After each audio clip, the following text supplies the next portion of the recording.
the one who created Shiloh to be a flesh vessel to fulfill the Gentile nation, all flesh. Otherwise, we'd be under the law. And those that are bound by fate, sealed, their fate is sealed by the law, and those that are destined. Those have been bought and paid and are purchased possession, not stock like cattle, like a corporation and a stock exchange. So we'll have that conversation about this corporation, America. You know, remember, this is all turned over to a corporation. It's 1800s, 1871, the Act of 18s. All these things were changed over to corporate merchandise and tokenized, like a Chuck E. Cheese token or a ride at a carnival where you get maybe even a ticket, like a zero, like a piece of paper. So there's no crimes being committed. These are not under judicial crimes. They're crimes of commerce. All crimes in America are crimes of commerce because this was changed to a corporation. And that's why you're stock and you have a stock number, and the stock is to the bar, to the queen, purple, people eaters, you know, the families that rule the Masons. Queen, this is Queen's law. We're under the Queen's law, under merchant, under serfdom, imperialism, if you will. Just can't come on the king's land by paper contract. Yes, this has all been changed, and this is not a country, it's a corporation. And if you have a number and you don't leave that number, then you haven't separated yourself, and then you are a corporation. It's a different bond. You're bonded. They stocked Christ, right? They staked him to a stock, and then they raised that stock, and he paid the price. You see why I love this stock exchange, the New York and the Merrill Lynch bull, the Golden Bell bull on wall like a Broadway street, like the greatest wall ever. Instead, the Clinton Foundation, remember, he praised at his inaugural dinner, all of them. See how that works? The Golden Bell. We're not in a golden age. We're in the age of clay.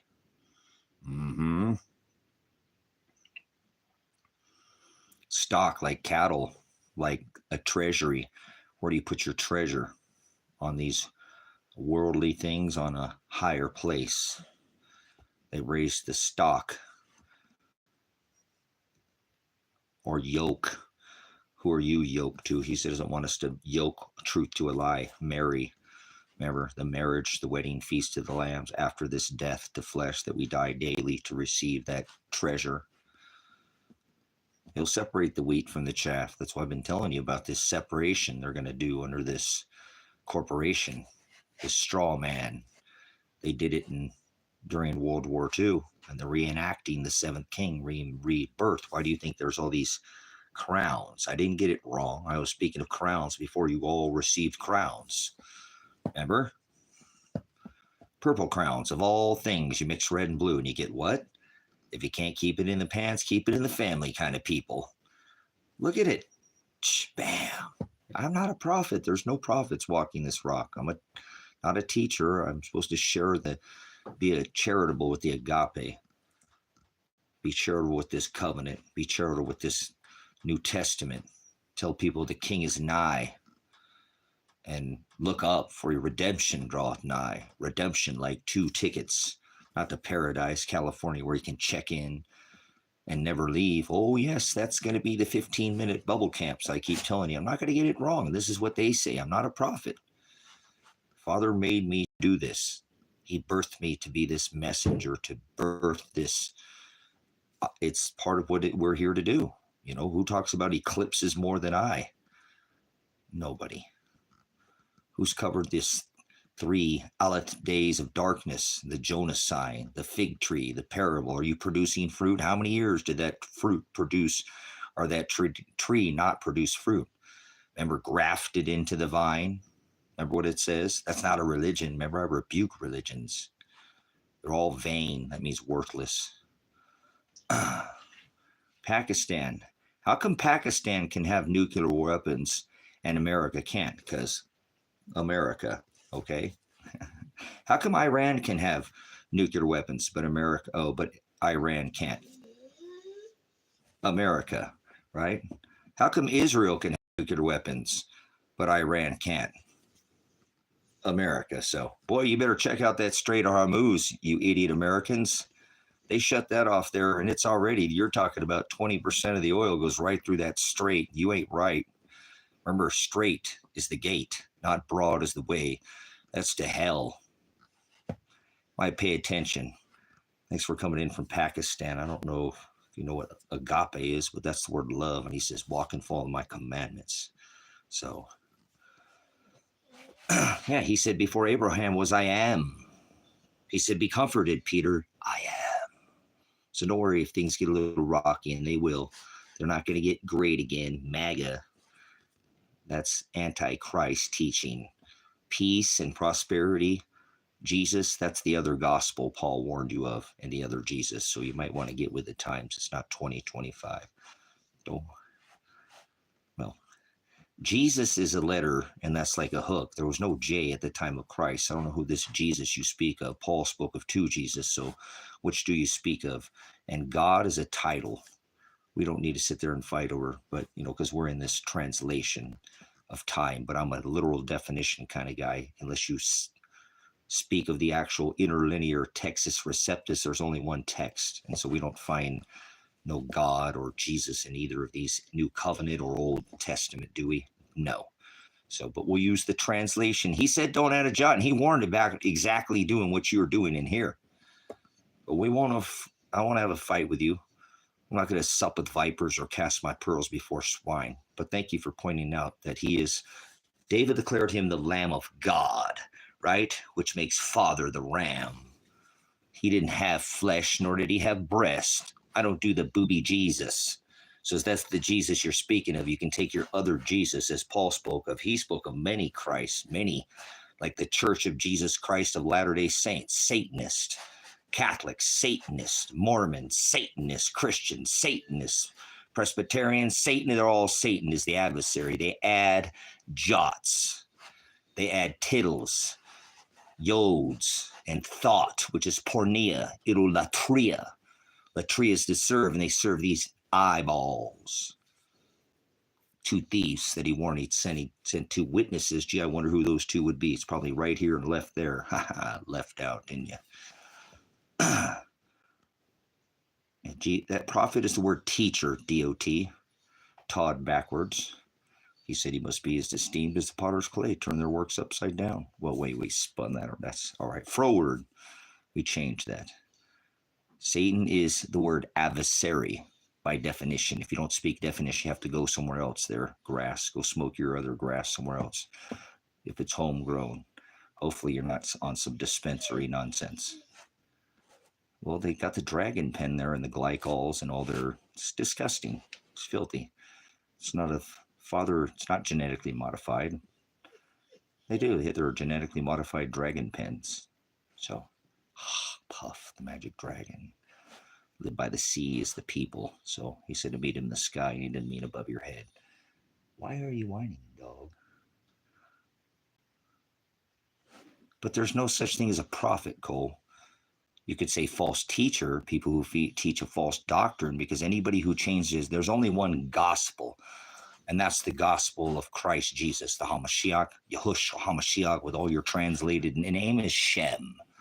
If you change a letter or jot that is like a period, then you are speaking the other gospel that Paul warned of. There's another Jesus. He also spoke of, Christ spoke of many. And he doesn't come as some red leotarded spandex kitty devil Jesus. He comes mirroring Christ, performing all the same miracles and wonders as Christ. This means anointed in oil. You might define the words that are coming out of your face. All right, you can't type in capital letters to your band. So I'd normally give you a chance, but I don't think you're even making any sense. So tithing is food, but tithing is with this gospel, and it's unchanged. There's only one gospel. And it's the gospel of thalipsis. It's the gospel of the narrow way, not the broad way. With your big city lights, he said, go to a dark place to pray in secret. You're not supposed to go. Your relationship with him, he's inside you, not in a church or house made by hands. Okay, narrow, you have to actually put the gospel below. You can't type just the text, and I appreciate you putting, but everybody doesn't know which. They don't know that Paul wrote Corinthians. They don't know that. They go to some liar. That's where demon. A demon is not somewhere in the sky. A demon is not some entity. You are a demon if you change even a letter, or that is the word Nephilim. Nephilim, which is they mean bully. So I only do definition. So you can only narrow path, because he said narrow is the way, right? That leads to the straight gate. That is the word hados. That is the word way, not path, but we'll go ahead and use your translation. So if you don't change, I won't change. He said, guard my commandments, and I'm a veteran. I took an oath to the Constitution, so it's a God-given. I don't care what your belief is, because a belief is not a thought in your head. You can't believe in Jesus or God, or you can't believe in aliens or Bigfoot.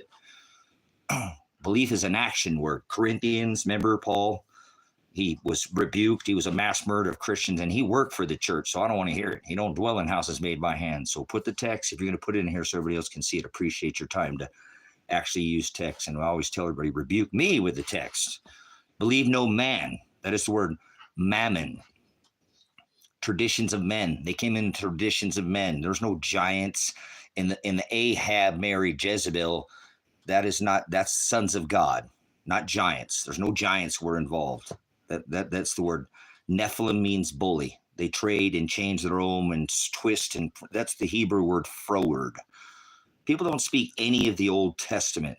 By definition, they don't have definition, nor do they speak the languages. That's the word tongues or dialectus. There's no such thing as speaking in tongues. Nobody's ever spoken in tongues. That's blasphemy. That's a heresy. Pentecostal bullcrap is what it is. Bull, Bill, ball, Satan, booby Jesus. Their Jesus birthed in the middle of the winter, Christmas. Christians, masses, they eat in human flesh, and we're not supposed to drink blood or eat flesh. That's cannibalism and vampirism. That's Catholicism, Satanism. And they follow communion. Christians do. All of them do. All these people who follow this are Satanists. That means they're the adversary. They're not Satan. Satan means adversary. They don't define anything that comes out of their face, and that's okay. You cannot turn a goat into a sheep. It's not possible. If somebody's an idiot, show them to the narrow way. Idiot is not an insult. Idiotos is the same word as ignoramus. So if you called someone an ignoramus or an idiotos, they'd probably freak out on you, lose their mind, because they have no definition. 98.9%, 9% of what comes out of most people's face is called translation. They don't study culture, customs, maps. They don't know the difference between an idiom and an idiot. So you can lead a person to knowledge, but you can't make them think. How about that? You've heard a horse, you can lead a horse to water. You can drink that water if a horse drinks it. That's a pretty good tip there for you. If you like that, hit that thumbs up button. The United States is already collapsing, Villa. The national jet just hit $37 trillion. Is it Pancho or Pancho? It looks like Pancho. Okay, so, but Pancho Villa, okay, listen here, Pancho Villa. If you came here every day, amigo, wait, hold on, Bende. Oh, never mind. My bad. I'm speaking out of, I just cursed in here. I'm spelling curses in cursive. I got stung by the spelling bee. I went to public school and drank a little fluoride, got fluoridated and chloride, but I'm all right. So, hey, listen, you came back here. I'm good with the numbers. If you came back here every day, I gave you $1 million. It'd take me 360,000 years to pay you off just $1 trillion. Just we can go to the moon, stack like this, not like this or this, and back 4 times. Do the math on that. That's a hell of a lot of money. Hey, unfunded liabilities, what about the derivative market? That's 3 quadrillion. I'm kind of a numbers guy. Remember, Father, he did it by the numbers. He said, don't add a jot. So that means you can't even be a fraction, 0.01 off. Or that's the other gospel, you idiots. Don't change anything in the text. He said, don't. That's the very last thing my love, Shiloh, when he said he'd come back and redeem his bride, said, don't add a jot. You know what a jot is? Do you know what the word halakha is? If you don't know what those two words are, how about tittle? How about yod? How about haggadah? Do you know any of these words? Probably not. You should probably not speak any of these words until you seek, ask, knock for the bis, not a house, job, car, wife. No, knowledge, bis. No knowledge is the word hell. Abyss. Hell's not a place. Hell's not under your feet. Nor is earth. It's not under your feet. Earth is the ruled. Heaven is above your head. No such thing as gods in the sky. My Father never existed in flesh, and he had to birth the flesh vessel to fulfill the Gentile nation. Are you that stupid? You've been fooled by one of these religions? Oh, here we go. Brandon is a drug pusher, just like all the governments. All the governments push more drugs. Who's killed more people than governments? Religion. Get out of here, Brandon, you idiot, you drug pusher. The number one drug pushers on this rock are the government. So I don't support governments. Remember, he said, don't sup with swine. That's a pig. People in government. Get out of here, Brandon. Let's go, Brandon. That must suck to have the name Brandon right now. Seriously, think about that. Oh, man, I wish you would have timed him out so they could at least heard that. But that's leave them timed out. They need to be put in timeout like a kid. You know, like if our children come in to, you know, if he came in office, I meme the hell out of everybody because I said if our children have smelling bees instead of spelling bees. But anyways, just a meme to get me by while he was skip Joe Biden. Skip Joe Biden. You never heard Donald Trump calling him, oh, wait. Was he creepy Joe Biden? No. He was sleepy Joe Biden, huh? Skip Joe Biden. 4 + 5 is 9. Skip Joe Biden. 4 + 7 is 11. So President 9/11 could take office for the destruction of the corporation. Well, we're going to turn it into a digitized. Yes, digitally tracked and traced, credited, tokenized. Yes, credit scored. Yes, you will. You might receive a stipend, a UBI if you're good. They have coin. It's called a UMI or uni. You don't know anything. This has been going on for a long time. You're just a player in the game, aren't you? Like a little pawn there sitting in a. Wait, hold on. You play checkers, just simple moves, huh? Jump and all that stuff. You got to think a little ahead of the game. You know, like not quantum. That's just physics. That's simple math, like computing. Computers don't learn, so I hope you don't not one in that camp. That computers learn, and there's no such thing as artificial. You idiots. It's called advanced. There's no artificial. Computers don't learn. Chewbacca did not have Wookiee with an Ewok. There's no big feet running around. There's no such as aliens. There's no aliens. There's no gods in the sky. You can't go to the sky in the clock. It's not 2025. The year is not 2025. You need to grow up and stop being such a lunatic. You sup with vipers, and they've sold you under the. Well, you're steering the ship, right? You're telling me it's 2025. Where did you come up with that math? Well, by calendar. You're trying to tell me there's 52 weeks in a calendar year, right? How about how many days? Let's stop with the math, because then we want to go outside? No, it's hot out there. It's nicer in here than it is out there right now, guys. So, brainwashed. Uh-oh. American by grace. I rebuke America, the most apostate nation that there is to walk this rock with 1,000 military bases in 180 countries. What kind of fool would put American on their name? Kind of like Brandon. A nation with 1,000 military bases slaughtering women and children for over 50 years, and you have the name American. Well, guess what, American? You're the bad guy. You go outside the borders, you're not. Right? Yeah, you are. Only in America are you the good guy. Let's go, Brandon. Let's go, Brandon. You've been fooled. It says they'll be fooled by sorcery. You know what that word is? Snakes up a pole. Pharmakia. Did you get the jab? Is that your problem there? American? Is that brainwashed? Brainwashed. American as a name America. What kind of idiot would be named American? Piss on the American flag, burn it. I wiped my ass with that flag. I took an oath to the Constitution, not some flag, okay? I served this country as a veteran. Yeah, a God-given right. Not some country. I didn't take an oath to a country. I took an oath to the Constitution, correct? Pound sand, American. You're the bad guy. At least admit that your name that, hey, I'm the bad guy. We're the bad guy. We've been bombing the fuck out of everybody with 1,000 military base. Maybe you didn't know, and you killed all those Ukrainian women and children with your bond number. See that? 98.5% of cases. Take a plea bargain. You reach down and grab the soap, and Bob cock rocks you like an Oreo. You ever see what's on an Oreo? That's satanic. Yeah, like a cookie. Or a quarter ride at the Kmart with that token, like a circle, same thing. Get double stuff. First, you're eating cock meat sandwiches. Bob's buddy's coming, and you paid for that. Then they take the rest of the money and send it to Ukraine. How's that, American? That's what you stand for, so you know. A corporation. You're a corporation. Yeah, cock rocket, bend over, reach the soap, take a plea bargain, and then you agreed to get paid for your own ass raping. Hope you don't get a double split and face too. Might have to see the doctor. Hopefully they got some kind of care in there for you while you're confined because you're an American. Remember, if you were an American citizen and your parents were born in Japan, they put you into work camps and enslaved you. So fuck America. America's the most filthy nation to ever walk this rock. It was blessed, but that's long gone.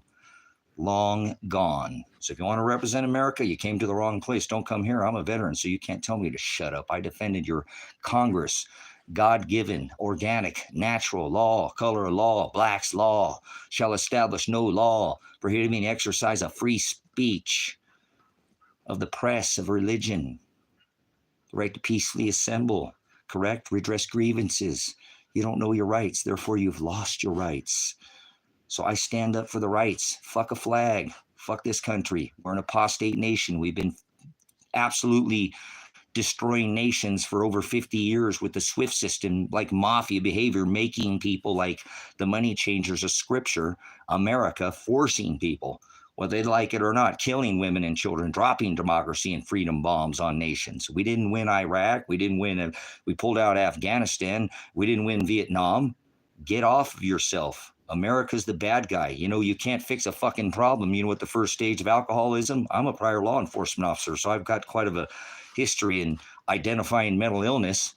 Somebody wants to push drugs on me. You know what CLEAT certification is? I was a military police in the Army. They accuse me of drugs, huh?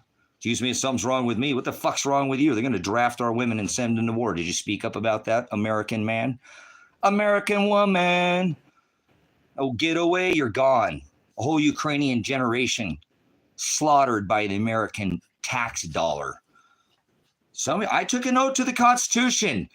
It said, defend this country against all enemies, foreign, domestic. Do not, my first general order I took, whether I ended my tour of service or not, was do not quit your post until properly, because it's 90 degrees where I'm at, idiot. It's hot out here. I'm in the high desert. Don't you notice it's fucking summer? We ain't hit the dog's days of summer. It's hot. Why do I have my shirt off? Man, why are you worried about your damn eyes? That's the problem with society. They don't even listen to scripture. You warn about idolatry and imagery. Your idols, things that you see your eyes, dirt statues, little ones and big ones, whether they're 58-story Nimrod towers in Babylon or Manhattan, it don't matter. Or the little, you see them, don't you? He don't want you to love dirt. Why are you worried about what you see? Oh, this guy's broadcasting off a potato. You're damn right. I live way away from you guys. I'm off the grid.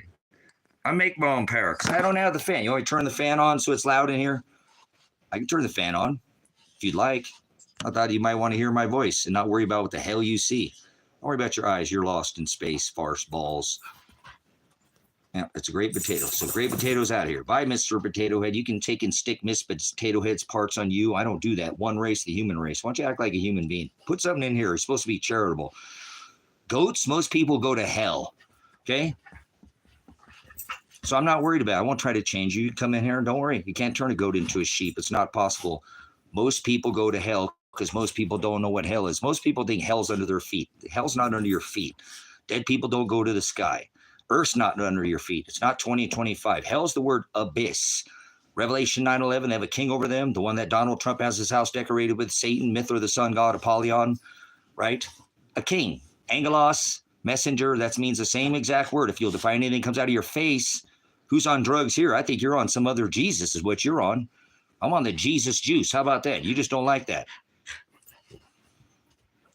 So remember, Apollyon, the king of the abyss. Abyss is one word in English. It's two in Greek. The A negates. It means no. And bis is the word knowledge. So you don't have any knowledge. He said, my people for perish for lack of knowledge.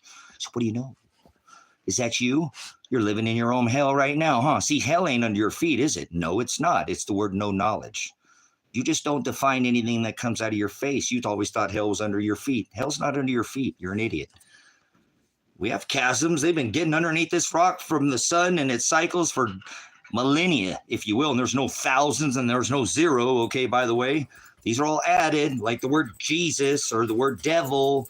These words are added. Like there's Lucifer, that word never existed. That's as real as Chewbacca. Lucifer there's no Lucifer. That's not a thing ever written. That's not biblical, nor is it scriptural.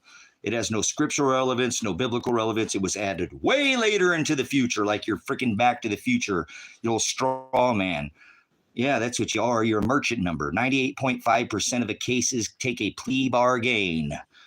Once again, back to come full circle on this revelation. Oh, revolution. Woo! Like a circle. They want you to fight with each other and have a revolution. Why don't you evolve and go around the system? Evolution doesn't mean you grow a new thumb, you idiot. Revolution, right? Or evolution comes with extinction. Why don't you evolve? Go around the system. Get a wind turbine. You could even put this stuff in your damn closet. Some of this stuff, a wind turbine, like a damn vacuum. That's all you do is sucking up a bunch of crap, spewing it out like a computer. That's what a computer is. Computers don't learn. Now they got people thinking computers learn. Now they can sit there and put away all these people with the thought that robots, because they believe that these believe isn't a thought in your head. You can't believe in Chewbacca, you idiot. Can't believe in God. And once again, it's not 2025. Can you keep up? People think something's wrong with me. You might want to write something down. Yeah, revolution is fighting with yourself, right, Eugene? Correct? Fight, fight, fight. Red team, blue team. Democrat, Republican. I saw that growing up on the streets of Los Angeles. My friends that went to high school, they started out obviously in elementary, went to junior high school. They didn't call it middle. And overnight, they gave these guys drugs and prostitutes, these guys drugs and guns. And bam, they were mortal. They had a red rag and a blue rag. And overnight, they were on the street divided. Bam, a dose. Father's the one that divides. That's called condemning somebody over a rag. They do the same stupid shit right now. Watch. They used to fight each other over like silver and gold and kingdoms and surf, and land. And now they fight over each other with IOUs and tennis shoes. When I grew up, it was Michael Jordan, but now it's these men in tights, dudes with the Anunnaki, the giant. Stop, hold on, I'm almost done. The Anunnaki, the giants of the day, and they're all rainbow flavored, kind of like their, flag, and with numbers on them, and they kill each other and like throw each other off, bleachers and stuff over dudes and men in tights chasing around a low energy swine skin, a rigged game. The National Football League is a tax exempt corporation. It's a scam.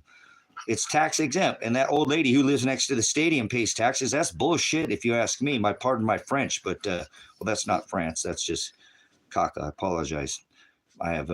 Sometimes have a foul mouth, so I'm filthy rags. I fall short of the word every single day. I know I do. I'm not worthy of his kingdom, but there I am condemning myself and do what he tells me not to do. And see, I'm being a hypocrite because you're not supposed to condemn anybody under this covenant. Let Father, right? Thou shalt not judge. Bull crap. That's the Old Testament. I'm not under the laws of Moses. Aaron, I judge with righteous judgment. Father is the condemner. He's the hados, right? He is the horizo. He is the one who, do not think I came to bring peace. That's false teaching. I came to divide. He's the separator. I condemn the wheat, right? I separate the wheat from the chaff, the wheat from the weeds. So, look at these people. Donald Trump could be pushed off a 100-story, 500-story bank and land in a suit. The man can do no wrong. So think about where you put your master, because you can't serve two of them, just so you know. Who are you serving while you're here? My Father's not in the sky, nor has he ever been in the sky. He's inside of me right now, and so is Christ. That means the one who is anointed in oil. The lamp, the eye, remember the vessel is the lamp of the body. Careful where you're here for a certain cause. You're here to actually receive your treasure after you die. Your inheritance. Don't say Wiener Schnitzel in here. You're going to make sidetracked me, man. I want a kraut dog. I do. I want a kraut dog with mustard and a chili dog. And I don't even hot dogs. Oh my gosh. But I eat Wiener Schnitzel. I eat. That's okay. You can. That's all right. It's a fast food restaurant. I grew up in Los Angeles, California. Somebody must be heard. I said earlier I grew up near the border, like Fat Jack's. Or it's the best meat in town. If you can't eat it, beat it. So, anyways, you know nothing about a Tommy's burger after a. Never mind. All right, I'll stop. We'll get back. Hey, look, he said, I am the horizo. I'm the divider. Do not think I came to bring peace. I came to bring a sword of division. Okay. There's nothing wrong with me. I don't do drugs. Okay. Come on. Cut it out. People, they just pushed how many of those jabs on people? at warp speed. Now they're doing it in 48 hours like Mel Gibson and Danny Glover, right? So you tell me. I'm not worried about it. I'm not under any law of flesh. I'm destined. You know what the word predestination is? Prohorizo. I'm the separator. I'm the one who divides the dark from the light. See this light board? See this dark board? I divide the wheat from the chaff. Go out and judge your brother with the righteousness. Do not judge them by their cover. You'll know them by their fruit. So I'm not under the laws of Moses. I'm not under the 10 Commandments. People freak out on me. Yes, you are. You're not supposed to judge. Shut up, you idiot, religious idiot. Let me show you to the narrow way. Right there it says, judge with righteous judgment. Do not sup with vipers. Do not cast your pearls before swine in the mud. Low energy. People who does not want these truths, brothers and sisters, don't try to change anybody. You ain't changing a goat into a sheep. It's not even possible. He already chose his bride from the foundation of the world. That's the word prohorizo. Prohorizo. I also did foreknow in Romans 8:29. He said, I also did foreknow who I did predestined to conform to my image. And prohorizo means I separated. Horizo is that he said, I am the hados, I am the aletheia, and I am the horizo. I am the way, I am the narrow way. I am the way that leads to the straight gate. You must narrow self. Broad is the way that leads to the wide gate because you are not willing to narrow self. Narrow self. You have to. Father rebukes our heart before we walk in repentance. It's the word that repents you. Father is the one who calls out to the hearts of the bride. If I didn't call out to the hearts to seek after me, not one of them would. Not one. He's doing this. That's why you can't be saved. You must endure to the end to be saved. You can't accept Christ if I didn't call out to their hearts. People think they get saved and they came to God. That's not what's... You're not listening to what the word is telling you. Please, brother, sister, stop changing the word. This is what he warned of. Don't add a jot. Go to the word. He is the word. This was all spoken, breath, air, like respiratory, pneumatics, pneumonia, correct? Autonomous, driven, self. No, that's the word pornea. Who's steering you? There's something inside you, and it's the word. He wrote it on the bride of the, right? The bride and the bridegroom. Remember? The bride and the bridegroom. Remember? Most people go to hell. That's not the bride. The bride is the ones he selected and he pre-chose, and he pulls them from their dark sin that we're enslaved in. He said, I'm going to leave this place. I'm going to go to where my father's house was at. He used to exist one day, not as a physical. He said, I am the horizo. Horizo means, listen, let me try to give you a little historical record here, okay, or biblical record, scriptural record. Every morning, the light, and we don't say morning in here because we'll just use the term for dialect's sake. We'll speak some pig Latin for you, if you will. I don't mourn. What are you upset about? So every a.m. at the horizo, at the horizon, that's why he said, I am the way, I am the aletheia, I am the truth, and I am the horizon. He didn't say I'm the light, or he didn't say I'm the life. When I see people put that, I know they've never read the original text. He said, I am the horizo, I'm the divider of the light. Remember, there was darkness before he ever created. He baptized. This was overcome, completely overcome with light. He formed the light from the dark, in case you hadn't figured it out. But that's irregardless. He pulls us from our darkness, our flesh, which causes us to sin. Father doesn't have flesh. If you're going to go to where Father's house is at, where he said he's going to leave, you think you're going to go there in flesh after you die? We're in the Revelation, which I am pastor, and I give you this minister, this apocalypse. It says in that book that I'll make a new agape. No one will know my agape.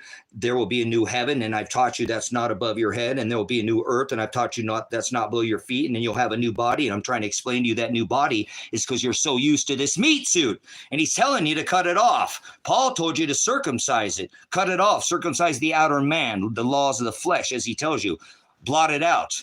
Once on tables of stone, I'm not under the laws of Aaron or Moses, right? Written on the blood of the lamb on fleshy tables of their hearts, because I'm not under the laws of sacrifice or celebration or fee or fine or ritual. Look at this. See, this is what other people do, guys. I'm telling the people the word, and this guy now thinks I'm a narcissist because I'm telling you what the word says. Isn't that ironic? So don't try to feed people who don't want these truths, brothers, sisters. Do not sup with vipers. People are going to call you crazy when the whole world's running off a cliff and you're the only one going in the other direction because you sit and sup with Father's word. They're going to call you crazy like Noah, correct? 126 years, it ain't even rained on this rock. You ever read the book of Luke? This whole conspiracy theory, you know, that's a CIA term coined by the CIA, and you're a coin, just so you know, if you use that term. Those things all came to pass with the whole Vidco. Yeah, they're going to do a 2.0, and they already did it on your brain. You've been fooled by pharmakia sorcery. Most people got the sticker, went ahead and took the jab because they felt, you know, pressured. You know, that's the word theolobos. See, something should have called out to you. Theolobo, push from both sides. You study this Greek at all? Father said, I am the horizo. Back to this, what I'm saying. See, I'm the separator. I'm the divider. I'm the divider. Try to remember, though, Dan, there were people lying that did take it, that didn't know, that felt pressure, that had to, two-party, you know, two-income households. Somebody had to do it. And even if they took one booster, people were like, I thought you were so anti-jab. Tracy, what's going on? Oh, come on, man. 2 boosters? Now, I don't think so. 3 boosters? Don't think so. 4 boosters? I don't think so. Some people went all the way to 5 boosters, okay? Those people went all the way. They're probably still running around with a mask in the middle of nowhere, right? See what I'm saying? Still in fear, living. He said, only fear the Lord. Do not fear who can take your flesh. Only fear who can take your flesh and your soul. But I stand both sides of that. People, I was totally against it. You know what I'm saying? If you understand what I'm saying, the whole thing to begin with, you know, I'm the only person in this little teeny tiny town that didn't wear the face diaper, you know. So some people to pay that, come on, man, one household income used to pay for the wife to, if he wanted her to stay home if she wanted to.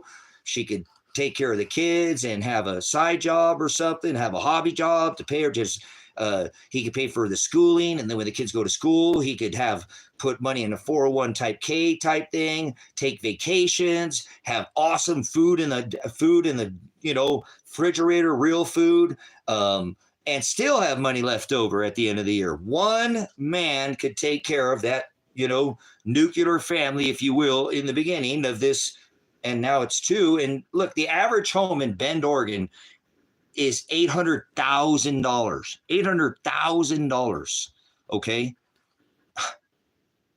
Every 3rd home sold for $1 million.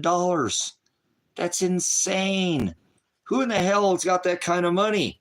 You know, it's unfair. I don't want money, man. My life is like, okay, I'm done owning things.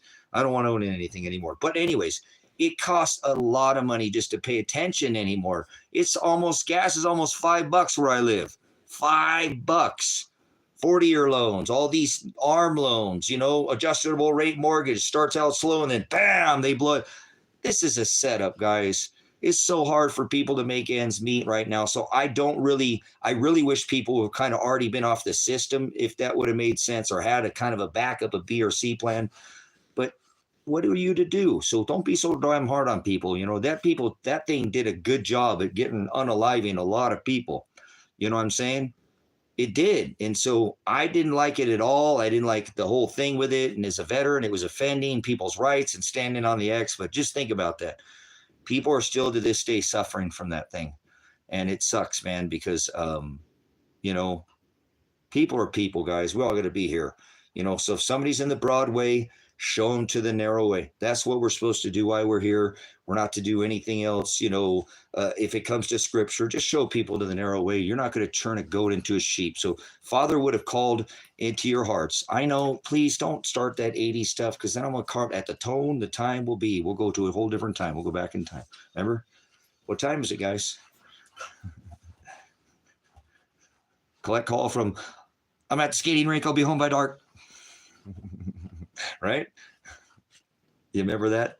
That's how we made a call, right? That was our pager of the day, if you will. Collect call. Yeah, see what I'm saying, Line? It sucks, man. The people are just robbing Peter, and I really wish they knew what that meant to pay Paul right now. So don't be so hard on people, man. It's hard to make it out there right now. If you can help somebody out, man, help somebody out. I always say, don't give somebody $1, man. It's like the $5 general now. Or 411, right? Give me the 411. Yes, that's what they will do. That's what they'll do. They'll have to, and that's why I warn, Lion. Little things right now, and I push like so hard on this channel. Remember? Because he was the lion from the tribe of Judah, and he was charitable. He went out and shared with the Lord, and he told them to go. He remember, there was more bread and more fish than when he even started, huh? Man, he knew how to do that, didn't he? He was, oh, man. So little things, man, make a big difference. Have some rice and beans. Have some for some foolish virgins. I don't know if Father will slam the door in their face or not this time. You know what I'm saying? You know what I'm saying? I don't know. Last time they didn't get fed. Remember, they were left out of the wedding. They didn't get nothing, did they? Like Noah, they were on this, but I'm going to have extra oil, extra bread, and extra fish. You know, yeah, right. Spanish seasoning, a little bit of beef bouillon, a little chicken bouillon. Man, I just did rice 3 ways. Ole. See, I try to give people that. And you can get the good stuff because I constantly talk about these freeze-dried Mountain House meals. Jenna, thank you so much. Appreciate it. And I appreciate it. I think you've been in here before, I recognize it. Probably just get a little hot out here, a little sweating in the desert. But these things go a long way, brothers, sisters. These things go a long, long way. Okay, guys, helping somebody out. And more. I just was with a pastor earlier today, talking with today, and he's like, man, he said, this has been so drawing out to me. I'm glad I got to talk to you because it's just getting so difficult right now. And I said, look, I know you try to help everybody, Pastor, but look, stop trying to help people who don't want to help themselves. These people are going to be hungry for the word, and you're putting yourself out, and you're suffering because you're not able to take care of your own home front because you're being too charitable. You can only be charitable people who want these things. If people don't want these truths, I'm not saying you can't be charitable, but you need to be charitable with the word. I know you do food. I know you do all these other things where you extend yourself, Pastor, but listen, you're struggling. I know you are. You came here. You know, you needed it. I'm telling you, be charitable with the word. Start focusing on these same things we just sat down for an hour and talked about, that you're like, yeah.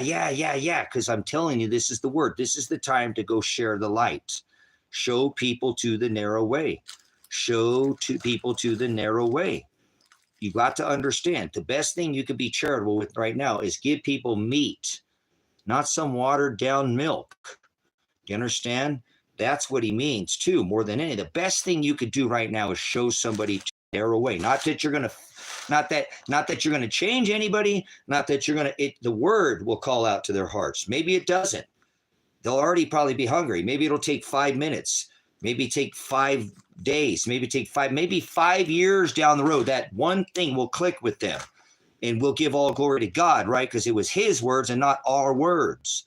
So go be charitable with the word. When he said be charitable, that's what he means. This is very important too.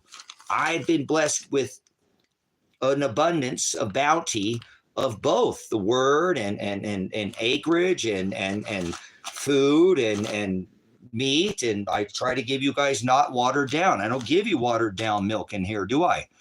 I give you the milk straight, and I give you of the meat. And because that's what Father blessed me with, and I just give you a little bit and send you to Jim Brown at Grace and Truth Ministries. That'll give you the whole prime rib, if you will, if you truly want. And it's in the word if you'll just sup with him. But there are people who we're supposed to, iron sharpens iron, brothers, sisters. Iron sharpens iron. That's why we're supposed to go back and reproof the word.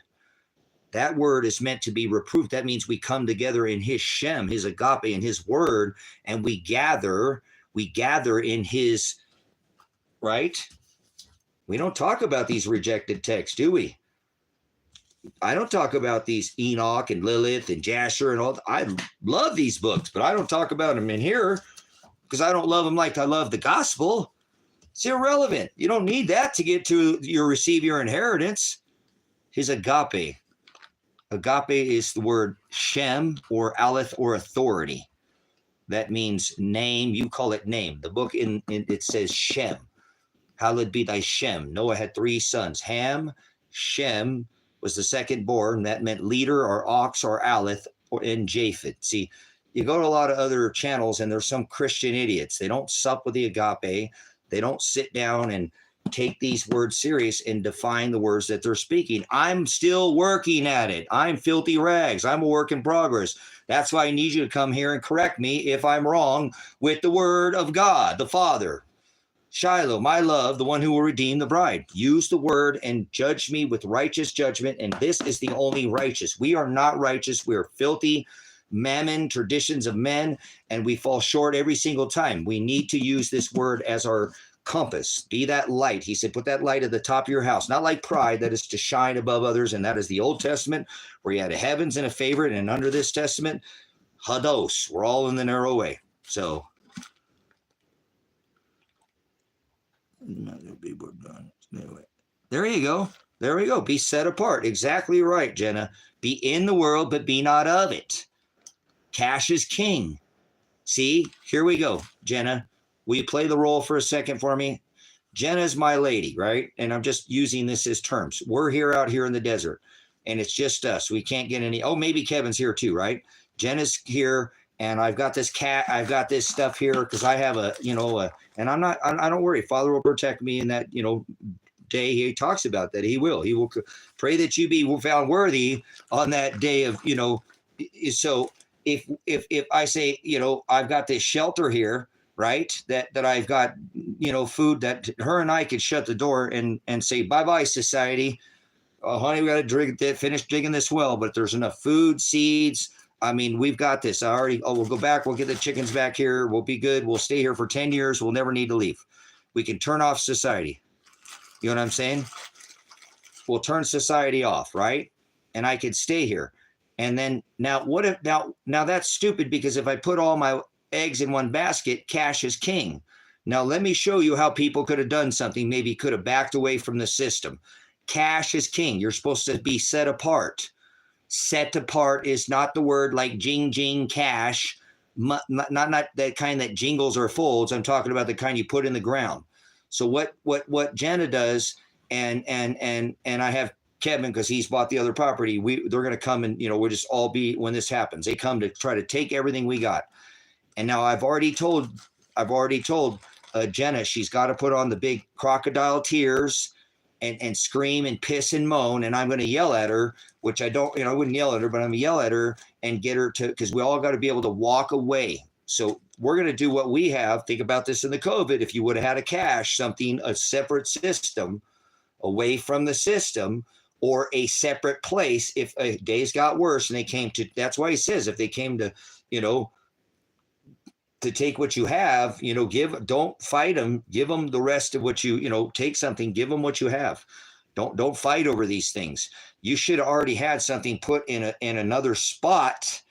So now I tell Jenna, and I say, listen, honey, she's like, no, don't kill us. And no, you're taking everything now I have to tell a little lie in this case, but it's, piss poor planning, lack of prior performance does not constitute emergency on my part. Okay. So LPP, lack of prior planning, perfect performance is because of why, right? Practice, but failure to practice,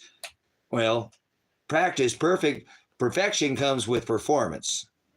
Piss poor performance is lack of what? Right? And nothing's perfect, but there's a cycle there. You have to try to do what you're going to do. You can't sit around and think everything's just going to happen. You have to have a backup plan. So piss poor performance could be avoided by perfect practice, if that makes sense. So, right. So there you go. So Lion's playing the role of Kevin. He knows. He's like, no, Tracy, don't. Come on, man. We need that stuff. What are we going to do? He's going to play the part. He's going to throw that in once. Jenna's pissing and whining and crying, no, honey, I don't want it. It's all we have. What about my knitting machine? Honey, shut up. Now, let's go. Come on, let's go. Let them have it. It's not worth losing our lives for. And let them have it. And then walk away. And then go to your other cache, where you got half the other stuff over there, so you're going to lose your life for a bunch of stuff you could have had and be set apart. Okay? A long way around, but be in the world, but be not of it. Cash is king, brothers, sisters. Don't fight for anything. You sit there like a duck in a pond, think you're going to defend the stuff you have. You're going to lose. I guarantee you're going to lose. You're not an army. You're not Rambo. You're not. So, no, we are in Revelation, 100%. We are in the last book right now. Jenna, 100%. I am Pastor Revelation, okay? I am Pastor Apocalypse. The firmament declared it, not me. The firmament declared it, not me. Go see, I've put thousands of hours on this. I am the only ministry that I think that's actually exposing this right now, because the firmament declared it.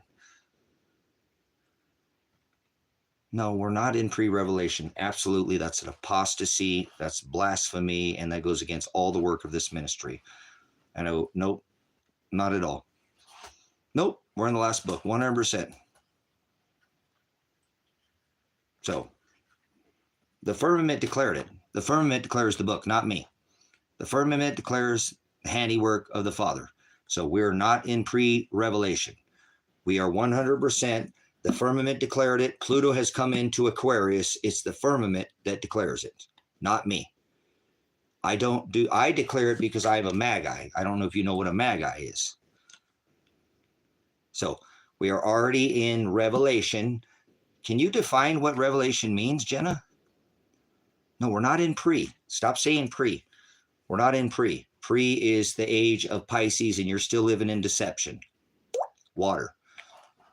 2,600 years of deception, and you're still living in that, obviously. So the firmament declares it. I didn't declare it. It's right up here on my board, right here. Look, it's already there. I teach this almost every day, so you're not going to change what the firmament declares. You've been deceived by some other man, and you've been listening to man. See that? This is the age of deception, Jenna. Right here. And that age is over. We're in Aquarius now. We are in the book of Revelation. This is a veil that was put over by deception. The apocalypse is the lifting of the veil. That's what that means. To lift off the cover, to remove. I am Pastor Revelation. I didn't ask for that name. It's just who I am. That's who Father created me as. So there is no pre-trib, rapture. There is no such thing as rapture. And the book of Revelation is declared by this tattoo that I have on my arm right here. Okay? That was in pre-trib, or not tribulation, pre-revelation. That happened in 2017, okay? We're already, with the Star of Bethlehem happened in 2015. I as a magi, Jen, I don't think you know who the hell you're talking to, okay? They weren't three wise men. They were called magi. I am a magi. I have all these celestial markers. There will be signs in the stars, sun and the moon. Okay, they thought the sun was dying, so they prayed to Saturn. You've been deceived. Stop being deceived, okay? The handiwork declares the age. So the age is the pulling off of the cover, and you're already there. We're not in some pre-anything. Stop telling people we're in deception.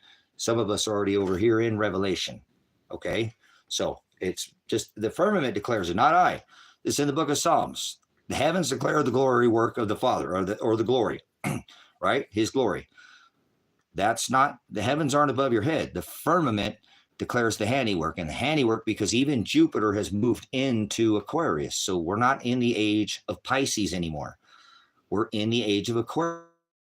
We've made it where the age of the cover has been lifted off. If you stay here, you'll know. That's why I'm not telling you that I'm Pastor Revelation for no reason. I didn't ask to be called pastor.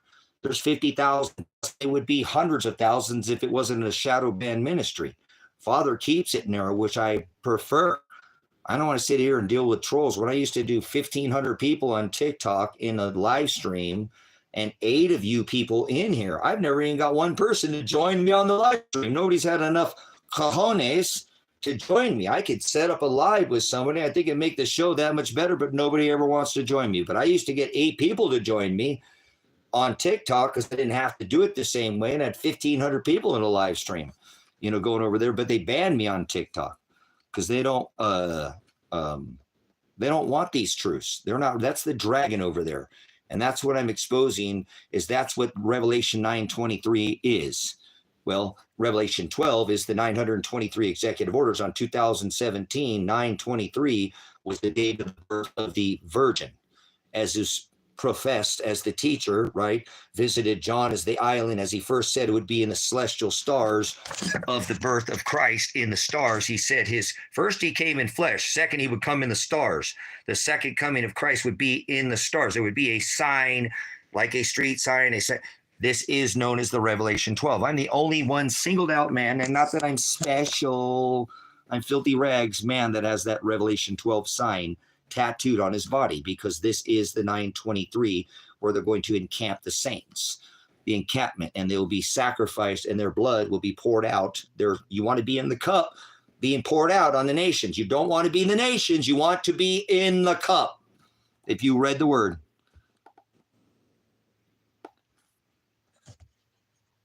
You're an idiot. Critical thinker, you're an idiot. He said there would be signs in the stars, sun, and moon. In the book of Matthew, it says Genesis. Just go look up. Get out of here. This isn't astrology. It's called astronomy. You would know the difference. You call yourself critical thinker, and I'm telling you astronomy, where these celestial bodies were aligned. And this, look at this guy. He calls himself critical. This is called a hypocrite is what this is called. And I'm just pointing out the obvious. Does not know the difference between astrology and astronomy. I was pointing out where the celestial stars were. That's called astronomy. And he just said astrology. So he's an idiot. He obviously doesn't know the celestial firmament. Remember, look up, for your redemption draweth nigh. Get out of here, child. You don't sup with the scripture at all. You're probably a Christian. Let me guess, right? Your religion, get out of here. Your religion is vain. Let me ask you, which Jesus do you go after? Tell me which text you study, and there's only one text that's accepted, just one. So tell me, right? It's not a Bible. It was not written on paper. You're an idiot. You're an idiot. It was never, this is Bible. You mean this word right here? It was never written on paper. You're an idiot. You know nothing about the Council of Nicaea. You know nothing. This was written on tablets and scrolls and stone. So don't talk about this word, because you offend me with your religious idiocracy. Okay? So go take your Bible nonsense somewhere else. See, Bible, rejected text of the Bible. So tell me which Bible, if you're going to use that term, which means book, which book do you study out of their critical thing? Let's see if you can actually even critically use. The only thing that's important is which text you actually study. So let's see if you got the whole world figured out, since you're critical, or at least you can critically think. Tell me, which text do you use? There's only one accepted text.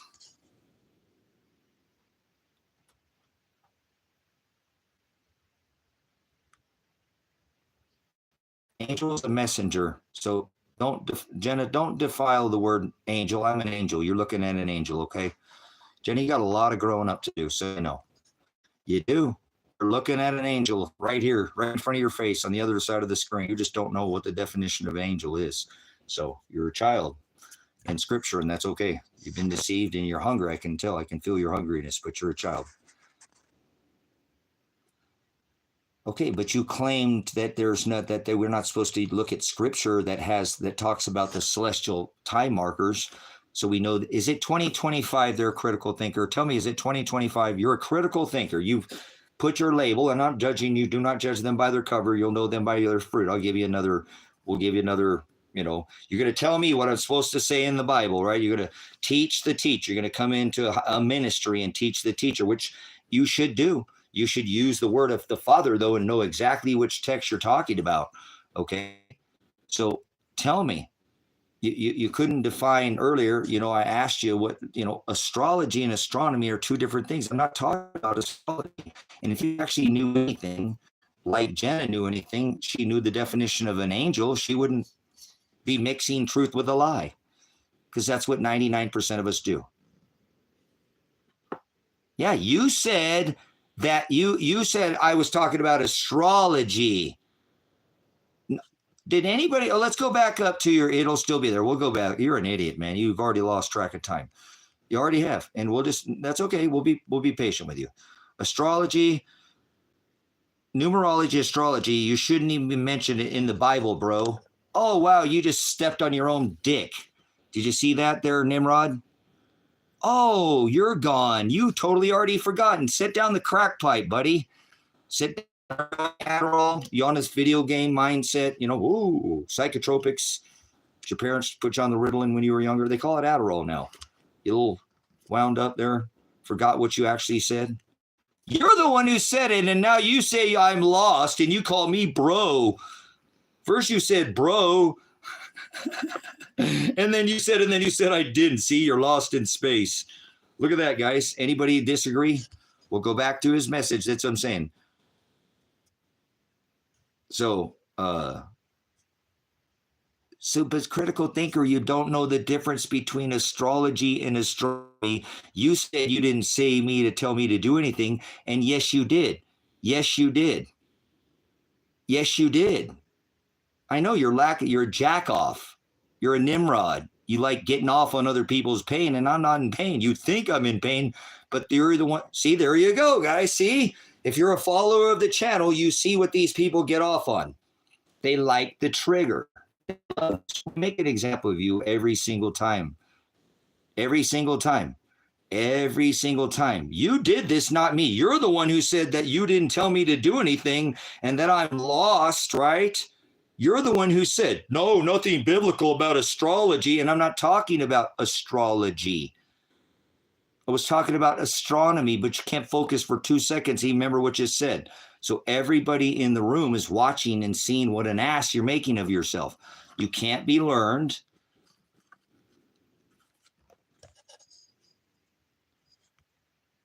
American, did you get enough beating by being American? Thanks for hanging around, man. Because someone I took a note to the Constitution, and I'm still here in this country, and I don't want to be here, but I took a note to the Constitution. Not easy to be an American. There are still people here I give a shit about that can't speak the fuck up, that have no voice. So thanks for not being a sissy la and ducking out of here. Just being, and maybe you've been listening. So critical thinker, you got to go now. Your name's critical thinker, and you've already proven that you're an ass and you can't think. So let's see. If you're a critical thinker, since you said I was doing astronomy, oh, wait, you said astrology. Tell me the difference between, okay, no, I'll respond there, American. Let's go back over all your responses. I just didn't hear it. Go ahead, American. Now you got my attention. I'm all done. So let's see. Destroy me in the comment section again. Go ahead, destroy me. America's such a great nation, raping everybody for 50 fucking years as a veteran, throwing people fucking democracy bombs. How many, I remember, I'm an old man. So in the 90s, Desert Storm, Desert Shield. Tell me how many Iraqi women and children lost their lives during those two operations. Operation, right? Iraqi Freedom, Kuwait, Desert Storm, Desert. Tell me how many women and children over oil, not depleted uranium. So tell me how many, since you crushed me in the comments, like America's so awesome. America's the only reason to speak this way and not get arrested or beheaded. No, that's not true. You're an idiot. You don't know anything about any. Have you ever traveled outside the country, American? You ever been outside America by grace? America's an apostasy. Are you okay with killing women and children? So you'll stand on the X and wear a face diaper. That's just one operation. We were involved in Afghanistan. Tell me what Afghanistan was about. Tell me what the operation was, Afghanistan. You didn't defend anyone's rights. You fought for oil barons. No, I took a note to the Constitution. That's what I'm doing right now, idiot. He said, come out over my people. So are you okay with the women and children that died in Iraq? Are you okay with that? Are you okay with that? Okay with 3 steel buildings with 2 airplanes and touching women and children at the airport? Are you okay with that? Since you crushed me in the comments, it's okay to crush everybody else in the world with 1,000 military bases. I don't support the military industrial complex. Let me ask you this, American by grace, do you have a job in America? Are you homeless? Are you living in your mom's basement? Are you living out on the streets? You got, are you one of those people that are without any income? You getting a benefit or something like that? Or if you want to be, or how are you? How can you don't have to be totally personal, but if you want to volunteer, so you don't support the American. Yes, I run a natural gas company. You run a natural gas company. So you're a fucking murderer. You know that? You don't support the military industrial complex. You pay fucking taxes. You're a fucking idiot. That's how I know, guys. See, this is the American. Now I just crushed your ass because you paid how much taxes last year? How much money did you pay in taxes, you dumbass? You support the military-industrial complex. You fucking every one of us do that lives in America. It's called federal and state, dumbass, if you have a fucking job. So you pay taxes, you run, so that means you got a good job. So how many taxes do you pay? See, you're a fucking mass murderer. See, you're a fucking idiot, too. You didn't even know you were fucking killing Ukrainian women over there, did you? Oh, now you're getting crushed. You're getting crushed by the truth. No. Hey, fuck you, asshole. Fuck you. If you can't learn like you're stubborn ass like a mule and you don't want to listen and don't have the ability to learn, listen to what I'm telling you. You said you didn't support the military industrial complex, but you're a fucking boss, which means you paid more than most people in taxes, which means you funded both Iran and Israel, didn't you? And to kill those women and children. So you are supporting the military industrial complex if you filled out a fucking tax form. You're an idiot is what you are. And you just got crushed by the truth. So you're a murderer is what you are. You've got blood on your hands. Have you ever been given a DD-214 with an honorable discharge? Have you ever served the military industrial? You support it, obviously, with your, but have you ever been a veteran? What was your MOS? What's your military skill identifier? No, you're not. You're a fucking citizen of this corporation. You filled out a W-2 and you paid to kill fucking Ukrainians, and you're a fucking murderer. You murdered Ukrainian women and children over there, as well as the fighting age men. Actually, the fighting age, remember they're trying to change the conscription of the ages over there, are all gone, dead as a motherfucker, and you paid for it with your natural gas job. Good job, you fucking fracking piece of shit. See, this is America, brothers, sisters. This is the fucking citizen in this country that doesn't even know that they're paying to kill people in the other country. They say, I don't support the military industrial complex, and yet they pay taxes. So this person says they don't, so you're what is called a hypocrite, and now you just got fucking crushed. You got crushed. You got crushed by the truth, and you're a murderer. You're a murderer. You paid for those people to be to kill them. Remember, it's your tax dollars that you say were misused, but you ain't done shit about it. You didn't join the military, did you? No, you fucking didn't. So you can thank me for serving your constitutional right to even be here. There you go. That's what a fucking veteran does. When he sees something fucked up, he speaks up about it. Just like when you have a fucking disease, guess what? You have to speak up. Oh, I don't have gangrene on my leg. Gonna lose it, man. No, it's okay. That's American right there. That's American. That's American, guys, because they don't think anything's wrong with this country. See? See how that works? See how that works? You can't fix a fucking problem unless you actually admit that you have one, right? See why America's gone so far down the shithole? See? Because you got dumbasses like American who's got on his name, who said he crushed me in the chat. And I didn't listen because I wasn't paying attention. I guess he was talking about, I wouldn't listen to him. I was talking to the other idiot that was in here, something Grace. Oh, wait, that's America by Grace. But anyways, he said he didn't support the military industrial complex. There's a difference between federal and state, right? No, they both feed the military industrial complex. Yeah, federal, and then you pay taxes on your what? Phone bill, the car when you drive home, the gas that you drive, oh, your trash bill, oh, you keep paying those taxes, huh? But no, you don't support the military industrial. No, you do. You're a mass murderer in chief. Just like Mr. Warp Speed. Are you the chief of you're so proud of your job. You're so proud of your job, right? You stepped on your own dick. Just admit it, American. You didn't know, and we'll see if you're a brute beast. Let's see what your comments are now.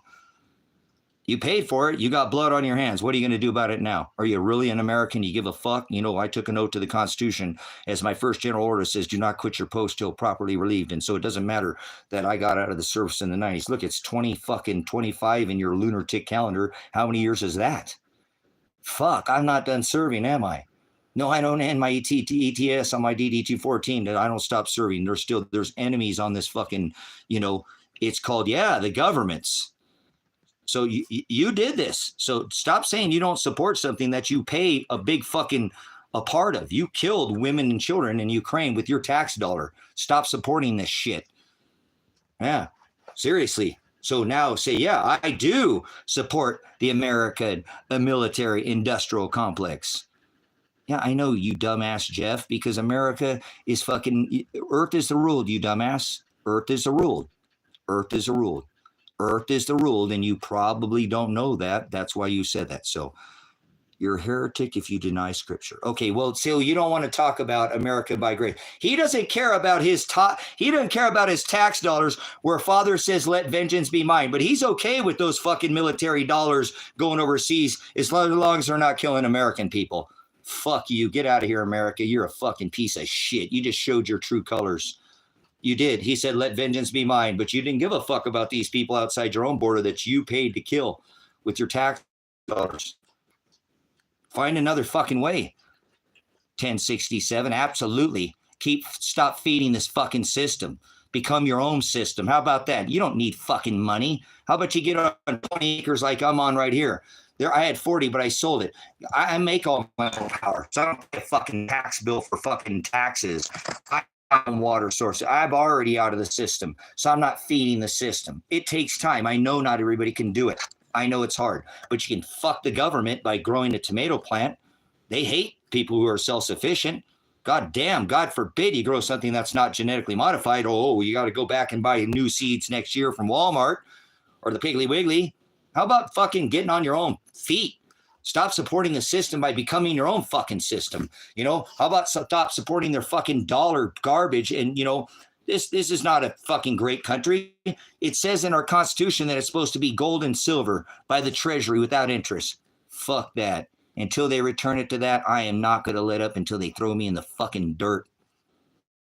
Until they throw me in the dirt, I'm going to keep defending this fucking right of this people. Not privileges. There's difference between a right and a privilege. Are you telling me that you got to ask fucking permission to build on your own property? Okay, why are you, Jesus says, to Caesar, what is Caesar? Do you deny it? All right, get out of here, American. You couldn't even answer my question. You're a murderer, and until you can come forth and say that, yes, I paid to kill Ukrainian women and children and men, then I might answer another fucking question. So say, yes, I do support the military-industrial complex, and I'm a hypocrite because I said that I didn't, but actually I do because I got a big job for a gas company, and I have killed Ukrainian women and children, not with my own hands, but with my tax dollars, and then I might have a conversation with you. Okay, that's what you got to put in there. So let's see if America by Grace he wants a question from me, but doesn't answer anything that I've asked him. Yeah, I know, Jeff, you're a fucking piece of shit. Get out of here. You support killers. You're a killer. Just like I'm sure you've got a good job, but you're out of here. I'm not going to talk to you. So, American, you've got to say that you're a hypocrite. Yes, I was a hypocrite. I paid a lot of money to the military-industrial complex. I told you I didn't, and I have. And I've killed Ukrainian women and children with my tax dollars, and then we can be civil with each other and get back to a fucking conversation. But you're going to have to at least admit you did it. I'm putting the word on you. Father said, let vengeance. You didn't want to answer my question about your tax dollars. You think you didn't do it. You're okay going to bed while those people fucking died over there and not here anymore. And you want to answer them fucking questions. You want me to move on with that. See, move along here. I don't want to answer for the death that I paid for. You got to answer my questions. I'm putting the word on you. This is what Christ does. I'm showing you the narrow way. Are you okay with this MAGA death? It's not Joe Biden. It's not MAGA. It's all of them. So look, come on, guys. No answer. No answer. I bet you don't pay tax. I sure the fuck pay taxes. I buy gas, you dumb fuck.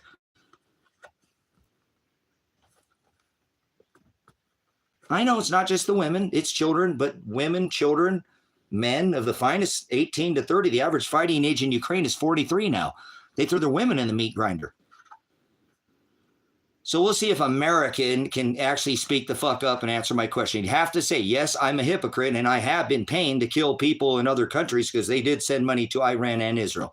And then I might have a conversation. Wants to ask me questions, but can't answer the fucking question that I'm asking him. So that's okay. I don't normally toy with people this much, like dangling a carrot in front of this person. So no, you didn't reply. Nobody saw did anybody see America's reply? No reply, no reply, no reply, no reply. I don't see a reply. Nope, no reply. Anybody else see a reply from American? American by Grace? Comment saying, hey, he admitted he's a hypocrite and he's a killer and he used his big job tax dollars to kill Ukrainians and probably some Iran and some of the people in Israel too, because they fund both Iran and Israel with the tax dollars. And then they tuck and strap your kids $500 million to do that in America. Did you get a vote on that? So I'm pointing out the obvious, guys. This is a problem with America, guys. People in America won't admit that we have problems. That's why nothing gets fixed. That's why this country is such a piece of shit now, because nothing gets fixed. You got this American attitude that we're awesome, Team America. So it's a long show. What I'm just saying, I'll type it again. Yes, my tax dollars used to commit atrocities. It's a huge problem. Used to commit atrocities. Now, wait a minute. You're used to. You're not even fucking owning it up. What do you mean used to? What are you, that fucking comedian? I used to could.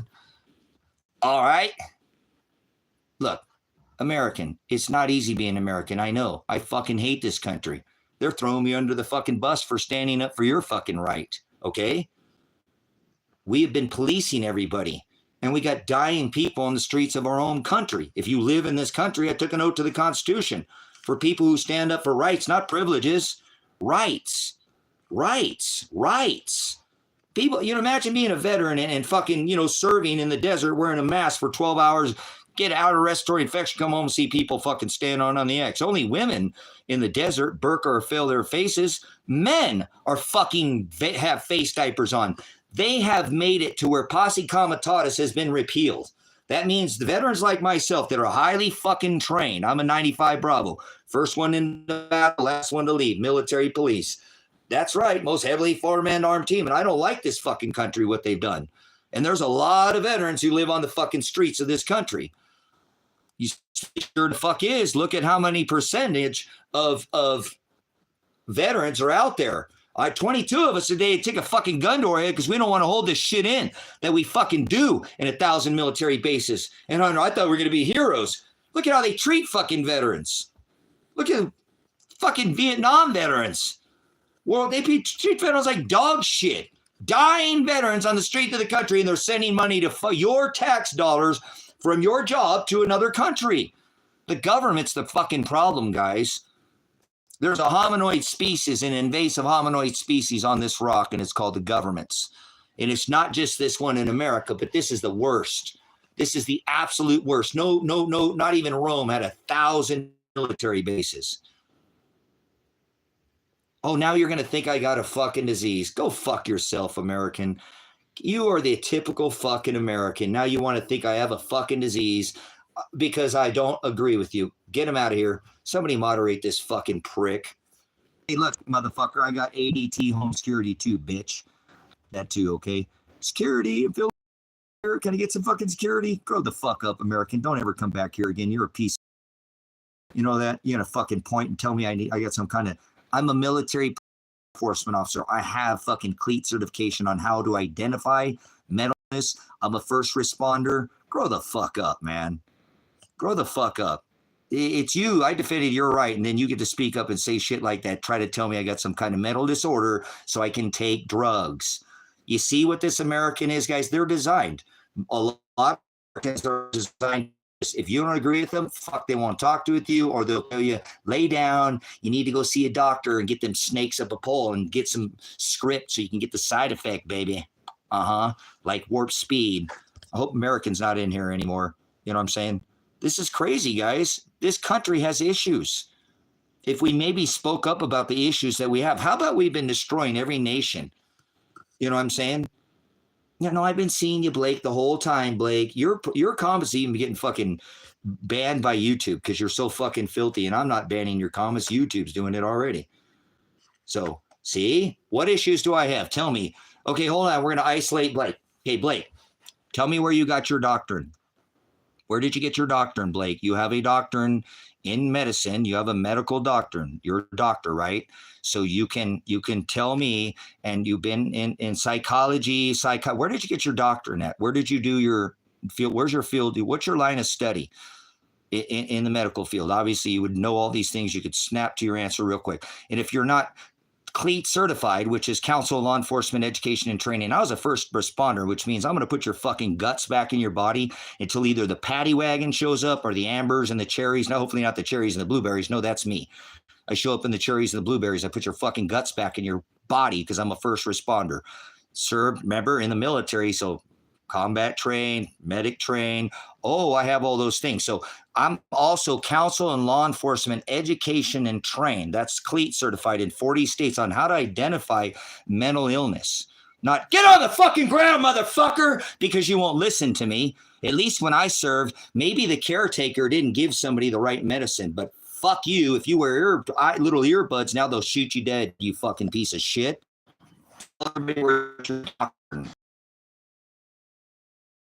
Listening, because I know there's 30, 80 people in there wanting a free psychological mental evaluation. You haven't been in here that long, so I thought I may be able to, we're supposed to be charitable with the word. That aside, okay, Blake, I thought somebody else in here might want a free psychological mental evaluation. So tell everybody where you got your doctor, and I'm dangling the carrot in front of your face, and you won't take it. Okay, you're trained in policing people and murdering children. Why brag about it? Okay, you're still in here, American. Get the fuck out of here. Now I'll take you out of here myself. Don't come back. Don't let the door hit you where the good Lord split you. American's an idiot. You got to going to fix it. So if you have a problem with me, go ahead and speak up. We'll speak up about it. You think I need to take drugs, right? Get the fuck out of here. Don't push drugs on me. You sound like the government. You don't push drugs on me. They'll be fooled by pharmakia, sorcery, pharmakia. Stop pushing drugs in here. Go somewhere else. So Blake doesn't have anything to say. Blake doesn't have a doctor. We'll show. He says I'm a dumbass. Okay, Blake, since I'm a dumbass, will you define these two words for me? Idiotos or idiot, and define the word ass. Tell me, everybody, what it means to be scripturally an ass. So we're listening, and I'll give you one more chance because I'm doing what Father tells me to do, is to be patient. Okay, get a new camera. So you're worried about what you see. Blake, how I stay? Don't let the door hit you where the good Lord split you too.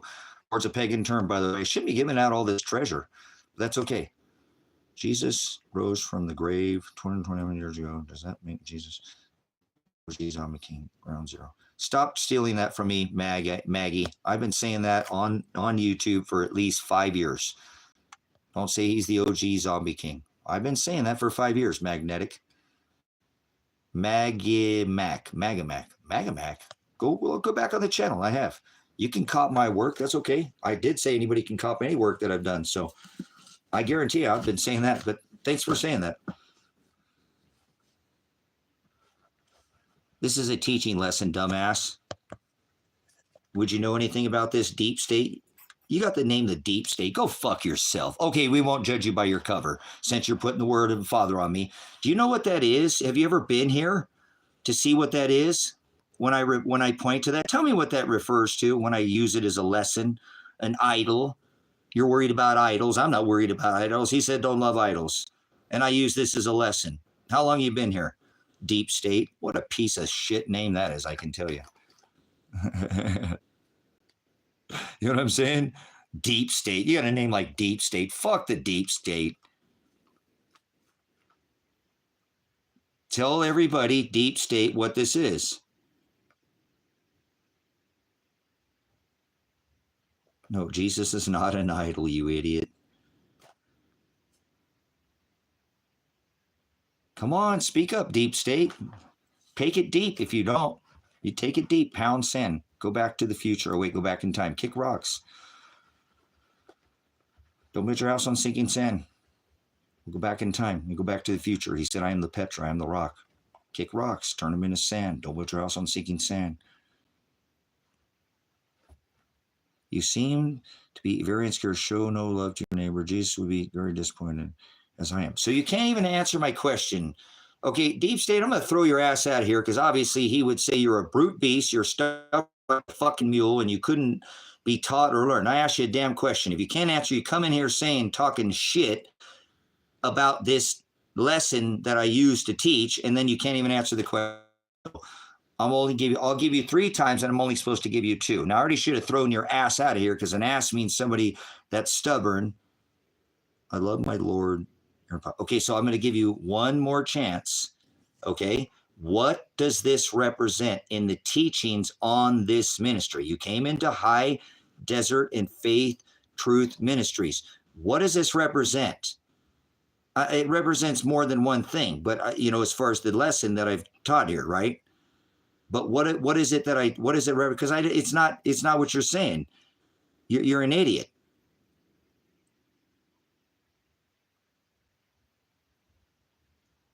It's not a goat, Joe. Fuck, you're lame, man. Come on, Deep State. I'm going to give you one more chance to answer the question, what I said. You got to answer this question, Deep State, or I'm going to throw you out of here. No, that's not Baphomet. Baphomet is a goat, Matt. See, that's what I'm saying. It doesn't represent Baphomet. Baphomet is a goat. David declared him the Lamb of God. That is, makes Father of the Ram. But Deep State's an idiot. I use it to teach with. It's a lesson. You talk about the age of Aquarius. But Deep State's an idiot. Couldn't even answer the question. I mean, he doesn't know. He's a lame, unskilled, simple man. Can't even answer a question. It represents your disrespect of God's creatures, his lessons to all of us. Love each other and do not insult and let sin through you. So you can't still even answer the question. So Deep State is an idiot, okay? You're just trying to smooth over. If you could just answer a question, we might learn. You're not doing it. If you move all over the place, okay? It says, love thy neighbor like thy enemy, like thy love thyself. And I'm not insulting you when I ask you to answer a question. And if I call you an idiot, it means you don't know. And obviously you haven't been able to answer the question. And if you're an ass, it means you can't learn. And obviously you've proven to both be an idiot and an ass, Deep State. You're just not even answering the question. What are you, hard of hearing? Okay, if not, that means you can't learn. You're unstubborn. You have an unwillingness. This is what Christ would call you, a brute beast. So do you see that? You pity me. What are you pitying me for? Father already created me for a vessel of wrath or a vessel of mercy. So what are you worried about? Why would you pity me?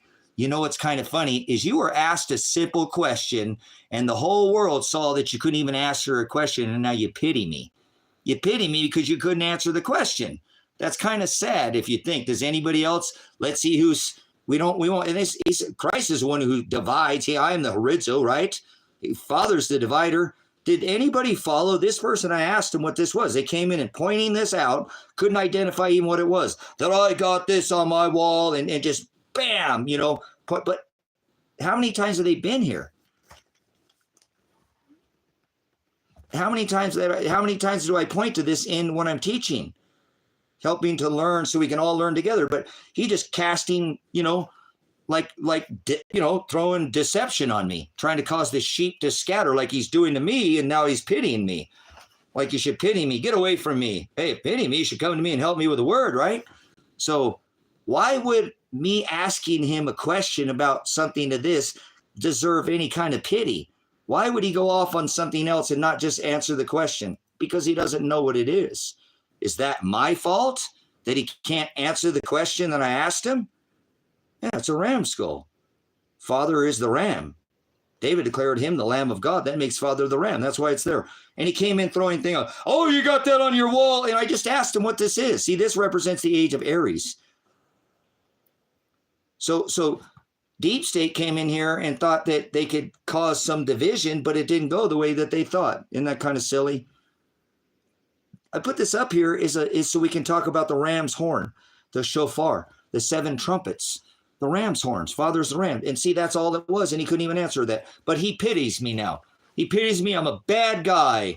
I'm a bad guy because I got a ram skull on my wall to point out that it was the age of Aquarius, that in the triple conjunction between Saturn and oh my God, I got marks on my body too. Oh, I got marks on my body.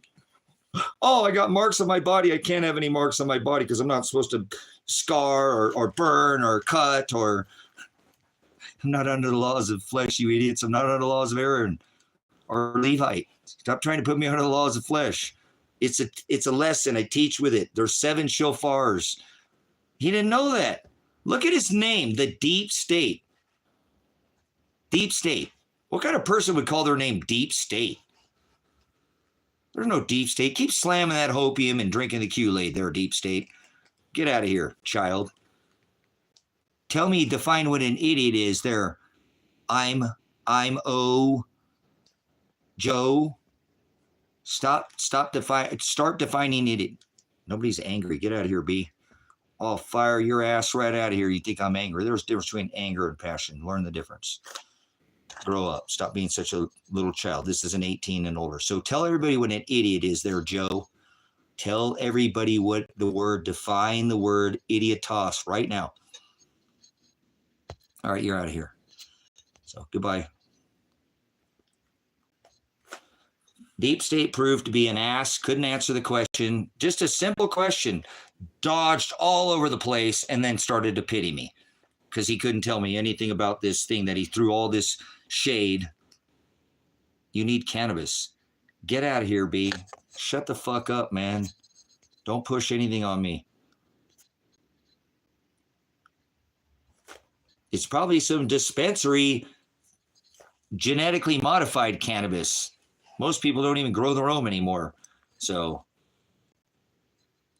yeah.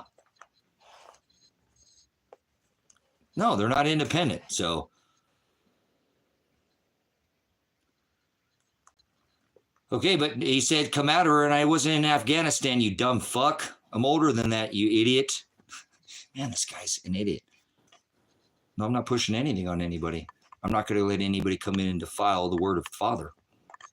That's all I'm doing. I'm protecting his commandments. Exactly what I'm supposed to do. That's what I'm supposed to do. I asked him a simple question. Okay? I asked him what this is. He came in saying that I can't have this on my wall, and it's and I said, what is it? What does it represent? How many times have you been here? But he couldn't even answer the question, so that's not my fault. And I think his name's stupid. Deep state. There's no deep state. There's no Kool-Aid. There's no underground. Trump's going to go catch the pedos. Elon Musk said he is a pedo. For Christ's sake. Grow the hell up. So is Elon. They're all pedos. Wait, they get the list. All the governments, their names, officers are on there. And boy, we'll have a big fucking problem then, won't we? Yeah, we'll have a real big problem when a bunch of all these governors and senators and congressmen and then President Blind 11's name's on it too. And we already know that. How many years have I been telling you that for? Oh, wait, I think I might have mentioned that at Truth Viral 10 years ago, huh? On the same platform. Oh, so I'm so crazy 10 years ago too, right? Move along. I don't need you here. I don't need your subscription. I won't try to turn a goat into a sheep. It's not even possible. Most people go to hell because most people can't even define what the word hell is. Okay? 99% of people that I talk to can't define what the word hell is. Hell's not below your feet. I can tell you that. That much, okay? I can tell you that much. Hell's not below your feet. Neither is the earth. Heaven's not above your head. Neither is God is not in the sky. If you're one of those 89 that thinks God's in the sky, you can go ahead and leave. Don't argue with me. Go study, come back and go worship your ball god, your sky daddy Jesus somewhere else. So, this is what I'm saying. I said I wasn't in Afghanistan. Look, guys, are you fucking hard of hearing? Father, forgive them for they know not what they do. Okay? So, don't worry about it. I won't try to change you. I'll just throw you out of here. How about that? I don't need you here. We won't condemn you. I've never permanently banned anybody's ever been permanently banned from the chat. That would be condemning you. We just put you in timeout for 24 or 48 hours. That's it. Okay? So that's it. We don't condemn you. Father will do that when you try to come against this ministry. You're going to have to answer on the other side. So don't you worry about that. Okay? Good stuff. So anyways, explain. Quite a lot of people here. No, we used to do 1,500 on TikTok. 1,500 at least, and have 8 people in the live. Nobody's ever had enough balls to join me in the live. I've never had anybody. I've opened it up before many a times. This channel's been up for 3 years. Not one person's ever joined me in a live stream. Pretty sad. Dexter, make sure you're reading the right text, okay?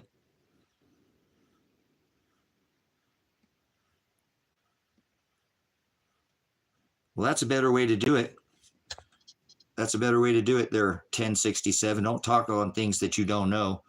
You'd be a whole lot better off. There's only one text. There's only one. And this is the only one right here. The interlinear Textus Receptus. This is the only one. It's written in Greek. This is accepted because it was canonized in the 12th century. This is an old 12th century book. Book means Bible. It was never written on a book. It was written on paper. It was written on stone tablets. In the 12th century, in the Council of Nicaea, they took out every word and defined it. There's no other version of it. There's only one version. Everything else, you just burn it. It's garbage. Don't put it in a library, archive it, let somebody read it for later. There's only one version. It has to be canonized, meaning every word has a number which you can actually pull out and study every word. Definition first, lexicon, and then define it exactly where it's at and pull out each sentence. Where's I have my concordance over there. So this is the only way to study. I can never get it to go in properly. Shut up, X-Ray. Get the fuck out of here, dude. You're an idiot. I've done showed my ID before. You're a fucking asshole, dude. I defend the right of these people, and you can come in here and tell me stolen valor. You're a piece of shit. Do you have a DD-214? Do you have a DD-214? Echo Tango Sierra there? X-Ray? You have a phonetic alphabet name. Give everybody the, oh, wait, you can't speak up in here. Otherwise, I bet you couldn't even ask you the phonetic alphabet. You couldn't even tell me. Tell me what sports is. That's an acronym. That's an acronym. Tell everybody in here, acronym. Don't call me sir. I work for a fucking living. I was enlisted, you dumb fuck. I wasn't an officer. Get the fuck out of here. You don't know nothing about the military. Tell me it's stolen valor. You don't even know shit about the fucking military. Tell me the acronym for sports. Tell me sports. Tell me what sports means right now. Come on, that was a basic training you learned in your basic fucking training. Sports. Tell me the acronym for sports. Answer my fucking question. Come on, X-Ray. Come on. You got a phonetic alphabet name. Tell me what sports means. Tell everybody in here. So you're going to sit there and say that I didn't serve in the United States Army, which I'm not happy about serving this military industrial complex.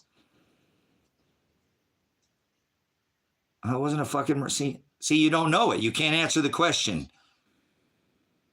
So you stop talking about people that weren't in the fucking military if you don't have a DD-214 that says honorable discharge, all right, asshole?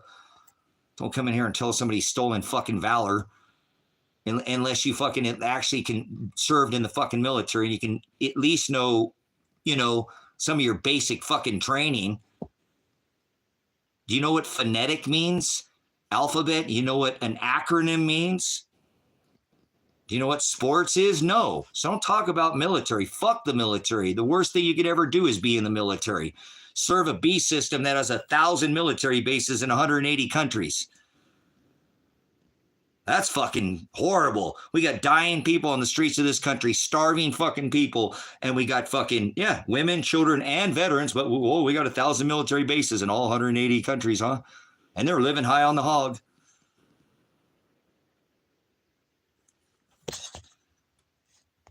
I'm an interpreter. Yeah, I know what that means. Does anybody, what? Look, guys, I want to try to use this as a lesson. Look, X-Ray is in here. I need to get X-Ray out of here.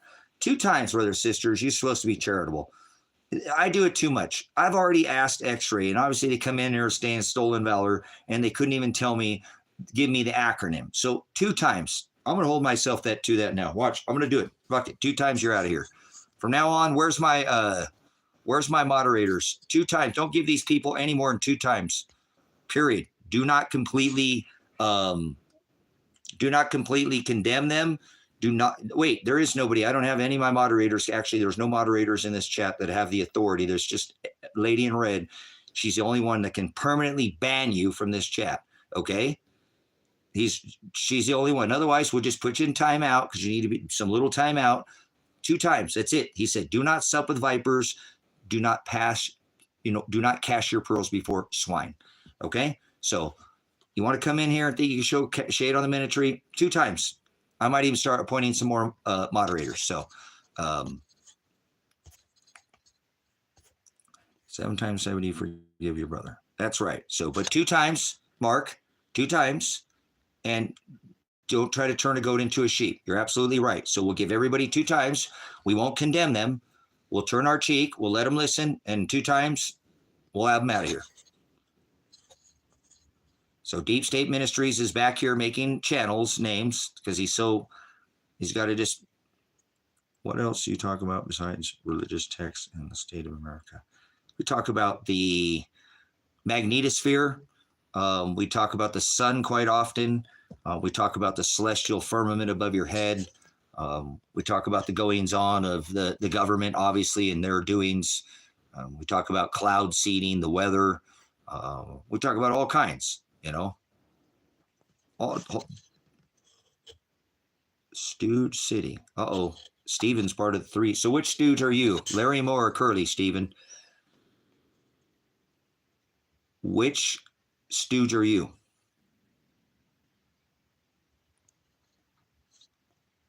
So you reported 3 times. Let's see. Somebody else said they reported 3 times. Green label, green label, green label, green label, green label. No, I don't see in there. I don't see the sports in there. So we're just shooting from the hip, guys. Do you think another world war will happen? We're already in a world war, FSM. We're already in a world war. We're already in a world war.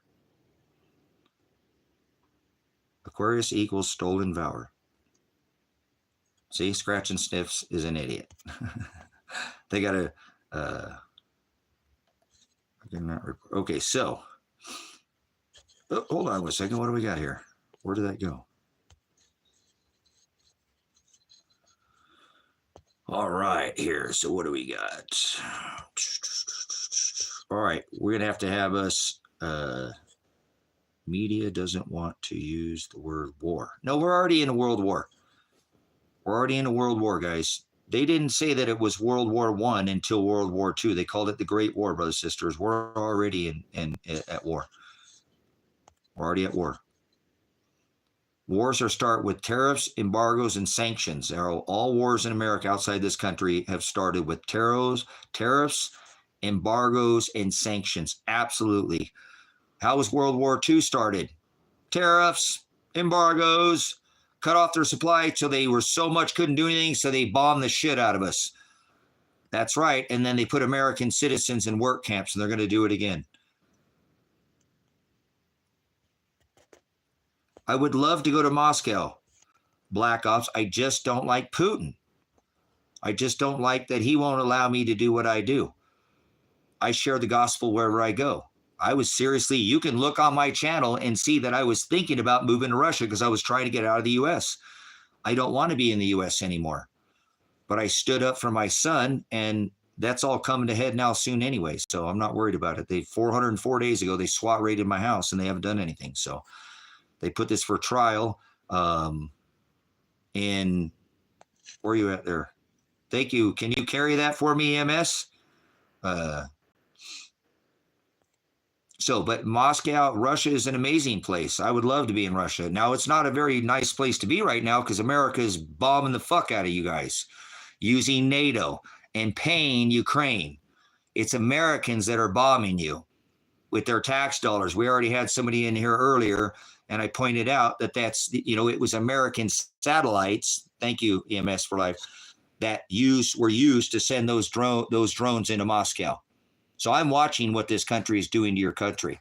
And I don't like what America is doing to your country, nor do I like what Russia is doing to Ukraine because I know the history of Ukraine. Most people in Ukraine speak fucking Russian.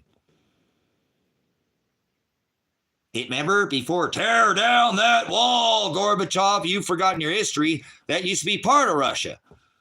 So I don't like what's happening right now. I don't like what America's doing. Trump's going to pull us out of here in 48 hours. Now he just sent another $1 billion to Ukraine. So it's all bullshit. America's the most unsafe place to be. Soon your country will take over Alaska, and with the dragon, this country will be yours. But nobody will listen to me until it's too late. That's okay. I don't care. They'll put people in work camps just like they did during World War II. They were American citizens, American-born fucking citizens, period. Shut the fuck up. Learn something. Grow the fuck up. You've forgotten your history. You forget it. You're bound to repeat it. Trip over your own dick. Step on your own mistake. Got to admit you have one to fix your fucking problem. They already interned American citizens during World War II. They already interned American citizens during World War II.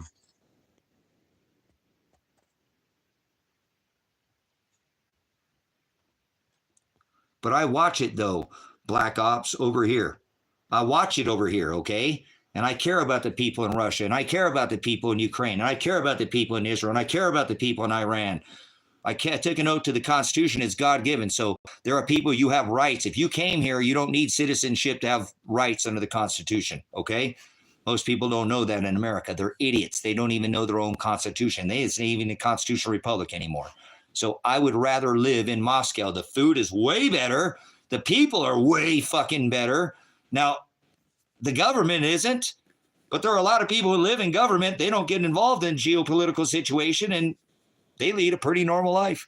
And they don't have to eat red late dye number fucking 5 and yellow this, dye that, and fucking GMO this, and maltodextrin and fucking monosodium glutamate, and eat fucking poison, box, can, and bag fucking food. What flavor of fucking poison would you like today, sir, ma'am? So yes, Russia would be a great place to live, okay? So there's good people in Russia like there's still good people in America. So absolutely. Why? Because we keep bombing the fuck. If we'd stay the fuck out of their business, they wouldn't have to draft anybody. You can blame America for that, stupid ass James. Dumb fucking idiot. Fucking asshole. Get the fuck out of here, James. Try to be fucking silly. There's dying Russians and Ukrainians. You hear what I said, dumbass? Most people in Ukraine speak Russia. Are you a fucking American? What are you in California? You want to fight people from Florida? Grow the fuck up, dude. Silly and ain't silly. Imagine having to fight people from your own fucking country. You're a fucking idiot. Fuck you. Seriously. Imagine having to fight somebody from California. Oh, yeah, they'll fight for it. Say, fuck you, man.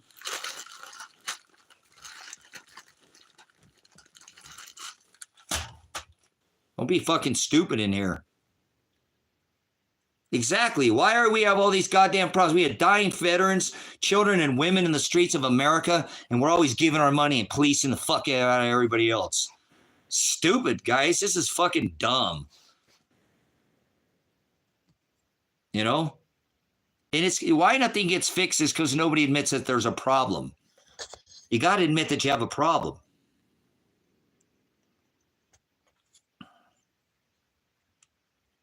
It's not going to end, Black Ops. Do me a favor. Black Ops Elmore, are you subscribed to Canadian Prepper or Prepper News? Actually, Prepper News. It's the new channel. Are you subscribed to Prepper News? Everybody in the chat, are you subscribed to Prepper News? He don't need your channel subscription. He's got millions on his other channel, but Nate's a good guy. Are you subscribed to Prepper News?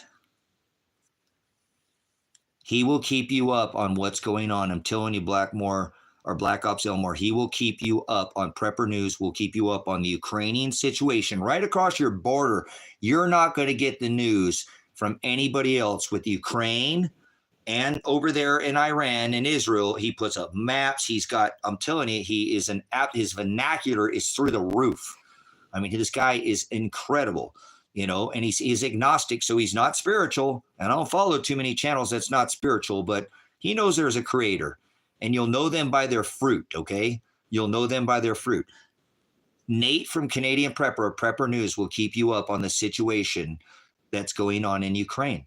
Nobody has covered the Ukraine war like Prepper News, okay? I guarantee you guys will be glad that you did. He has another channel that's called Canadian Prepper, you guys. He's got that Jace Medical. Listen to me. Do you guys have somebody... I was just watching a blog, guys. This is crazy. I was watching a blog about a lady that was killed in Salem, Oregon.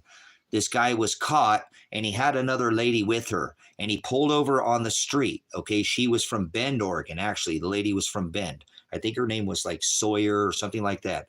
And he said he didn't have his inhaler. Now, listen to me.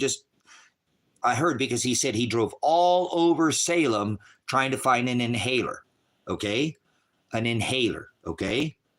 You don't even know what you're talking about, snot, so get out of here.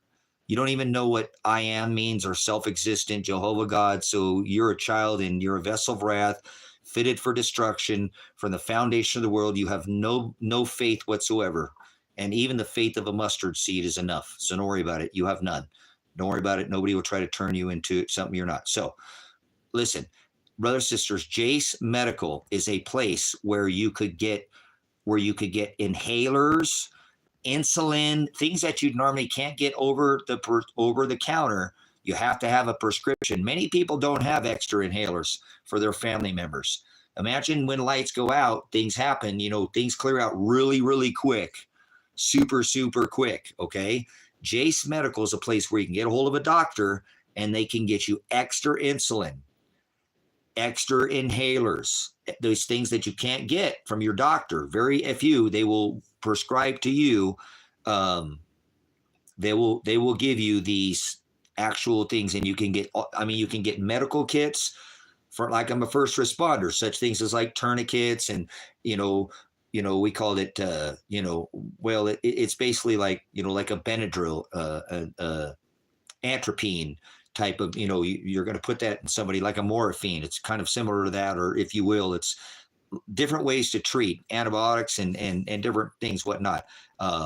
But this is a place, if you've got a family member that's on a prescription, guys, and they don't have extras, it's going to be really hard, day one, when you can't go get your things from the store for maybe an extended, maybe things break down because the sun shoots a flare. Maybe, Kim Jong-un's got a satellite that goes over us all the time, every single day, bargain, bro, you're dumb. Well, we're going to actually have to stop here for somebody who called me dumb. What is so dumb, Ben, about a bargain? You said bargain, and I'm not your brother, so I know you're not my brother for sure. I can already tell from your energy. You got low energy like swine, like a pig. Remember, he cast the low energy Aletheia into the swine and wandered off a cliff to its watery judgments. So since Ben, why am I dumb? Because I said bargain.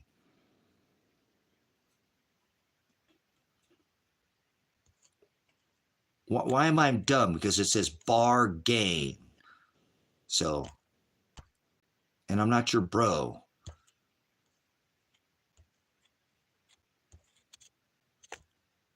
You want to answer my question?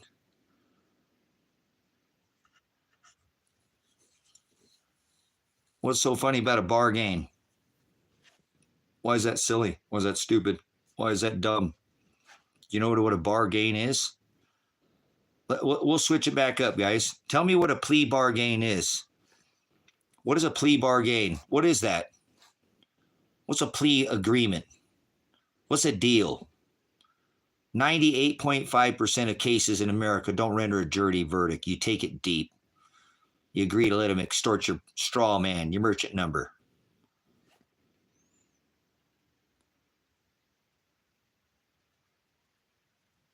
Well, it's the company was Jace Medical, Happy Feet Gal, for this company that that can give you prescriptions over the counter. They'll put you in front of a doctor. You call. It's all legit. They can get access to your medical files, all of it. So if you've got people you're caretaking for, there are a lot of people who can't leave the cities and stuff. They want to go. They want to try to get off grid. But they have somebody to take care of. Think about that. Okay. Canadian prepper, Jace Medical, and he's got the best prepper survival gear on the product. He doesn't have cheap crap. Nate's survival gear is not cheap.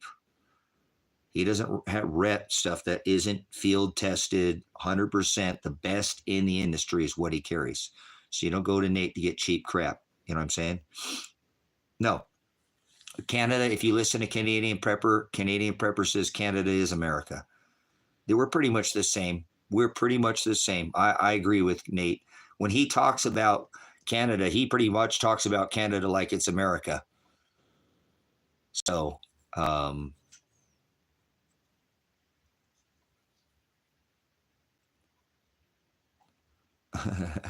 Insomniac, get to sleep. He said, don't fall asleep spiritually, Insomniac. Maybe that would be a good thing. Spiritually, don't fall asleep. Get some rest. Go to bed sometimes when you can and sleep. I sleep about 4 hours as much as I can sleep. People think that's just what I sleep. So anyways, it's because they push Insomniac, if I came here and just pushed some crap about fluffy bunnies and puppies and some Christian crap, some Christian religious nonsense, some easy Jesus, God loves everybody crap, come on in and be saved and sit down, and this channel would blow up. I made 20,000 on this channel, and not I, or 17,000 in 3 months after being banned off TikTok, which was, another 20,000 channel over there for, and it blew up more than any other channel over there. They banned that channel, which is still up, but I can't go live. I came over here at 300 subscribers, and in 3 months we went to 17.3, and then the channel sat at 17.3 to 17.5 for 3 years. For 3 years, we gained 200 subscribers, somewhere around there. And then it would bounce back after that for a little while, and then they got it, and then it. So we've just recently been starting to get a little bit of this unshadow ban, and they shadow ban us. If I say certain words, I'll go right back under the algorithm. So most channels talk about a bunch of fluffy bunnies and just easy things. What is that beast dude or whatever? Just talk about stupid shit, and your channel will blow up. Talk about things that don't work, make no sense, don't have any resistance, don't push the algorithm, don't talk about anything, political, history's meeting every day. People aren't doing anything about it. Not like you can change, what Father's already written, but just push an easy channel. And a lot of channels will, just don't put anything in there that's worth anything. Just push fluffy bread and circus, and they'll push your algorithm, push you right on through the algorithm. So you got to avoid certain words.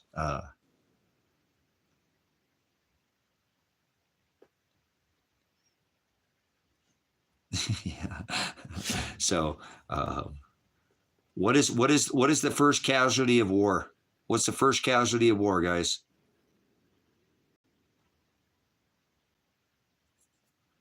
No, but I'm not doing that. I'm out in the middle of the desert. FSM1, I know that, but I'm in the middle of nowhere. I'm not going to set up Wi-Fi and a camera and all that shit. I don't want that goddamn fucking weaponry on my phone or my house. You know what I'm saying? I don't want that on my house, my phone. I don't want it around my animals. I don't want that shit. Hell no. I steer clear of that. I stay way the fuck away from that. Fuck no. They can kiss my ass. I ain't putting that goddamn fucking shit on my house. Hell to the fuck no. It's a weapon. So I don't like it too bad. They're pumping out. It's like they're Nimrod towers just spewing semen, but in millimeter waves all over everybody in the cities. Think about that. When you live in a city that's just like a bunch of phallic towers everywhere, those are Nimrod towers.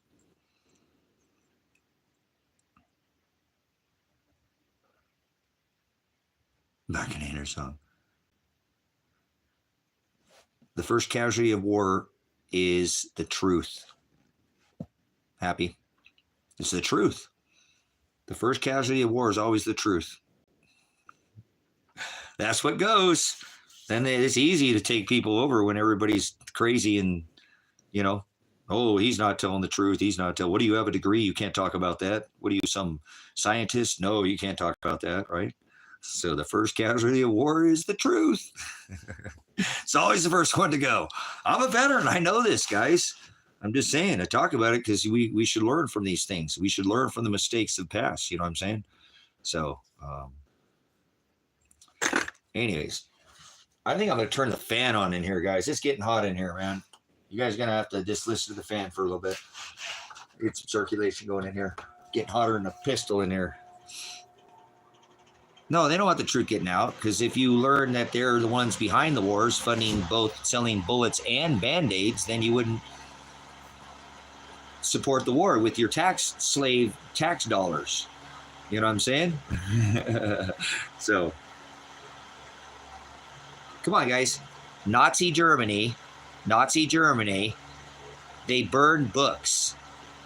Now, we haven't heard the term Facebook fact checker in a while, right? I don't do much Facebook. Maybe they're still on there. But if you take one person's blog down or take one letter off the internet from that person, that's called Nazi Germany. Is it not? That ain't no different than it's burning digital books, is it not? You know how many times, how many channels I've had taken down, how many live streams I've been taken down, how many videos, how many demonetized, videos on this channel because I didn't say the right thing. That's fucking Nazi Germany. That ain't no different than burning books. You're just burning a digital number. So, see, people don't think, oh, well, what are you waiting for? Dude, this is Nazi Germany. You drive around. They're like license, insurance, registration. Where are you coming from tonight? They're a happy gal. You smell like something. You've been drinking tonight? Do I need to get my dog out here? Let me walk around the dog.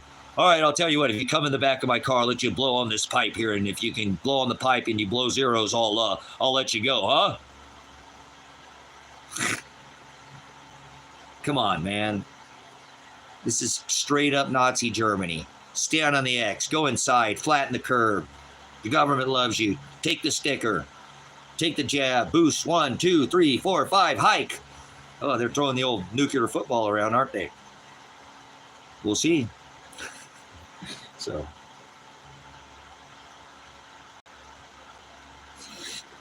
Guys, the best thing we can do is come together, though. Unite. You can't spell community without you or I. And if you can't do it with me, then you better find somebody like-minded around you that wants to survive. Not some turtle. You flip them over, you get them on their back, they're screwed, just like every woman I've ever met. They got her on her back. She was screwed. Sorry, apologize, lady. I'm not sorry. I'm just using it as kind of analogy. I want you to kick, turn over, have some kick in you, right? It's a little bit of fight, if you will. I apologize again. But most men don't have any fight in them. No kick, if you will. Some of us put our teeth back in our head and we get back on the horse and we ride again. Right? It seems like the ladies got more kick in them like a horse than men. Damn, some of these ladies like a freaking mule. They'll mule kick that, you know what, out of you. She's on hummus and going to the gym, man. You better be careful. Like I said, Jim done dislodge a watermelon through a crack of the wall, leak 9 quarts of oil and still function properly. And I'm a veteran. That is hardcore. Hardcore. If you ask me, leak 9 quarts of oil and still work? Firing all cylinders? Man, that's amazing. So let's give it up for our ladies, okay?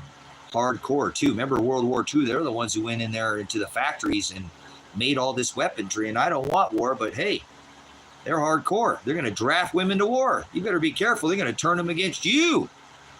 Men, I mean, protecting their foxhole in that foxhole. You better stay away from my foxhole. You ever seen a dog when they don't want anybody around their backside? They're really protective, aren't they? Bitch. Yeah. See? Oh, I'm glad I don't have to be around anybody, guys. Oh, my goodness. Man, my eyes are burning today. I don't know what's going on with my eyeballs today. They're hurting. This right eye is killing me. I don't know if you can tell, but it is just giving me hell today. It keeps getting all blurry. I keep getting all blurry on me. I think it's because I'm inside. I'm getting this light coming from over here, and I got that focus from whatever the grenade to the face. It's inflatable, yeah. Oh, goodness. All right, guys, I'm going to get up here for 1 minute here, take a break, go outside, stretch my legs, go put some sun on my body. I'll come back here in a minute. Go let these dogs out. Hey, oh, your brother's still outside. Or is he back there? I'm going to go let these dogs out, go use the bathroom. Yeah, if you guys need to do your thing here for a minute, we'll come back up and we'll have some more conversation about this. 98.5% of cases taking a plea agreement, taking a plea bargain, and letting them extort your merchant number. And I'll tell you what happened in court is unbelievable. They've got no case. They've got no case. You know what I'm saying? They got no case. They got no case. Hell no. They're going to take it to trial, and the attorney's quitting in 2 days from now, and they're going to have a trial 6 days later. You have to be able to still select a jury. The process takes at least a week to select a jury, to go through the process, and that there has to be an attorney to assign a jury to go through the 404 days, and they've done nothing. I go into court, and the attorney forgot to show up. There was nobody there to represent me. That's failure to right of due process. They couldn't be any more blatant. And it takes him 15 minutes to get the guy on the phone, and he calls up. He goes, oh, hey, I forgot to call. I forgot to call in, and I forgot to call and quit a while ago. I just forgot. I've been busy. I forgot to call in to say that I quit is his attorney. I forgot to call in and say that I quit. 3 months ago, he quit, guys. He has done nothing in 3 months. There's been nothing done in over a year. Remember, they SWAT raided the house. They brought 30 men here with guns and assaulted me, my daughter, my son. I didn't know they assaulted my daughter too, guys. Remember, I haven't said they assaulted my daughter. They assaulted Adriana. They didn't have a warrant for her arrest, and they threw a fucking grenade in the motorhome she was staying in. That is game over. That is cruel and unusual punishment. That is unbelievable, guys. And they wouldn't. I told them to drop it, Hoosier, and they wouldn't. The judge said, well, no, I'm just going to go ahead and keep the trial date for July 16th with the no attorney. No attorney, but I'm going to go ahead and keep the trial set anyways. The attorney quit on the phone, said, oh, crap, I apologize. I didn't call in. I just quit a long time ago. I just forgot. And I forgot to call in a long time ago to say I quit. But they have to have a hearing so he can remove himself as counsel. So they went ahead and did that on the 10th. It was, the 7th. So they set it for the 10th to remove himself as counsel, and went ahead and kept the trial going for the 16th, 6 days or 7 days later. No, 6 days later, because it's the 10th. So they're going to have a trial without an attorney.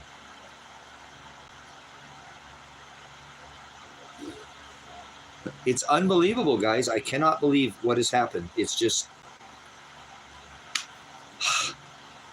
there's nothing in this case that has happened that's normal. They assaulted Adriana. They threw a grenade in the motorhome. I didn't hear it. I didn't hear it. That means they woke. That's how Elijah, my daughter, and my son were woken up by a grenade. No resistance. They just got here. Remember, I thought they came here and did it to me first. No, they didn't do it to me first. They did it to Elijah and Adriana, trying to rile me up as a veteran. That's why they shot Elijah. I've talked with multiple people now. They said they, 99% think that Elijah wasn't actually shot because he's still alive, but they shot over his head to try to get me to grab my weapon. Because you hear him, as soon as he shot Elijah, he said, stop making this more difficult. Come out the door now. They wanted me to grab that gun because that was their mission. Get this fucking boisterous veteran to shut the fuck up. Get him to come out with his gun and we'll fucking kill him. He'll come out with his gun. He's a fucking loudmouth. We'll get him to grab that gun. We will. I actually said for 17 days I wouldn't use a gun. That's how fucking pumped up they were. A bunch of fucking roid freaks. I bet you they're all pumped up, ready to come out here and kill me. Didn't work out that way for them. Even a grenade to the face, which should have killed me. That is attempted murder. That is assault. That is cruel and unusual punishment. And they did it to my daughter and my son first. So this case is done. And they're still going to just try to push it through, guys. Watch. They're so criminal. Guys. So criminal. Grenade to the face and five tear gas canisters. 5 tear gas canisters, guys. That's excessive force. That is, like I said, that's attempted murder. That is attempted murder. It is attempted murder. You can't come out here. That is beyond assault. There's a difference between assaulting somebody and attempting to cause bodily harm. And that shows that they came with an intent to hurt and to maim. Never did they show the warrant. Never did they attempt to de-escalate. Never did they attempt to even properly serve. The search warrant was never even served properly.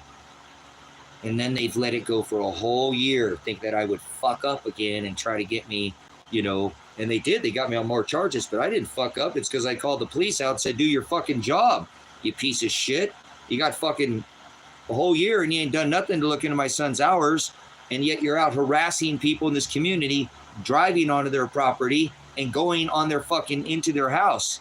And he turns around and files retaliatory charges against me, targeting, and files harassing the police, menacing the police. That's like 8 years in prison with those charges. And they take my Second Amendment right away from me. Come out here and serve a warrant and use the red flag gun law under Trump's, which I've been telling you on this channel. Go through the videos. I warned you it would happen, and then it happened to me. Then they came and took my weapons from me. So now I've gotten rid of all my livestock here because I can't even take care of my animals. I can't even fucking farm anymore. I'm fucked. If a cougar comes down and gets my dogs, I'm going to have to jump in there and fight the cougar off. Because I'm not going to let my dogs get eaten, you know. But I can't take care of my livestock out here, you know. And so I've had to even shut down my farm, and that sucks. So they've taken my, you know, my means of how I work out here. That gives me peace of mind, going and feeding my animals every day on our daily regimen. Making sure I do that, you know, animal husbandry that gives me that, you know, peace of, you know, mind. I have purpose on this land. And that I'm not living on a big piece of land for no by myself out here. Having the livestock makes a big difference when it's here. So they'll pay one day, and if they get away with it in this lifetime, they won't get away with it in the next. I guarantee you that. That's why I seek no vengeance and no man. So we'll see. I think the case is over. I don't want to get overconfident, but I don't think they have a case. And I know they can't win the case. And I actually told the district attorney in there that you're going to lose this case. It would take you 2 years to do all the legwork on this case, and it would take you at least 2 months of trial. Drop this case, or I'm going to sue this county. That's what I said. I'm going to sue this county. And I've never said that in open court. And then I walked out the door, and then Elijah's attorney was sitting there at my case, and he looked at me, smiled. He got this big shit-eating grin on. I looked at him. I said, "Don't smile at me. My son is missing and could be dead." And walked out of the courtroom. So I'm always this close to Kemp to court. I don't sit down. I won't sit down in the chair. The only time I sit down is when I'm in the belly chains, right? You know, when I got belly. He did. He smirked. He freaking smirked. I'm telling you, EMS, I wouldn't have said it, but I was going to try to ignore him. I was trying to be calm, but I walked out. He's like, and I'm thinking, I got a missing fucking child, and this guy's his attorney, and there's the investigator. They're at my fucking court case, not out looking for my son. You're damn right I fucking said something, and everybody in that courtroom heard it. And I asked Kevin, did I say that too loud, Kevin? Because I didn't want to be, you know. And he said, no, that was a good. I said, I didn't yell, right? He said, no, you raised your voice. I said, oh, okay. But I didn't yell, right? He said, no, that wasn't yelling. You raised your voice. I said, okay. So I didn't say it lightly. Everybody in the courtroom heard it. So they better start looking for my fucking son, because he's possibly dead. And Judge Vandenberg, ass is in a sling. Remember, because I told him to drop the no contact order, and that's why the police wouldn't go look for my son, is because they said I'd be breaking the no contact order, and they were going to arrest me for trying to find out if my son is dead and my daughter had been raped and is dead too. Imagine calling the police because you find your child and daughter's cars and you find out where they're at. The guy lies to you and you find out where they're at. So you report it to the police. This guy's lying. They're there. And then they don't even go look for him and turn around and going to arrest you if they go there and say, oh, well, if we make contact with him, since you have a no contact order, we're going to come arrest you. Stop using us to do your dirty work, Tracy. That's what I got threatened by the cops. They're going to arrest me for asking if my daughter had been raped, if my she had been killed, kidnapped, and my son kidnapped. And that's exactly what I had told. Well, like I said, that too. And the passport, which is a federal offense. A federal offense. EMS, they should have just went on the passport. Just on the passport. They could have kicked it out of their thing, out of their jurisdiction. They could have kicked it out of their, think about that. They had a chance right there. They could have kicked it out of their jurisdiction and called the feds and said, hey, this guy's reporting his passport. This is a federal offense to hold or steal somebody's passport. The guy said he sent it at the post office. It's a little teeny tiny post office. Let's go look at the feed on the days he sent it. If not, we're going to go get a warrant. We're going to go look through that thing for his passport. They could have kicked it out of there, and they didn't. They didn't do shit, and neither did the attorney, remember? So his ass is in a sling, too. There's a lot of people that are going to be in trouble. If this case ever gets opened up, It's done. This is probably one of the largest cases of a 14th Amendment violation, of a Fifth Amendment violation. Right of due process, okay? And your right to speedy trial is your Sixth Amendment. And this is 14 months since they SWAT raided. They came in here with big guns, shot people, you know, shot out all the windows, grenaded people, tear gassed people, took somebody without a warrant. They made a lot of critical errors. Didn't even, you know, a lot of errors, you know. Well, yeah, I am now. I'm not going to not sue them. Absolutely not. I will not, because that's the only way they will be held. I already called the DOJ. I already did. Who should I call? DOJ at the federal level. I called the DOJ at the state level. I called, because this is involving the state, right? I called, I said, and they said, well, there's a special, we can't police ourselves, so you got to call this office at the governor's office. I called that office. I've been calling for years prior to even this taking place. And they won't call me back. I've even called them out a million times on this live stream. I've called out the Department of Justice, and they do monitor this channel. I have the discovery that says this channel is 100%, they got your IP address. Yes, they do. They monitor this channel. It says it in the police reports that I've gotten from the attorney. I've been able to get all of it, but the discovery, it says that, you know, when I go live, they monitor this channel. They're recording all of this. Fuck you, you fucking piece of shit alphabet soup agency. You have no authority over me. You're a fucking corporation. Go fuck yourself. My son is still missing to this day, and it's been how long? So your ass is in a fucking sling, you feds, you fucking idiots. Stupid fucking government, man. These people are supposed to be the goddamn law of the land over these people, and not once have I ever got no man in a little fucking black suit come out here with a little fucking, some glasses and a little fucking earplug. Fuck you, feds. You're pieces of shit. Go turn in your fucking badges. You're a bunch of fucking soup is what you are, like an alphabet soup, from your Department of Jackasses from the top to the Federal Bureau of Imbeciles at the bottom, and your central imbeciles and assholes in the middle. Maybe that's why I'm not getting any help, huh? Hey, when your charges are harassing the police, menacing the police, you know, hindering the police, and interfering with the police, they might not want to help you, huh? Well, you've never heard a song called Fuck the Firefighter, have you? Nope.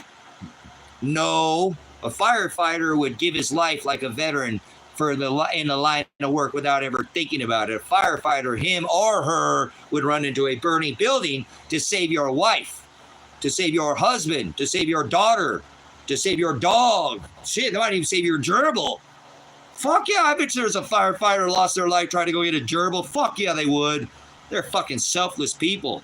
They don't think about it. They go into a goddamn burning building. They're like a fucking first responder. They don't know the difference. They see chaos, they run to it. That's how a police officer should be serving the fucking Constitution. Do you disagree? All they care about is officer safety. Officer safety. Oh, for my safety, find another line of work, you fucking pigs. Guys, come on. These are supposed to be public servants, community service officers. Same thing with a firefighter, same thing with an EMS, same thing with a first responder. Absolutely. They're public servants. They're community servants. They serve the community. They serve in a public capacity. These people aren't serving the public, nor are they serving their right.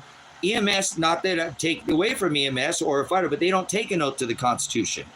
A law enforcement officer does. So they even have a higher fucking standard they should be held to. Correct? Right? So fuck yeah for our first responders and our firefighters, and fuck the police. Yep. But they act as if they have. They sure in the fuck do. I never really had no problem with no first responders, guys, and I was a traffic crash reconstructionist, so I got a deal, you know, even not, I'm not saying in military, outside doing traffic reconstruction, because that's what I did for a living. Who do you think comes and, you know, shows up before I'm, you know, putting a tourniquet on somebody, or I'm stuffing guts back in the body, whatever I'm doing, applying pressure, or wherever I'm doing my first, you know, responding, you know, it's that EMS that's going to show up right behind me, guys. And, you know, these people give their life. And these people, too, they're out there running code 3, endangering themselves with you dumb motherfuckers on the road. I've had to run code 3. Okay? People fucking stop right in front of you for no reason. Whoa, fuck. Damn, guys. The fuck? There's such thing as being too safe. EMS knows what I'm talking about. It's not easy to turn that code 3 on, guys. Once you turn that on, people start acting like idiots, you know? So, but anyways, I give a lot of respect for, you know, people who put their life on the line and do that as a servant. And so they should be serving like that, and they don't. All they care about is their job and their paycheck anymore and their own safety. They're not serving the public. If they did, they would turn this back to a constitutional republic, and we would be turning our money over to gold and silver. No, I know people would never understand what it's like to run code 3. You know what I'm saying? Fuck, how about in a big old paddy wagon, right? In a big old box. It's one thing to be in a, you know, in a police cruiser, right, with a package on it. You're in a freaking half a fucking building driving down the road at freaking, dude, those are, I used to do, I was actually, you know, I did all I remember when I was in Alaska too, it was a great opportunity up there to work with the fire department, because I got to do all the controlled vehicle. I got to do all the EVOC courses, right? EVOC, Emergency Vehicle Operation course, right? All the EVOC courses, because I was the EVOC instructor, because I was the traffic crash reconstructionist. So I was the EVOC instructor, right? So I went up there, and I remember because I was up there for a while doing some Arctic training, and we got the same place that they did all the fire jumpers, the hot shots, up there at Fort Wainwright, and they have a back they had a back runway back there at Fort Wainwright. Yeah, the EVOC course is a blast, right? Learn how to actually controlled slide, you know, like steer into the, you know. So we brought the fire trucks out there, and I got them to come out and spray down the whole back runway, right? The back runway with the water in the middle of the winter in Alaska. So we brought out all the EMS, right? All the fire trucks and all the police out there, and we were doing controlled vehicle sliding out on the runway, solid ice. You should have seen those fire truck drivers, man. Oh, man. And you guys in those freaking wagons, man, just hooking them sideways, just learning how to really, you know, EVOC courses. I did all that. I was the EVOC instructor, so it was a blast. I got to bring the fire department out there, and they sprayed down the whole runway EMS with I mean, it was like they weren't using it. We shut it off. Like I said, it was a back portion that was, you know, deadline. It had some cracking in it. We didn't worry about it because we were going to fill it up anyways with water.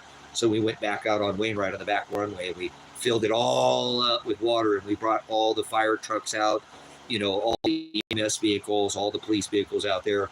It was a blast to see those drivers really learn how to gain controlled vehicle. They call it drifting now. You know what I'm saying? Okay, right. Okay, cool. So, right? They call it drifting. We call it controlled vehicle sliding in the EVOC course. That's what it's called. Controlled vehicle sliding. They call it drifting now, right? It's the same thing, right? Yep. So these kids, they know how to drive. They would be good, you know, right? Controlled vehicle sliding. You're going to slide. You're going to push. You got to learn how to steer it, you know. So, yeah, those are always a good time, you know. The job is, I didn't like being in law. God damn, I can't believe you're a cop, Tracy, you know. Dude, it was a stepping stone. Man, I want to become a reconstructionist, you know, do work for a progressive and take measurements and not wear a sidearm and do the same thing, you know, show up and get paid, you know, $500,000 and not get paid $175 to work for the state police in Oregon when I could work for Progressive or Allstate and do the same exact job, you know, pull my tangent offset, coefficient of freight, do all my traffic reconstruction, do all my measurements and get paid, you know, and never wear a gun, never have to deal with another person ever again. You motherfucker, you know. It's crazy, guys. You wouldn't want to be a law enforcement officer at that time. I mean, I've done it, you know, and I don't really have respect because they don't do it. But imagine being a police officer where you get a call where the old lady calls you, this motherfucker's beating the shit out of me, and she's the one beating him, right? She calls you up, and then you go out there, and, well, that's the way it works. You end up, you know, taking him to jail, right? Taking him to jail, and now she's beating the fuck out of you. You better not take him to fucking, well, lady, you're the one who called the goddamn police on me. It's really dangerous. You know, domestic disputes can turn real fast when people's emotions are, you know what I'm saying? Yeah, you know what I'm saying? Those are the most dangerous, you know, because like I said, you get a call on a lady who's, you know, or vice versa, beating the crap, and then you take their partner away, and now they're beating on you because they don't want you to take their partner away, and they're the one who called the cops on them. And you're actually, or you're finding physical marks that, you know, she did beat the crap out of, you know, he did beat her, and she called the cops, but now you're trying to get him out of there, and she won't let it. Oh my gosh, it could get, she pulled a gun out. Yeah, leave him alone. No, fucking, whoa, it can go both ways too. You know, whoa, super dangerous. So domestic disputes, the absolute worst situation, probably the most definite situation. And if there's, you know, drugs or alcohol involved, oh my goodness, that's why we always separate you. Separate them. Always. What's the first thing a cop does? Get you apart, right? They don't do that for no reason. So, and by the way, fuck the police. So if they did their job, I'd actually have some, you know, some respect, but they don't do their job like they should be doing it. The kind of law enforcement I'm talking about is kind of like back in the day. They don't act like this so much anymore. Somebody been in law enforcement or been around it would know, like, yeah, this guy, they were a little bit different. Remember, I couldn't put my hands down a woman's pants and search her. I had to wait. Officer safety was not more fucking important. Her fucking rights as a woman was more fucking important, and that's the way it should be today. Fuck officer safety. See? Oh, it's so important, huh? And vice versa. If you're a female cop, you can't stick your hand down a fucking guy's pants. Feel him up because you think you like his sweatpants. I'm like, damn, come over here, honey. You're under arrest, right? Women do it too. Women want the D. Guys want the P. You know? I don't think women ain't corrupt. There's some corrupt cops out there that are ladies. They're not. Anyways, moving on. It's in every business. There's a bad apple in every bunch. Guaranteed. So, anyways. And what is the worst thing? There's really no such thing as a good cop, but we'll play the part. What's the worst thing for a good cop? What is a good cop fear the most?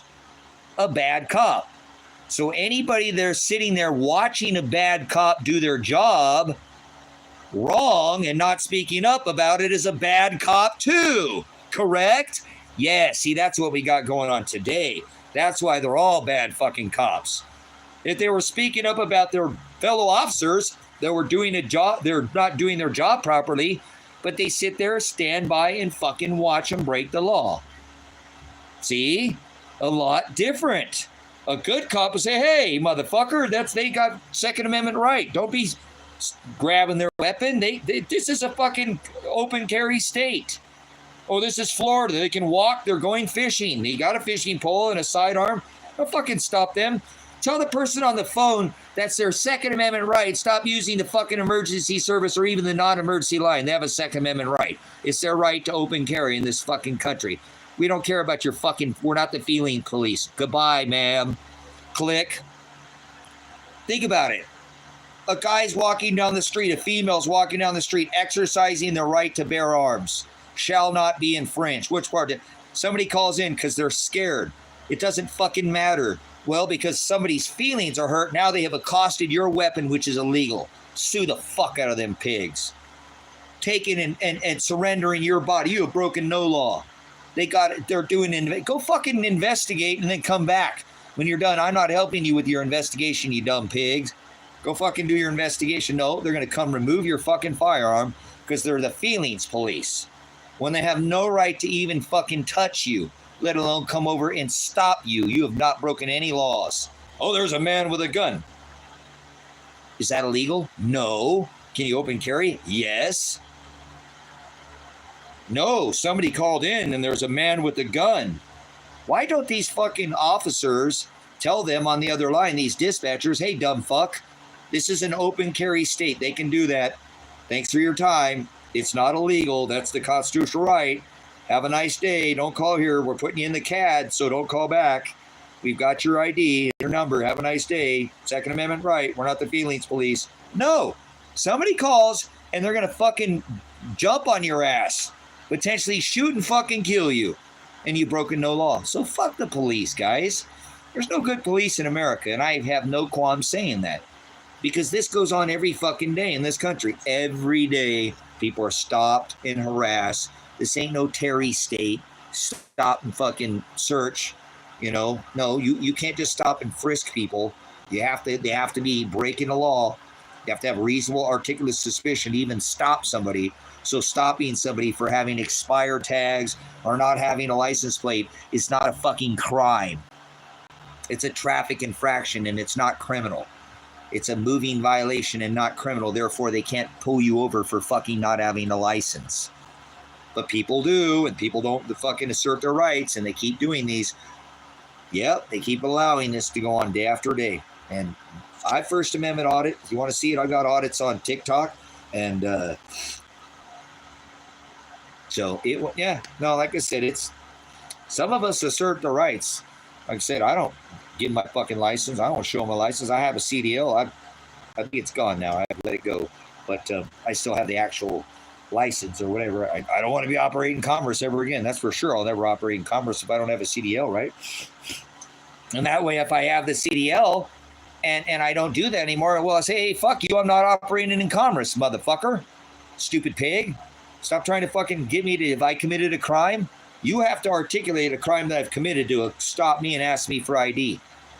You don't have any right to ask me for ID. I don't contract with tyrants.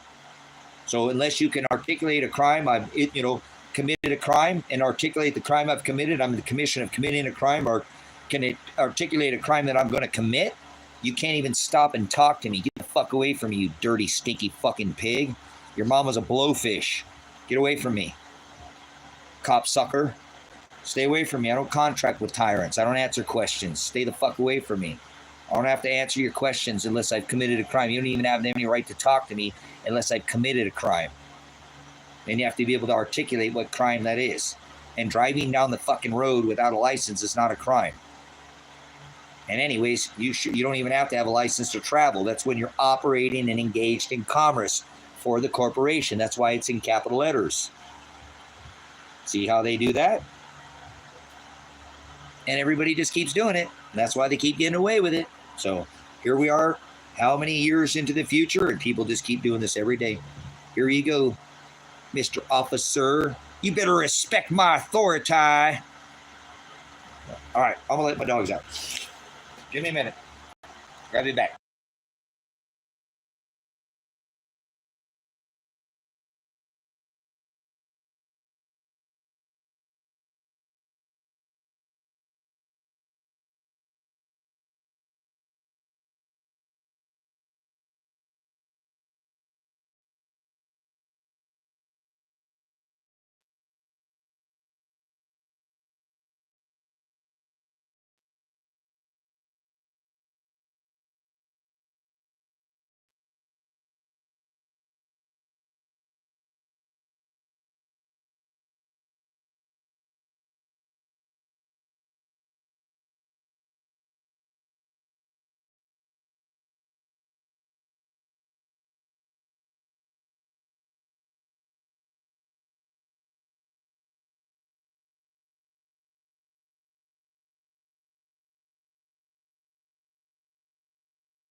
I made me a breakfast taco.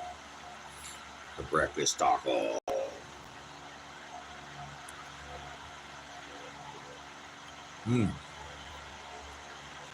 At 5:10 in the afternoon. Look out here.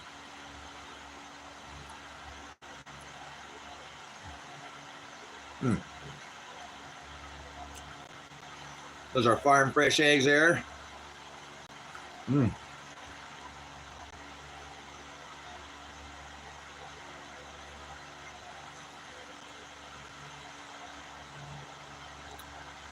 I put chives in my eggs.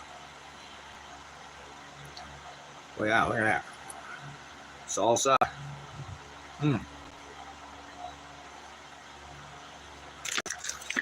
Oh, hold on. I'm thinking.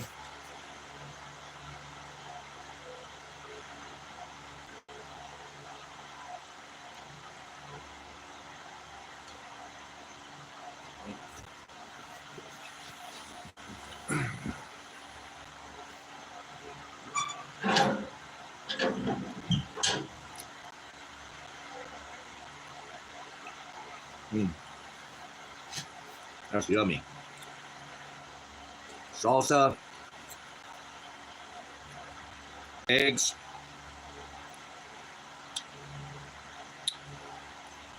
garlic salt, Himalayan pink salt, and Parmesan cheese.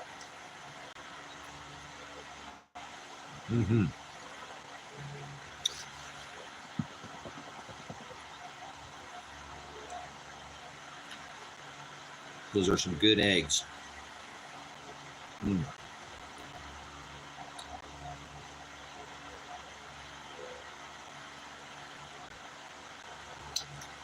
Cook them on high, baby.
Oh, pardon me.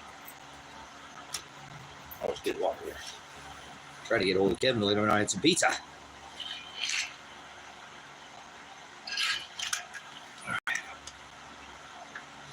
I had to go change the solar panel over there. Face it in the right direction here in the sun.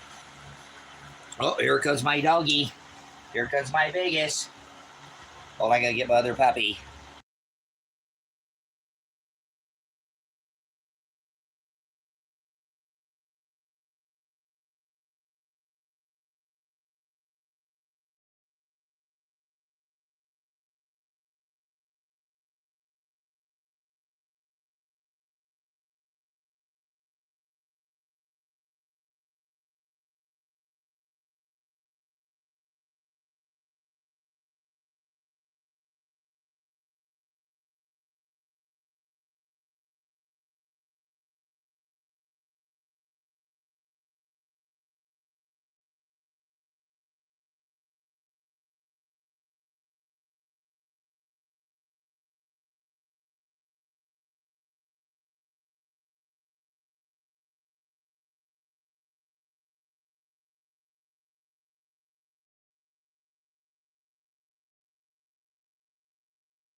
All right, guys. I'll put my water. There it is. All right. It's pretty hot out there today. It's in the 90s. He's out there trying to get Kevin's attention. He's over there. He's been out going through the rocks out there. On Table Rock. He's been climbing all over the rocks and enjoying all the space out here and all the quiet. There's no neighbors, nobody to bother you. So he sure has been enjoying the hell out of it, I tell you that. So anyways, I was hollering at him. We couldn't get his attention. So that's how far away my neighbor is. I can scream as loud as I can and he can't hear me. It's not windy. That's awesome, right? He's my closest neighbor, so he's just still, it's kind of all on property. But yeah, he couldn't even hear me. Pretty silly. So we got the fan going in the background. So yeah, isn't that nice? I was trying to get his attention. I got pizza earlier. Went into town, got pizza, and we got jalapeno pizza.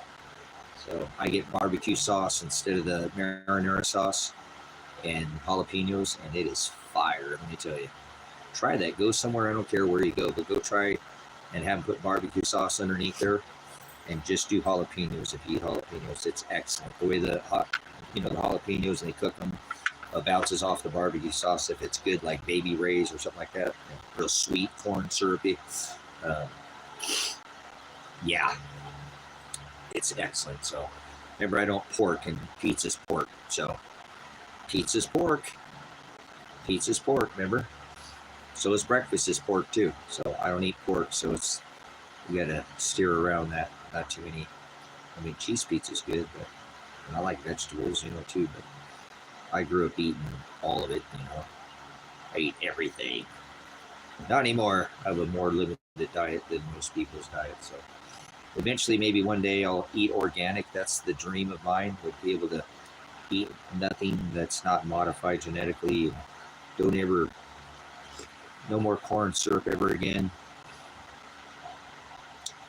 Keep sugar to just a treat, kind of like I am now. I don't really eat sugar. I don't crave sugar like I used to eat sugar like crazy. And so I have a lot better diet than I did growing up. I ate everything, just everything, anything, and all things. I didn't care, and I never moderated with anything. So I didn't never gain weight by eating. So I always stayed fit and active and had a job that was outside and didn't gain weight or anything like that. Actually, I struggled to keep weight on, so I'd have to eat a lot of extra things. So it's good because a lot of people have a very strong urge for sugar. It's just got everybody, like I saw this thing about addiction, and it said, don't tell me about you're addicted, getting on people with addiction. You're addicted to sugar. Yeah, that's most people, right? Most people are addicted to sugar, so don't tell me that you ain't addicted to anything. Yeah, you are. You got all kinds of ways to dopamine dump your brain and make you feel good, your receptors in your brain, because you're dumping sugar. It gives you that, not just the flavor, but it gives you that, dump, that feel good taste. We should be eating things that are a lot more healthy for us, like roots and things that are tart and horseradish. And not that we couldn't eat a little bit of sugar, but we don't eat the things that don't. It's a hard one to get off of, I know. And you're not addicted to nicotine if you're smoking cigarettes. Actual cigarettes, there's something else in the cigarettes that they're not telling us. I guarantee you they're not, because I've quit. I haven't smoked a cigarette in like 15 years, but every time I quit, because I started smoking in the military, and my wife's the one who got me smoking cigarettes. She's like, hey, if you take a drag off this cigarette and drink the beer that I didn't really drink either, but she got me drinking it. So not a lot, just, she's like, if you take a drag off this cigarette and then drink that beer, you can't even taste the beer. I'm like, aw. She's like, yeah, try it. I'm like, well, that works really good, right? Well, that just became smoking and drinking and smoking, and I didn't do a whole lot of drinking, but when I drank, I you know, or when I'd smoke, or when I would drink, I would smoke. And then I just kept up the habit of smoking, and I didn't drink, but the smoking continued, and so I know for sure it's not, because I know anything that you do habitually, like you can bitch and moan about running 5 miles. You can't do it, you're not in shape, it's kick your ass, whatever, and do it day after day. Don't start doing 5 miles, start with a mile, half a mile, then do a mile, and then work yourself up. Pretty soon, what you couldn't do, you could run 5 miles backwards. You know what I'm saying? You can run 5 miles backwards, right? It's the same thing you were bitching about you can do in your sleep now, right?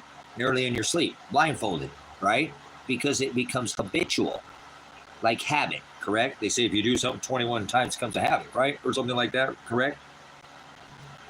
So what people forget is that when people stop smoking, they don't realize, if they've never smoked cigarettes, that you don't I stopped smoking once a day. If you smoke 20 cigarettes a day, then you stop smoking 20 times a day. And they don't know what it's like to go through the whole process. Like, some people need a cigarette as soon as they wake up. That alarm clock, bam, on the lighter is bam. I'm glad I was never that person that had to have a cigarette like at the first wake of the day, but there are people that are like that, right? They don't know the idea of what it's like to quit smoking. So what I've studied, I was going to write a book about this, and I think if I ever do write a book, it would be a book about this, specifically about quitting smoking, because what I've tried to tell people is don't quit smoking until you're ready to quit. 100% do not quit. Wait a minute, how's that going to help them quit? Well, if they fail, then they're not going to want to try to do it again. They got to be ready to quit when they're ready. When they're ready 100%, because it's a big mind fuck more than anything. And if it's, hey, you want to get stuck with acupuncture because that's what works in your fucking brain, or you want to chew Nicorette, or I don't know why that came out. If you want to chew Nicorette gum, you want to chew, bubble gum, you want to eat, people gain weight because they see, you got to serve this addiction too. Remember, this is the addiction. What about the peer pressure? Well, you're a non-smoker. Don't you go out on the smoke break with everybody else that goes and smokes? Right? Right? Oh, wait, hold on. You get up first thing in the morning, you smoke a cigarette. You're like, okay, I'm not going to do that. All right, I'll go in and I'll have a cup of coffee. What's better than with a cup of coffee than a cigarette?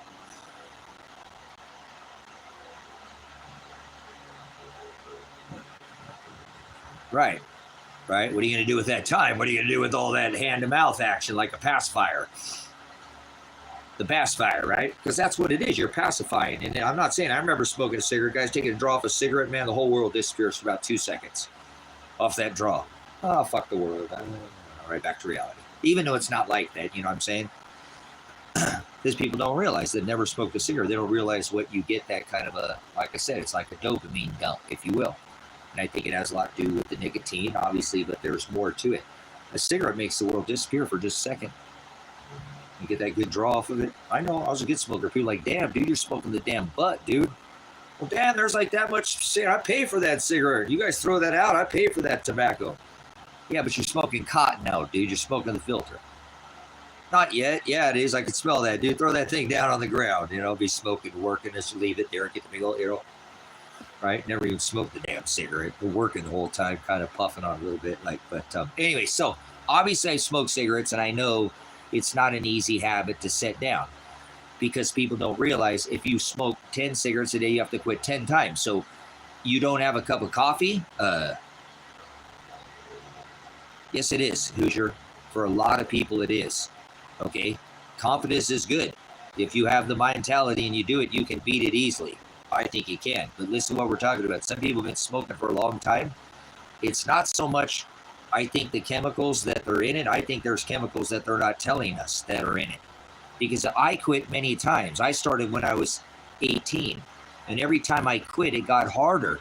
And the last time I quit, I said, shit, I'm not going to beat this thing if I don't quit now. I'm going to smoke for the rest of my life and not give a shit, because I love to smoke.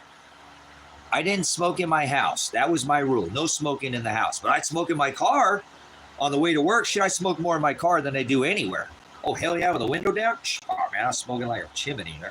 Smoke the whole time while I'm driving, right? Go smoke going out the window. So, right, got the thing on. So you got it over on that defroster, so it goes up towards the front and it doesn't go in the back. You know, you get your all little smoker tricks, right? So okay, so let's go back to the first cigarette of the day to show people if nobody's never smoked how hard this is. Some people have to get up. Yeah, I've never smoked in my house. Never. I smoke in my car, but I don't smoke in my house. No. And some people do, but I don't. That's like the no for me. Dude, I was in Alaska, right? I lived in Alaska. I smoked. People were like going outside and smoking at 40 below. I don't even smoke in my house. I don't care. I need smoke at the door. No, I smoke outside. So, but even in Alaska, when I lived in Alaska, I smoked outside. So 40 below, smoke outside. I don't smoke in the house. There's a rule. So, but imagine, so you get up and then you have that cup of coffee and maybe not. So maybe you don't have the cup of coffee because you know with a cup of coffee, you want to have a cigarette because that's the best thing to have with a cup of coffee is a cigarette. Right. And, yeah. And then you light it up, Elsa, and then you light it up and there's even more chemicals. There's chemicals in it when it's not been, lit and it has the, like if you stand over, carcinogens, I can't talk about that. I can't talk about that in here because I got a strike for it. So I can't talk about what it causes. So, but anyways, so you decide not to have that cup of coffee. And then you say, okay, well, I'm gonna go ahead and just have a bagel or something like that. What's the best thing to do after you guys eat? What's the best thing to do after you guys eat? Have to have an after dinner. I call it an after dinner mint, right? So what's the best thing to do after you eat if you're a smoker? What do you do after you eat every time? So imagine you didn't do that because somebody's already got 3 cigarettes down already. They hit the alarm clock cigarette. I was never an alarm clock cigarette smoker, but after I'd have a cup of coffee, right? Remember this? They're like, no, I remember how this works, right? Then you eat, right? And you got to have an after dinner mint with every meal, right? Okay. So, but then you're like, no, I'm not going to do that, right? So you're already jonesing like crazy. You get in the car and go to work. CBD is a good way to go. You get in the car and you go to work. Like I already admitted I smoke more cigarettes on the way to work than I do all day. You know what I'm saying? Oh, yes, that one too, yes. Hey, Elsa, you know what my dad told me? Elsa, since you brought it up, my dad said, son, if you smoke after sex, you're doing it way too fast.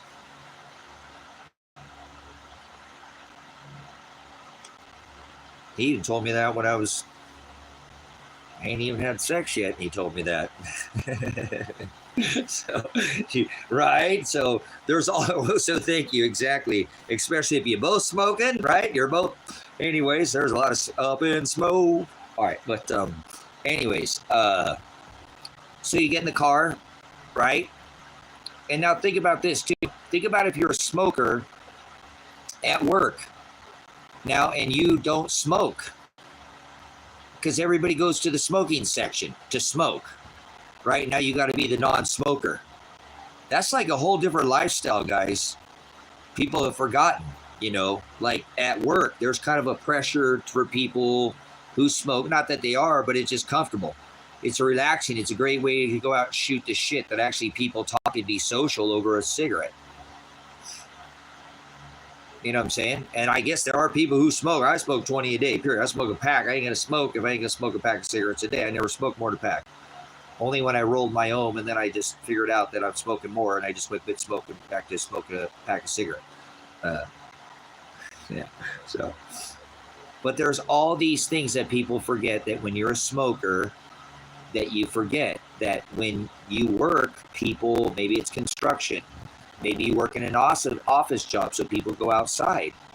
And that's one time you can actually be social with people. It's kind of like standing around the water cooler, I guess, if you will. If you're a non-smoker, you go stand around the water cooler.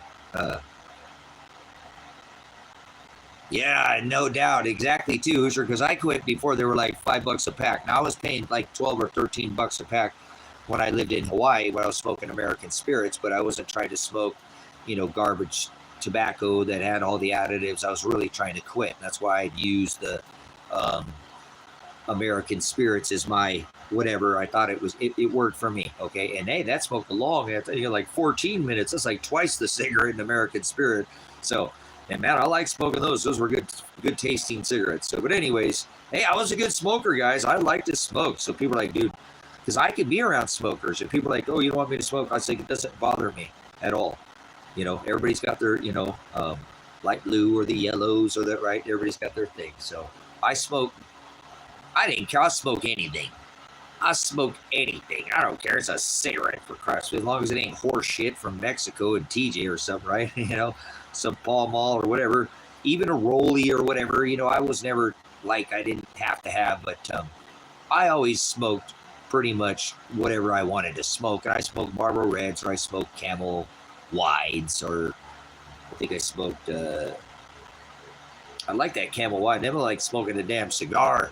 I'd be like, damn, like you get twice as much tobacco for your money. How about that? Twice as much cancer for your dollar. Hell yeah. People are like, damn, what are you smoking there? You give somebody a Camel Wide, they're like, damn, only like Cheech and Chong. Man, what is that, a joint, man? They're like, no, it's just a Camel Wide, man. They're like, damn, that thing's huge. It's like a cigar. So I used to tell people I get twice as much cancer for my dollar. That's why I bought those. But anyways, I was I'm a goofy dude. I don't care. I do strange things. I ain't trying to be like you. Please don't try to be like me. It's not possible. There ain't another me. There ain't no doppelganger of me, and you can't clone me. So it's not possible. So, but anyways, you do you. I'll be goofy me. I just am the way I am. I just do weird things for the reason that I do. But I guess the thing now, people smoke Marlboro Blacks. Yeah, Camel Wides are and they make a wide light. I mean, it's a large. It's like, it's twice the cigarette around. I mean, it's a not a cigar, but it's a big ass cigarette, man. You ought to get a pack of them, smoke them. It's weird. They're the big, like holding on to a cigar or something. But anyways, that's what I was telling people. Like, why you smoke those things? Well, dude, you're paying the same price and they're wide. You get twice as much cancer for your dollar. Why would you not? I mean, if you're going to go for it, you might as well go all in. Oh, I can't say that. Darn it, I'm saying a word that's not supposed to be saying. No, you don't get cancer. Never mind. I don't know anything about cancer. Never mind. Strike. Never mind. So cloves, too. Yeah, I remember people smoke cloves, too. But, okay, so, you guys, people forget if they've never smoked a cigarette. They don't realize that people who quit smoking, they don't quit once a day. Like Elsa said, you got your after whoopee cigarette. You got your drink with your buddy cigarette, you got your go out to work cigarette, you got your come home cigarette, after work cigarette, after. There's all these times that your body is telling yourself that you need this pacification, which is basically what it is. You've almost become on a pacifier. And don't take that the wrong way if you still smoke, but you're going to have to figure out how to pacify yourself for a minute when you do smoke, because that's how people spend it, blow up, blow up, if you will. It's like quitting like 20 times a day. So you got to figure out what to do with this habit. Okay?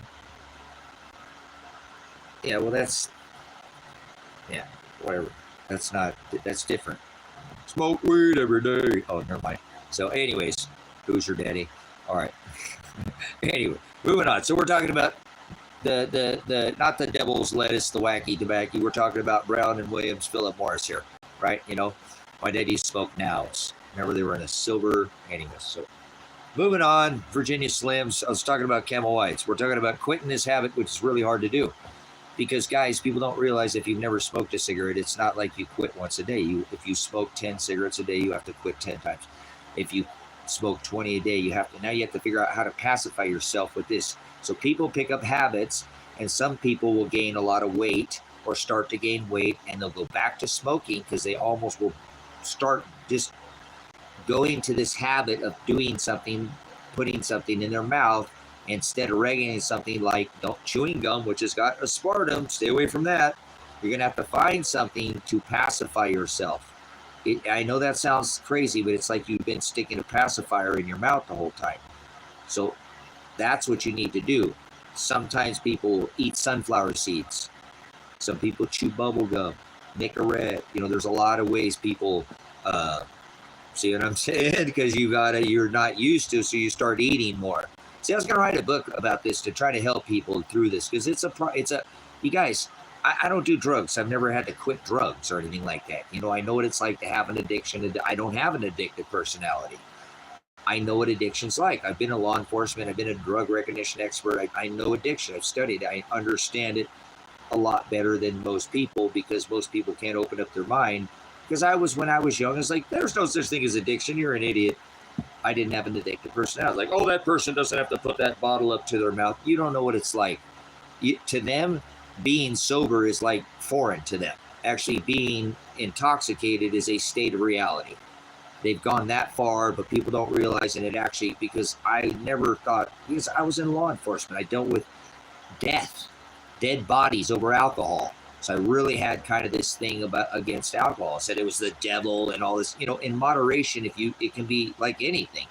It can kill you. Water can kill you. Nicotine, as we were talking about, can kill you. So we're talking about cannabis over there, but let's not talk about that anyways. But people don't realize there is an addiction that is going along with the pacification. And then what do you do with your time? So what I've tried to do was, you know, with my time, the very first thing I did is that you don't realize, and I don't mean to do it to you, but you cigarette smokers, you stink. And you don't realize it. Like, I could walk up to you, and some of you, depending on the cigarette brand, you smell like an ashtray. And you don't think you do, but you smoke. And your hands, oh my God, the all that nicotine in your hands are disgusting. When your hands get wet, remember how your hands smell when you wash your hands, and how that. So I use that as always the very first thing. And I ain't trying to impress the world, okay? I don't care what people think about me when I did smoke. It's like when I grew cannabis, you know, I was carded and I could grow it legally, and I was doing it without the rules. And people are like, dude, I can smell this like at the stop sign down the road, man. You're going to get in trouble. Like, no, I'm not. But this is all illegal grow. So be quiet. Why don't you run filters and stuff? Because I don't care who smells it. It's cannabis. It's not that big a deal. It's not the end of the world. Grow up. I'm in Oregon. I can do this, you know. But anyway, smell, guys, is important. And so that's what I would use to help me quit. Because you don't realize when you walk up to an ashtray, I can smell an ashtray because I don't smoke. When I smoked, I couldn't smell an ashtray. So people don't realize when they smoke, all your garments, everything that you smell like a cigarette. If you're a heavy smoker, somebody who doesn't smoke, normally it's the kind of person who really smells pretty bad, is like smokes in their car, smokes in their house, and just some people can smoke and not smoke in their house and their car. And I don't smell them that much, but if I get real close to them, because I don't get right, you know, then I can smell. People have forgotten that that you smell when you smoke, and you offend people and you don't realize that you're doing it. And it's not that, who cares? Go the other way if somebody doesn't like it, okay? But that's one of the things that I always used as one of my benefits of like, well, heck, I won't smell as bad, you know, and I won't offend people. Not that I care what they think, but it's just, you know, it's one of those things. Like, for example, like if you went on a job or something, you're going to go on a job and you go in there because you had to have a cigarette before you went into your job because you're all nervous. You're going to smell like cigarettes on your job interview. If that guy is interviewing him or her, one race, human race, man and woman. Okay, so, you know, don't be mixing this stuff here. Okay, truth to a lie. They're going to smell you. That might be the difference between them hiring and firing you. Think about that. And I know, I'm just saying, who cares? Find another job, they'll let you smoke if that's a big deal. A lot of places will let you smoke, but you wouldn't think about that. A lot of people forget. The thing, too, that I really don't like is the way your hands smell. I am never ever going to get how long it takes to get that out of your hands. It doesn't just go away. That doesn't go away. And because you quit smoking, it could take years for that black crap in your throat and your lungs to stop. And you might not even ever have it, but when you quit, it will come up. You know, some of us get a little of that smoker's cough in the morning and then it goes away or whatever. You just get up. It's from laying down all night. Come on, think about it. You know, yeah, they have staining on their fingers. You know what I'm saying? Yeah, staining. They're like yellow. I mean, it's like, you know, it's just really, and they don't know. Like I said, those are the kind of people you can smell them. And I don't mean to go there. I'm just trying to give you an idea on vibing how I quit. So I use that as my main thing. It's like I won't smell as much. And then I take the dollars. Like somebody said earlier, I don't even know what it costs for a pack of cigarettes right now. I think it's like somewhere around $10 or something, isn't it, for a pack of cigarettes?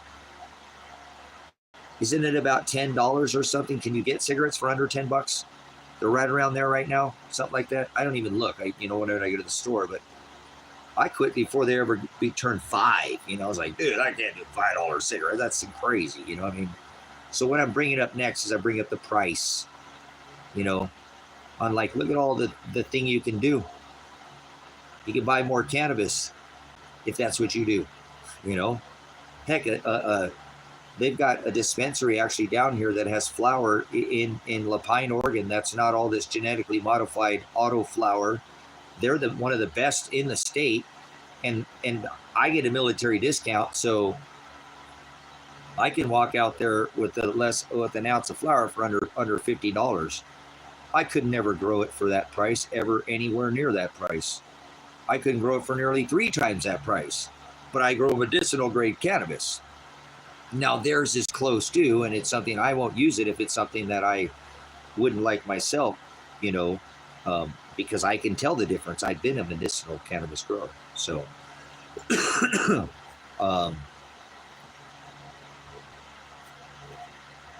you can buy some more cannabis, I guess. That's what I told people to help you quit. But I'm not saying to do that. I'm just saying that's how some people like I think 70 in there said that people use both.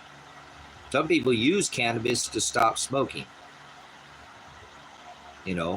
which is a pretty big jump, but it does. Wow. Well, what is it for a pack?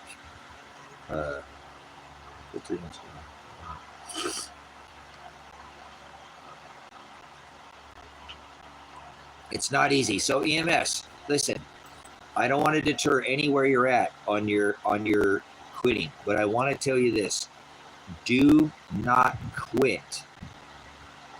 If I could put out anything in the book that I was going to put out, I would put out that do not quit until you are ready to quit. Because once again, when you fail at quitting, you don't want to try to quit again.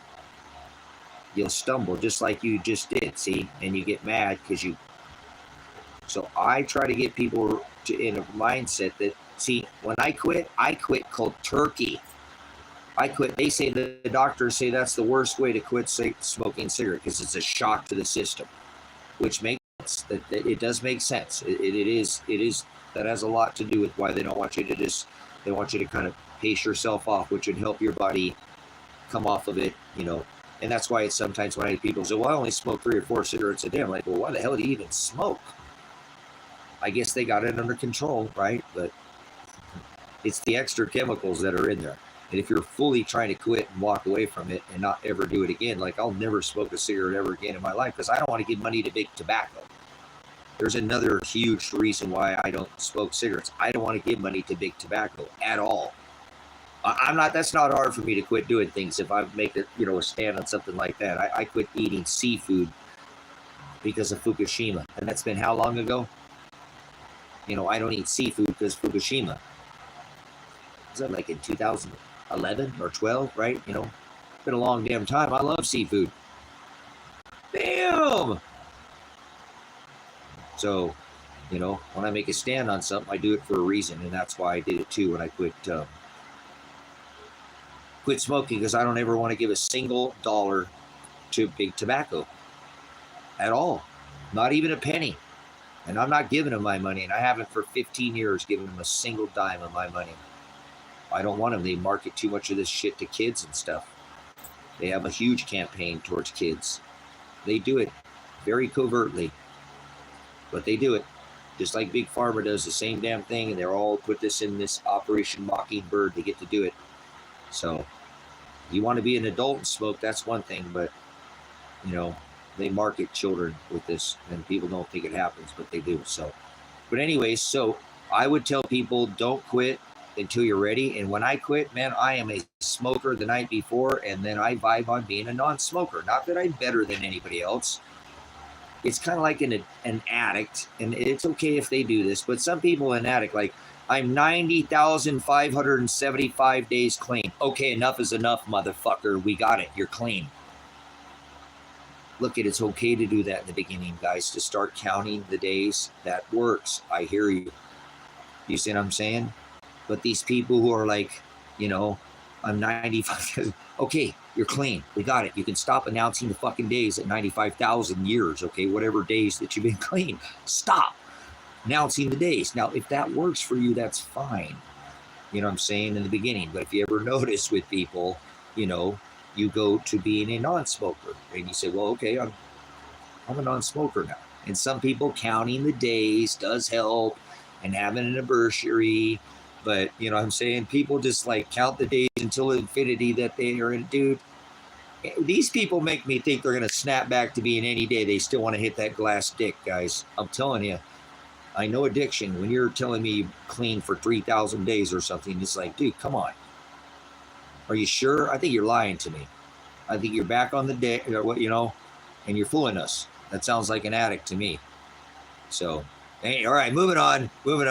So if you need to count the days, that's another good thing to do if that works for you. But, you know, there's a certain point where you got to leave it alone and stop counting the damn days. Once you're clean, you're clean. Once you're a smoker, you're a smoker. If you're not, you're not. You're a non-smoker. Vibe on that. I'm not smoking. I can do all it now. Look it, guys. Here's another thing that's hard to master. What the fuck are you going to do with all that time? That's like 7 to 10 minutes every time it takes you. Go get it, light it up. You know what I'm saying? What are you going to do with all the time? We got some money to do something with your time now, right? So I vibe on the money. I'm going to save all this money. I think it's $10. I think nobody answered me, but I think it's about $10 a cigarette for the general public GP that lives in America.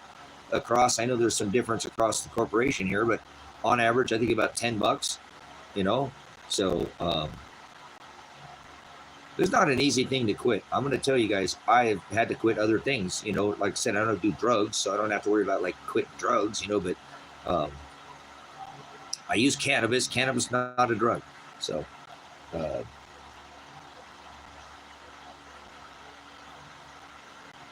it's just something that your body, I'm telling you, I think they put something else in these cigarettes. I don't want to say for sure, but I know that any time when I've done something habitually throughout my life, it just got like, as I started in the beginning, you started bitching about it because it was hard to do at the first, but when you do it over and over and over repetitively, habitually, it should become easier. Why was it getting harder to quit every time that I quit cigarette smoking? It became harder to come off the addiction. I was good. I was cold turkey. I'm excellent at quitting smoking. I know the best way to quit. Just stop fucking smoking. That's how I do it, cold turkey. I make sure there's no more cigarettes. Don't bum them, borrow, or buy them. Those are I tell people. Those are your 3 rules, the 3 Bs. Not the Better Business Bureau. No bumming them, no borrowing them, and no buying them from anybody. Well, you quit smoking? No, you're borrowing them from people. Now you're making everybody else buy your fucking cigarettes for your asshole. Don't quit smoking to make everybody buy your cigarettes and say you quit smoking. Yeah. Isn't that shitty, ladies? Some of you ladies do that too. And you guys, you ladies, a guy can't say no to a lady. Fuck. You guys get drinks at the bar all night long. I'm going to pop some tags. Oh, never mind. I will quit doing the goodwill on you. But anyways. So, seriously, don't bum them, borrow them, or buy them. So why is it harder to quit? Every single time I quit. Habitually, it should have got easier every time I quit. And it doesn't. I'm telling you, there's something else that are in them that they're not telling you. That has to be. That's obvious. They know how to do these addictive receptors. And it's not nicotine, guys. It's not. I'm telling you, it's not. I'm not saying that nicotine's not addictive. But it doesn't make sense. And that's when I realized 15 years ago, if I don't quit now, I will smoke to the day that I die. Because I love to smoke. I absolutely love to smoke cigarettes. When I was a smoker, like I said, I smoked like no tomorrow. But when I quit, I don't smoke. I smoke the day before, the night before, every cigarette I got, and then I make sure the next day when I wake up, there's no ashtrays anywhere, there's no cigarettes, there's no trace of any kind of smoking in my house, right? It's not in my house, so all I gotta do is clean up some ashtrays, you know, go in the car, wipe some things down, clean that out, try to get that smell out of the car, smell a little bit the best I can, and now I'm a non-smoker the next day. And I vibe on that. Smell, I can still smell the car a little bit. After a couple days, it starts coming back. Your taste buds start to change. Things start changing. After a little while, you start to smell the ashtray when you walk up to the store. Whoa, I forgot what that smelled like. I forgot what it smelled like to smell a cigarette, to be a non-smoker. So I know it's a really tough thing to quit, though. I want to let you guys know that I wouldn't quit smoking until I was ready. Because, again, if you fail, you're not going to want to quit again. And I'm not trying to keep you to smoke forever, but why, like I said, you got to be ready to do it. Get yourself, I think smoking more than anything is a mental thing. Obviously, I told you that time that you got to fill now, an addiction, a pacification, it's and the addiction of it, and just mental, physical. I mean, it's a monster on your back. So it's a monster to quit smoking. I have a mad props for anybody who quit smoking in this day and age, because I think it's there's more than they're telling us that must be in these things, because it should have gotten easier for me to quit smoking every time, and I was pretty good at doing it. Obviously, I probably quit many times. Started when I was 18 years old, and was it 15 years ago? Smoked until I was in my 30s or something. So off and on, and I quit for years, and I go back, and what normally got me smoking was drinking, and I didn't drink very often, very seldom. It's like, well, I'll have a whatever, or so. But there you go. I just want to talk about that a little bit, because I know people who smoke. Man, that's a big monkey on your back. If you're trying to quit, and what I would do is I would go with what, I never have been. Choose my limit. 2, you can normally turn me over. I'm ready. I'm done. Take me home. You better have me at 1, because I'm a cheap date. And 2, I'm passed out. Especially if I had a little puff on some cannabis and I got crossfaded. Oh man, I'm out like trout. So I'm a cheap date. So I think Elijah is now 25. He was 22 years old when he saw me drink my first drink. He never saw me. I just didn't do it. It's not my. So, but moderation. Actually, I like the taste of a beer now. But in the last few years, I'll get 1 or 2 beers. It's just more for the taste, and I never really did like the taste of beer, but I didn't like tomatoes. I didn't like some things, but here's how I do it for drinking. Never more than 2 beers, never more than 2 days in a row, or 2 drinks, right? Never more than 2 drinks and more than 2 days in a row. That's moderation. I'm not saying on the weekend, if you want to get and stay home and not go anywhere, not hurt anybody, anything, and get all shitty, go for it. Father's not going to throw you in the abyss for doing that, for getting all sauced one weekend, a couple weekends a month, a few times a year. You don't hurt anybody. You're not going anywhere. You're not getting in a situation. I don't think Father's going to be mad that you get all shitty. Maybe you want to do with your old lady and whatever. So, Okay, so we're going to stop talking about it, EMS, okay? Because I know it's a monkey, like I said, on your back. But if you're doing it, stay with it. If you got that thing tackled, I'm telling you, it's more mental than anything else. It truly, that's why I tell people, don't quit until you're ready. Because you got to be ready mentally. You really got to stay strong, and whatever works for people. Remember, sometimes it's acupuncture for some people, right? Sometimes it's the gum. Sometimes it's chewing. It's sunflower seeds. People find their own little niche for them to, but it's still up here more than anything. Remember, a lot of this is some of that, too, in the time, but always vibe that you got a bunch of extra money and you got a bunch of extra time and you don't stink. So what are you going to do with all that extra time and money? Go do something that's for yourself instead of what you were doing before where you're really hurting yourself. Now you can do something to help yourself. Or go give it to somebody else. Be charitable with it, if you could. There's lots of things you can do with your time and your money when you're not doing that, because it does take up a considerable amount of time and a considerable amount of money for somebody who just smokes like a pack a day. You wouldn't think about it, but it really does add up, and it kind of takes away from, and it's not the end of the world if you do it. That's fine. It's cool. It's not, Father's not going to throw you in the pit for being a smoker. It's not what goes in a man that defiles a man or him or her. It's what comes out, right, of him or her that defiles us. So if it bears seeds, it's here for us to consume. So obviously he wanted us to smoke weed every day. Oh, I mean tobacco. Oh, that came out, didn't it? My bad. There not be no seeds in there.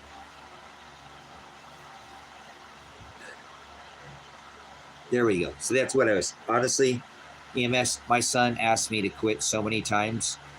He asked me to quit so many times. You know what I'm saying? Dad, will you stop smoking?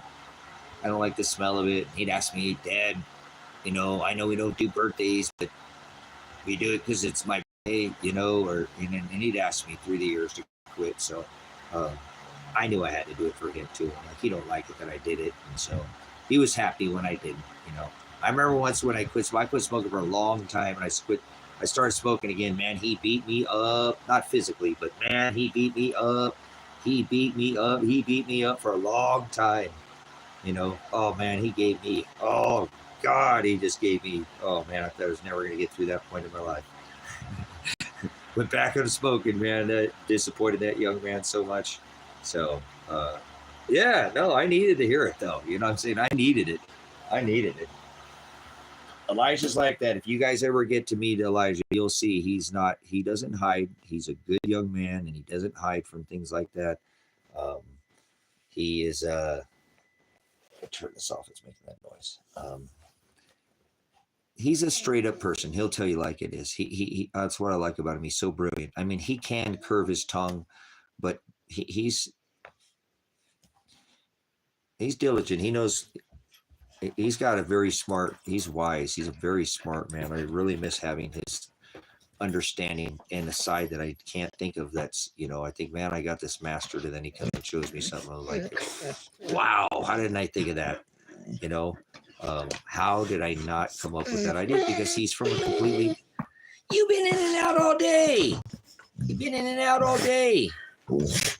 You just sneezed all over me. And you got a drink of water, so I just got a Tego shower. I got a Tego shower. These are my kids now. You're gonna knock over there. You're gonna knock over the live stream.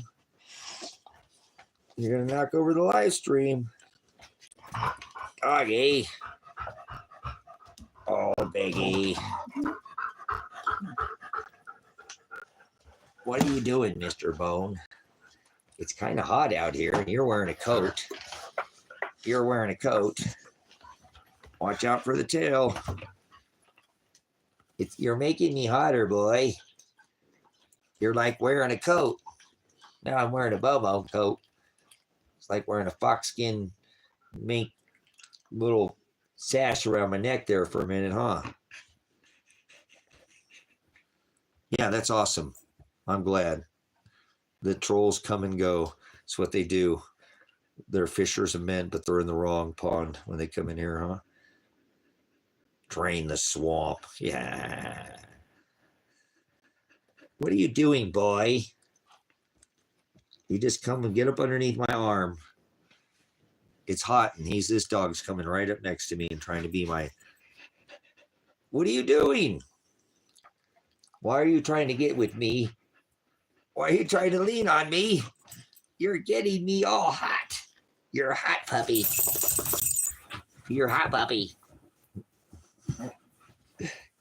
You're so silly. You're a silly boy. You're a silly boy. You're crazy. You're crazy. You're a crazy puppy dog. Oh, what a crazy boy. Oh, crazy boy. You're crazy. How'd you get so crazy? You're a little crazy boy like you're dead. Yes, you are. You're so crazy. Oh, he's going crazy. Crazy. Oh, there he goes. He's going crazy, puppies. Oh, my goodness. The sneeze. Are y'all done? Are you all done, puppy boy? Are y'all done being crazy? Did you get it out of your system?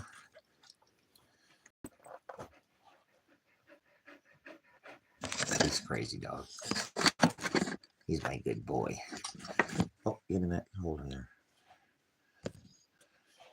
Yeah, he's not as big as Tango, but he's a good sized boy. He's a large dog. He's not medium. He's a large. Tango's an extra large. Tango weighs 125, 130 pounds. He's probably closer to 85, 90 pounds. So he's fluffy, but he's a good boy. And I love him. Yes, I do. Thank you for being good, but you're making me hot, so I'm going to have to be all done after this hug, okay? All done after this hug?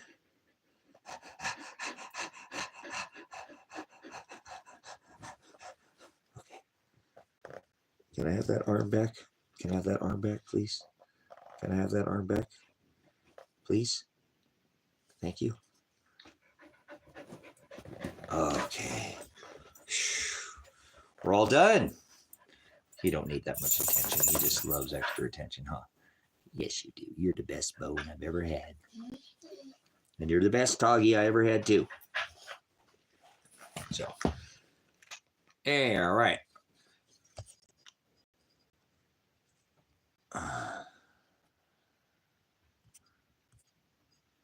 Yeah, I've had, was thinking about that earlier today, that he's almost 5 years old now. I think he's really close to 5. I can't remember. I gotta look at his when he came into this place. And Tango's 13. So they're my addiction. My puppies are my addiction. My son's like, man, if you didn't have those dogs, Dad, you could be doing anything you want. You know what I'm saying? You could be out there doing the world, and you do the farm thing, and you live on property, and you don't travel, and you don't do anything but work at the property, and you just do God, and that's it. God and the dogs. You don't do anything else. And I'm like, that's fine. What's wrong with that? So they never lied, cheated, or stole from me one time. I can't say that for people. So my dogs treat me better than people do. So what do you expect? Look what they did to my son. Look how horrible they treated him. Look what they've done to me.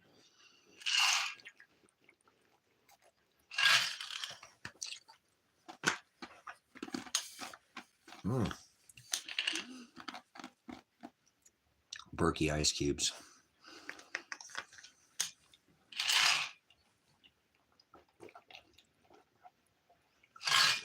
Oh, man. I'm in the middle of the desert. I'm actually at the rim of the Great Basin and the largest dark sky sanctuary in the entire world. North, east, west, and south. It's where the news is all done being right here. The oldest clothing on this rock was found right here. Yep, outdates anything in the southern hemisphere. You can actually look and find out that Oregon is the oldest location in the northern hemisphere. Out of everywhere on the top of the rock.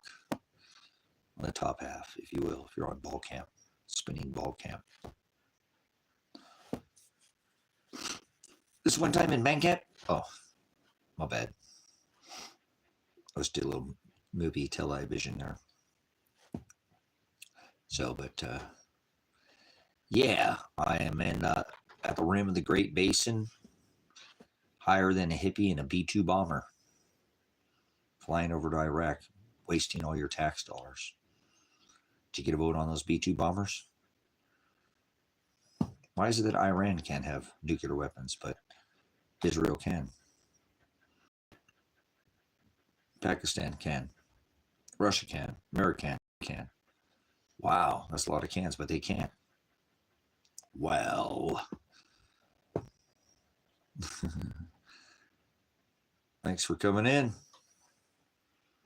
Appreciate your presence. I'm just hanging out on Taco Tuesday. I make every day Taco Tuesday, but I did pizza today instead of tacos. That's right. Sometimes I do pizza and tacos. Oh, we just did pizza today. Jalapeno pizza. Jalapeno barbecue pizza. Because I don't do porksa. Does it feel like Wednesday? Yeah, I don't know. I lose track out here because I'm out on the farm. So days just blend together out here. We don't do days. I don't do hours. I don't do calendar years. I don't normally, you know, I only know the date because I had a court date. So, you know what I'm saying? If I didn't have a court date, I wouldn't care what day it is or what time it is. I'm retired, so I can finally do that. Father's blessed me and allowed me to retire. I have another payment that I have, obviously, because I have car, and I don't have a car payment, but I have insurance and I have gas and food, and like everybody else, I don't have a power bill. I don't have a water bill. I don't have land payments, rent, mortgage, paid all that off. My taxes are extremely affordable, something I can afford, you know. So, yeah, I have one land payment left for the 20-acre parcel, but I think I have somebody who's going to buy it. I think I found the right buyer for it, and so we'll see. So, because I don't want to own anything anymore. I'm all over the owning physical things, so that makes it much easier to retire, right? Yep. You want to own things? I don't want to own nothing. I'm all over the physical. The physical was fun. It's time to move on and enjoy life. Spiritual things, you know, more. Not that I didn't have a spiritual experience, you know, but I'm more about the spiritual things, the enjoying the spiritual world. I'm spiritual, so I'm gonna have to get used to being back that way anyway. So I'm not gonna live in this flesh forever. So I will get out of this meat suit, and I will spend time without it for a long time. I know that already.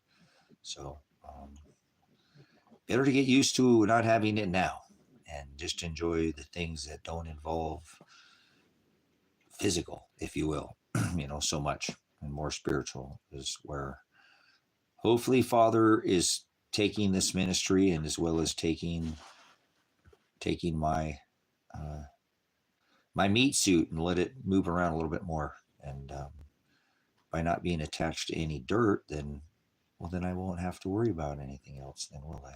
As far as material, doesn't that sound amazing? Probably not. You might be stuck on the dirt. I don't care about dirt. I care about the word. That's why I do what I do in here. You think I could be doing all kinds of things in the dirt, and I spend thousands of hours in here doing the ministry, because this is I don't take a salary. I don't get paid to be here. I don't take in many donations. Obviously, the channel is not monetized. I took that. I have the super chat if people want to donate or tithe, but that's their prerogative, not mine. You know, so it just really, it's only going for land now. Remember, I'm just trying to extend the ministry. I want to take the ministry down south to South America, and I want to go to Ecuador because it's a constitutional republic, and grow food for the ministry, and then leave there and go on the road. That one's paid off before I ever get there. That's the plan. Paid off before I ever get there. That's thinking ahead, baby. Heck yeah. So both ministries will be paid off. We'll have a southern and a northern, you know, ministry. Well, it's in the jungle, so we'll have to call it high jungle, I don't know, high Amazon. It's in the Amazon. It's in, you know, we'll figure out. It'd be something. It's high on the hill. It's about the same. It's actually higher than this location here in elevation. So an amazing spot way out in the middle of nowhere in the country. So that's what I'm looking for. Grow food. It doesn't need anything else. It's all there. There's 20 plus kinds of fruit already growing on that property as we speak. That's not even counting the vegetables that are grown in the massive vegetable gardens that are growing there. So fish pond, just a lot of food. So food. That's where hopefully in this ministry we'll be super food oriented, and we'll keep tithing, obviously, the meat, the water. Hey, pants, stop. Because charitable is being charitable with the word more than anything. You know, feeding people, giving people meat, like I feed you in here with the word. You know, showing you to the narrow way, not this watered down, God loves everybody nonsense. You know, you could be saved and accept Christ and celebration and all that. We're not to do any of these, not doing none of these things. Do not partake in unfruitful works of darkness.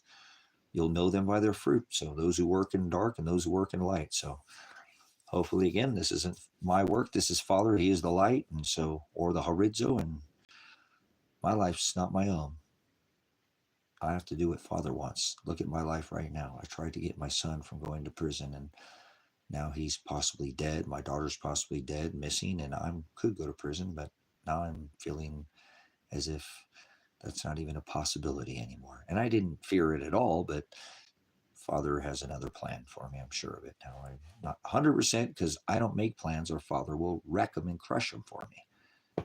That's how Father works in my life. So I got to be subtle and patient and meek and kind. I know people think they say I'm angry, but I'm not angry. I'm not mad at who the hell am I mad at? No, I'm not mad at anybody. Who am I mad at? I'm not mad at the people who hurt my son. They have to answer to Father for that. They didn't do their job properly. So that's not their, they don't probably realize that if they get away with it in this lifetime, that they're going to have a price to pay later. Remember, he said, you hurt one hair on my children's head. It'd be better than have a millstone tied around your neck and to be cast into the sea. So people will have to pay on this on the other side. I don't seek vengeance for no man that did anything. I don't care or anything. I have to answer for my own dirt. I got a log in my own eye to worry about. You know what I'm saying? I've done my own dirty deeds, done dirt cheap, if you will, for this beast system, and because I was just a foolish child in spirit and in years. So we grow up and we learn to, keep refining. You're not going to be ready unless you've been held to the fire the whole time. I'm telling you, something doesn't become hardened by not being put in a tremendous amount of heat, creating a tremendous amount of pressure, and that refines the impurities out of you. He said we're supposed to be like gold and silver, refined, remember? So if you ain't under the heat, you ain't ready. You ain't taking no heat. You ain't taking no flack. You ain't over the target there, soldier. They didn't have radar back in the day. How do they know where their enemies were at? They started taking flak, shots. They knew that's where they dropped bombs at. There we go. We're over the target. Drop right there, boys. If you ain't taking flak, you ain't over the target. If you ain't feeling the heat, if your life is easy, I guarantee you. That's the easy Jesus. That's the Hamashiach. No. Father makes you work for everything. You got to endure to the end to be saved. Remember, your treasure awaits you after you die. You can put all your treasure on this rock, but I would not expect much on the other side. You spend it here. Well, maybe if you leave it here, maybe you stick in, you don't do worldly, things of a higher thing of treasure, from a heavenly treasure.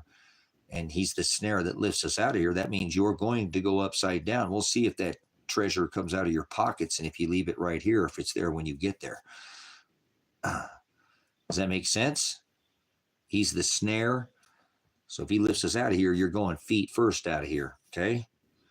You came in head first, you're going out feet first, just so you know. Yes, you are. That's what Scripture says. He's the snare that lifts us out of here. And what are you going to do? Get it around your head, around your neck? I don't think so. You got your head up your forward point of contact, down on the ground in the sand or something. You better look up. He said, look up for your redemption draweth nigh. You know what I'm saying? That's how that works. That's how that works. You got to keep your head up. I mean, he's going to lift you out of here when he's ready. And if your treasure is secure in your pockets and it's a heavenly treasure, then it ain't going to come out of your pockets. It won't be left here, will it? It'll be waiting for you when you get there. See how that works? He's the snare. Whoever's taught you that, nobody else. I don't ever heard another pastor teach that. But that's all right. I'm not special. I just listen to his word, what he tells me to do. Guard my commandments. Yes, Father. He said, believe no man. Be sure no man deceives you. You can't serve two masters, Mammon and the Most High Father. So,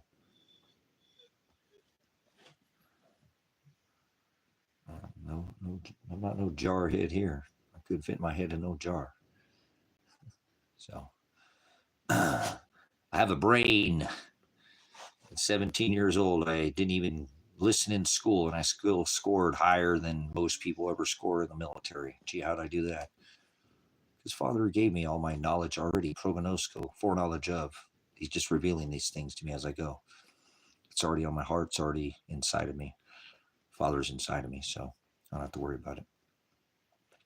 Right? Be not anxious. I don't fear. Only, he said, fear no man who could take your flesh, only fear who can take your flesh and your soul.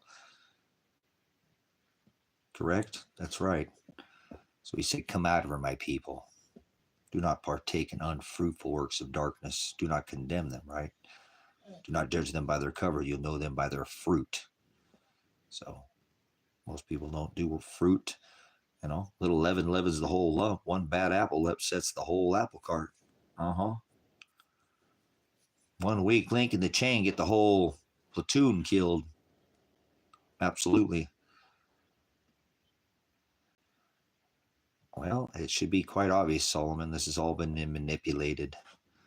This is not some kind of natural. Have you ever heard of a hurricane coming inland for 7.5 fucking hours inland and not breaking up? Apologize for my cursing. But that's not a duratio. Dude, that's crazy. Remember Tennessee? I hadn't forgot. Coming up the, right pen out in Florida, the Carolinas. Now we got the same thing going on. Why don't you go over there and do me a favor, Solomon? Go over there and look at Monkey Works here on this channel. His name is Monkey Works. He's a military veteran like I am. And he does all the spyglass. This does all the flight tracker apps of all the military flights and all the, civilian flights that are in the air. Shows all the Department of Homeland Security. Go over there and look at what he just uncovered. They were spraying that whole area by these 3 companies for 30 days like a frickin' back and forth and back and forth and back and forth. And he's got all the flight tracker on it. So if you know anything about cloud seeding, I've done videos on this. Go look at a channel I put out. It's 12 years old. It's called America Ever After. I did a channel here on YouTube. I've done half a dozen channels. It's called America Ever After. Subscribe to the channel if you'd like. I have channels I can't get into. They're locked like Truth Viral Television. But go to America Ever After. There's a video I did on cloud seeding. Okay, to go back to the basics. This spraying in weather is not new news. They've done this for a long time. So people were just kind of coming into this. I've been for decades telling people, for 10 years, I don't know anybody else who has a chemtrail. Tell you that. It's called aerosolic radiation management. Okay. Okay, but anyways, I take it serious enough to tattoo a chemtrail on my body. So there's also such thing as these Nimrod towers. Okay. Well, microwave radio towers, 5G whiz towers, whatever you want to call them, they're Nimrod towers. These towers are phallic towers, whether you realize what they're erecting. They're sitting there spewing all this shit out of them, like semen everywhere. Kind of like in Navy, semen samples, get it? I'm not Navy, I was Army. But anyways, military, we give each other a hard time. But anyways, so think about it. They're like a bunch of phallic spewing out there, millimeter waves and microwaves and radio waves. That's why I can't go there. You guys are like in a big semen stew, I call it, when I will, electric stew, when I go into town. You know what I'm saying? They're phallics. They're everywhere, guys. You don't think about it that way, but I do. I know what they're doing. Remember, they're erecting towers just like Babylon. And you don't think so, but that's what those things do. And they emit all that crap. They're everywhere. So that's what they did. They used waves. They sprayed in tech. And they waited for a normal storm to come in, and then they juiced it. That's what they do. They can create these things. They've done it in the same area before. But in this case, I think what they did is they took a normal front. Go look at, they did that over, Monkey Works was talking about over there in Europe, how they were literally going out and in front and around these cloud formations, and you could see them circling and seeding the front and the back side of these things. This is like a freaking, I heard like a 27-foot wall of water that came down just like in the Carolinas. And remember, most of these people don't have flood insurance. When you live on the hill, you don't have flood insurance. You have flood insurance in the valley. So many of these people's homes are never going to be replaced. Do you understand? What's that?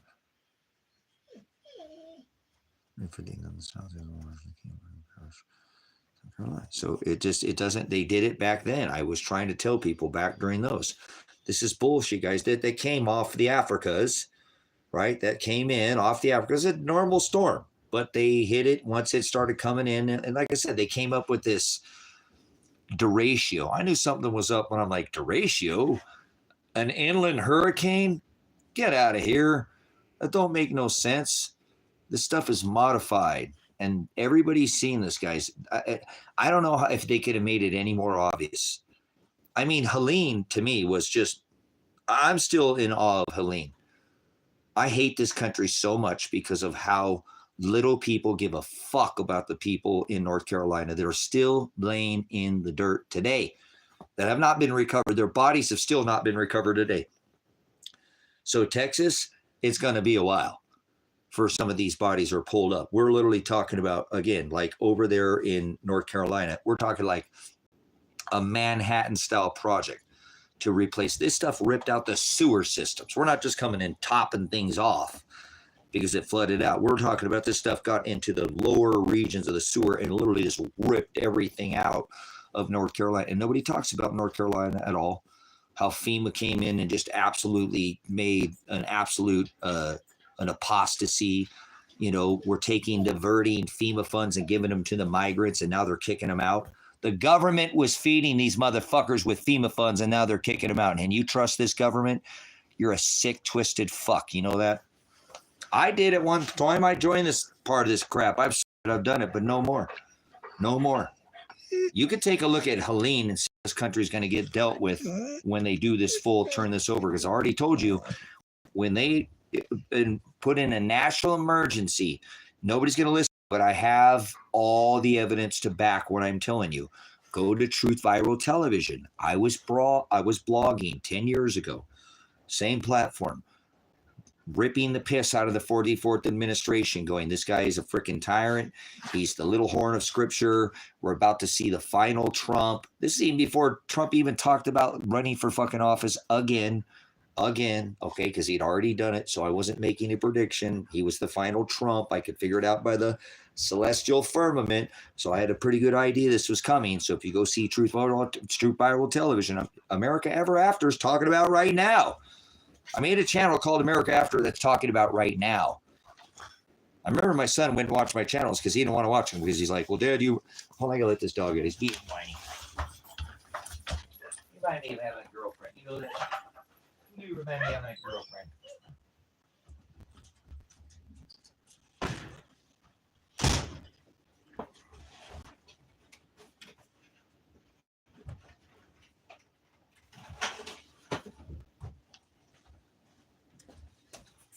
All right, here's my pizza that I've been eating. Barbecue sauce, and this is cold. It's just good cold too. It's good hot. It's good cold. So, under the 923 executive orders under the 44th regime, vomit. Executive Order 11004 allows the Federal Emergency Management Agency to relocate whole communities. And if you've been following this channel, it's going to happen. And you go, damn, Pastor knew. I didn't know anything. I'm telling you what they did before, and they're already doing now. And if I could tell you 12 years ago that they were doing these things, it's not hard for me to see it actually happening now. I, for 30 years, have been preparing for shit to hit the fan, and guess what? This is what shit hit the fan looks like. In case you hadn't figured it out. What are you waiting for, a fucking wall of water to come down your, mountaintop before you react to do something about any of this? People are displaced just by weather alone. I don't care if it's manipulated or not. Every day, thousands, sometimes 10,000 people are displaced every fucking day on this rock, guys. It's their Armageddon, end of the world, as you know it. So when the president declares a national emergency, Go watch my videos, guys. I'm the only blogger that's talking about this, and I don't want any special treatment.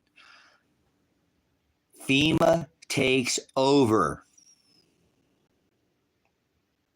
FEMA takes over. The president steps down. He'll act as a president, but he's not in control anymore of the country. President fucking Trump declared a national emergency day one, you dumb fucks. Have you just lost your mind? How many national emergencies has he fucking declared? So he's playing a front, but FEMA is running this right now, in case you hadn't figured it out. And we see how they acted in Helene. We also see how they acted in Hurricane Katrina. They put people in fucking Super Bowls, didn't they? In a stadium, and I'm going to be the crazy motherfucker until it rains, huh? Until it fucking rains. It's only got to rain one fucking time, guys. A conspiracy theorist has only got to be right one fucking time, correct? Chew on that.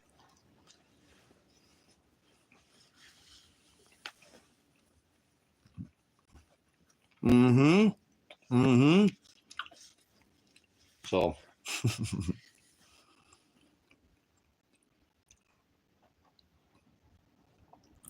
so Father's doing all things here. Father writes everything. Father wants Donald Trump to have this technology and hold it back from all of us because he's a very wise man, but it does not make him not a serpent. Remember, the devil was wise. He's not the devil. Devil means a liar or distributor of fortunes. Well, he is a demon, but so have I been. So have you been. Your biggest enemy is you. My biggest enemy is me. Father creates and writes all things. You're not changing any of this. You're only seeing an unwinding of his writings, if you will. That's right. No such thing as man-made. No such thing as free will. No such thing as luck. Nope. Can't accept Christ. Can't be saved. You got to endure to the end to be saved. He said, if I didn't call out to the hearts to seek after me, not one of them would. And if God made all things, then how is anything man-made? Father created man and woman, and then he created Adam and Eve. You might want to go back and read the text.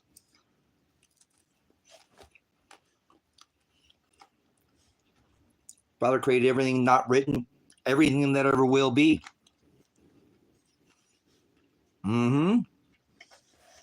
Wow, did you look onto that? So you're not doing it. You're not going to change any of this. I'm going to tell you. Father gave me some settling in my heart through the word. Not through Tracy, this is God. If Donald Trump, J.P. Chase Morgan, Rockefeller, Rothschild, all these people have not held back this anti-gravitic technology, free energy technology, perpetual motion technology. This is technology's millions of years old. If you think this is the first time we've had a computer, you probably think computers can learn. You're an idiot. There's nothing new under the sun. King Solomon said him that himself. I'm eternal. I've been here hundreds of times before. I know I have, and I don't even have a blip of memory of my past. Nothing. Not even a twinkling of an eye do I have. But I know this ain't my first rodeo. And I know, like John Connor, Terminator, I'll be back. But I won't come back in flesh. No, I won't. That's what he's preparing me for. Is he preparing you for that? That's what they know. That's why they're clinging to life and trying to make life extension. Yeah. Because they know there's a time of judgments comes when he says you'll be changed in the twinkling of an eye. At the last trump, time will be no more. That'll be it for this flesh realm. It's gone. It's right there in Genesis. Right out the gate, Solomon. Right out the gate. People don't pay attention to nothing. Nothing. They don't care. Go along to get along. I love his word. I love the word. I'm not in love with this world. I'm in love with the word.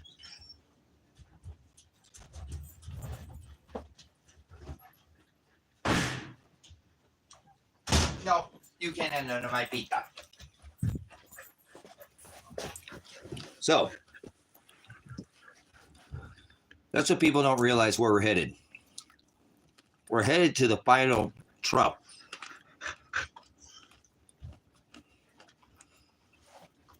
I don't care how old you think this rock is or how many hominoid species. If you think the world is 6,000 years old, you've done fallen for Christianity, okay?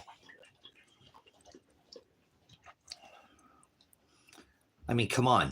Again, he created a day on earth is as 1,000 years in heaven with Father, correct? So if he created this place in 7 days, that'd have been at least 7,000 years just to get this whole thing started, and that ain't nothing. So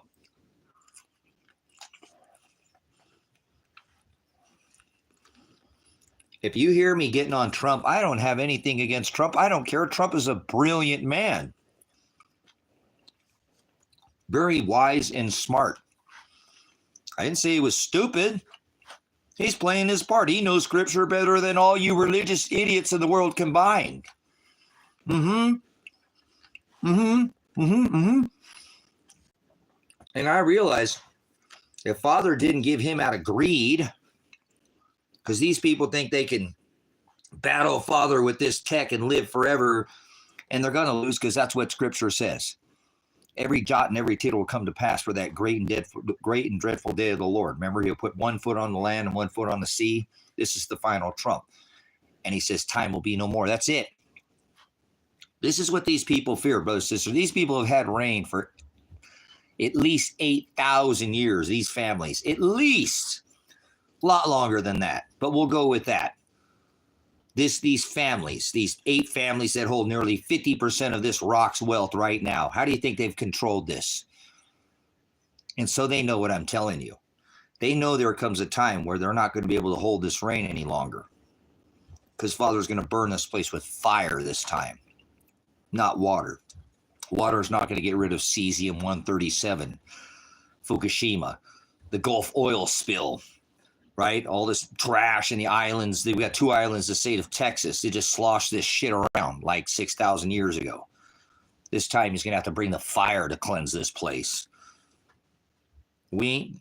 Cows can fart all day. We're not changing anything. CO2 is the smallest trace gas of all the elements in the atmosphere, okay? It's not us. It's the sun that's the driver, but we have this place up pretty bad. So the judgments this time will be fire. And they know that. And it's as above and as below. So they're trying to cling to life. Cling to life. You understand? What do you think this extension, what do you think their antichrist machines are going to be? You guys, these people think they're going to literally upload their freaking, what is Starlink? You guys, they're putting this right in front of you. We are days away from robots being in your life every fucking day. And you're not ready for it. That's the change that's coming too. They don't need you anymore. Go look at a goddamn automobile factory in the 80s and look at one now. Go fuck yourself. And I don't mean to be like that, be rude, but you're not paying attention. You're obsolete. You're a pawn in this game now. They don't need you anymore. We're past that. They're ready to go to this life extension, robotics. They got the whole world thinking that a robot is alive. A robot is programmed, brothers and sisters. There's no such thing as artificial intelligence. Advanced, absolutely, 100%. But computers don't learn. There's no such thing as artificial. So there you go. See, now we do this gods in the sky crap. See, this is how they're going to pull this off, too.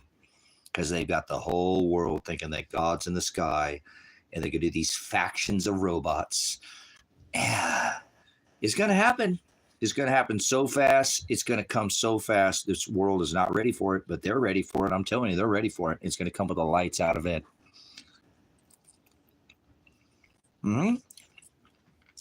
Yes, it is. I've been researching these people my whole damn life. I have. When I was young, I didn't listen in school. I didn't hardly even go to school when I was real young, almost up to the 4th grade. I just watched my brother and sister. So I had to babysit most of the time. And they didn't go to school very often either. So, but anyways, that's how it was. But anyways, I was a space brain. and I could tune myself out and still pass my classes and learn all the other things that that nobody else wanted to talk about, or, things that weren't of this world, which made me start thinking about things out of this world. And when I figured out that there was nothing out of this world and it was all right here, nobody wanted to listen to me. But that's okay. That's why they call me crazy and spacey Tracy. I've been called crazy more than anything else in my whole life. But they called Noah crazy too. For 126 years, they called that old man crazy. They scoffed at him for decades, and then it rained, remember? Noah's a conspiracy theorist, and then it rained. You ever read the book of Luke? So they're going to do this, guys. They're going to take and bring this tech back. Because, again, Father showed me not long ago, because I expose Mr. Warp Speed and his space farce, Starlink with his stinky muskrat, with his boring machines, as is above, so is below. They've got this thing ready to go, guys. They're waiting for this electrical discharge event. They live in the chasms. They live in the chasms already. You ever read the Baron, the Time Traveler? You ever read that book about Baron Trump, the Time Traveler, talking about what's underneath your feet, and everybody thinks hell's underneath their feet when there ain't no hell underneath your feet? Everybody thinks heaven's in the sky, and heavens aren't in the sky. He said to meet him in the sky, and he's not talking about in the sky.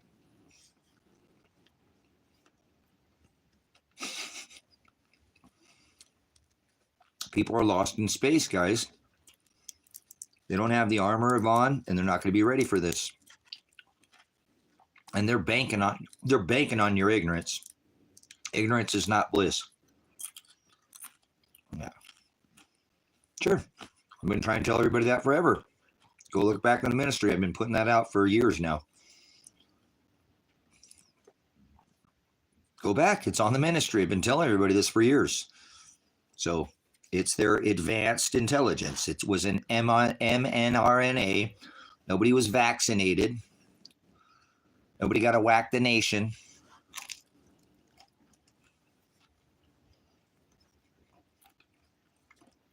That's just the tip ritual. I want the pizza bone. Just like virology, where you tell a lady, hey, let me put in just the tip. I promise that's all I want to put in is just the tip, like virology, and you'll build up an immunity, remember? Whack the nation. We have a horrible efficacy. I've studied this. I'm a, first responder, military, police, I've studied medicine for years, decades, actually. I don't want to talk about it, but because I get a strike for it, but I have before. But messenger, what do you think the M is in the mRNA? Like a program, huh? Like a virus been programmed. Like Bill Gates' computer virus. See how this all relates? These people think a computer can learn. Computers don't learn anything.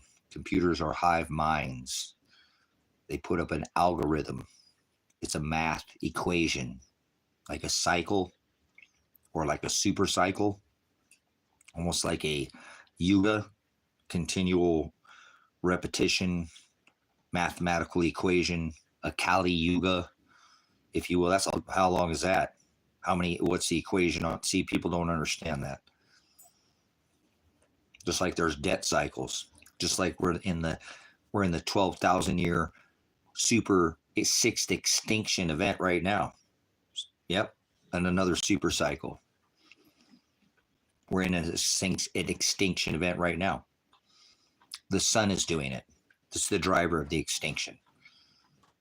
Not just their eugenics programs that they pump here, on this rock, but the actual, sun having a massive amount of what's going on, penetrating and massively bombarding everybody on this rock, whether you 150 feet under the ground or not, with solar radiation that you can't run from. It's raining in your house right now. Solar radiation right on top of your head. Imagine that. and you can't get away from it. You're not going to block it. That's what these trails are about, so you know. Pants, cut it out. They're spraying us with aluminum, strontium, barium. You guys, aluminum is an onset to Alzheimer's. You're not supposed to be taking heavy metals. They're not good for your body.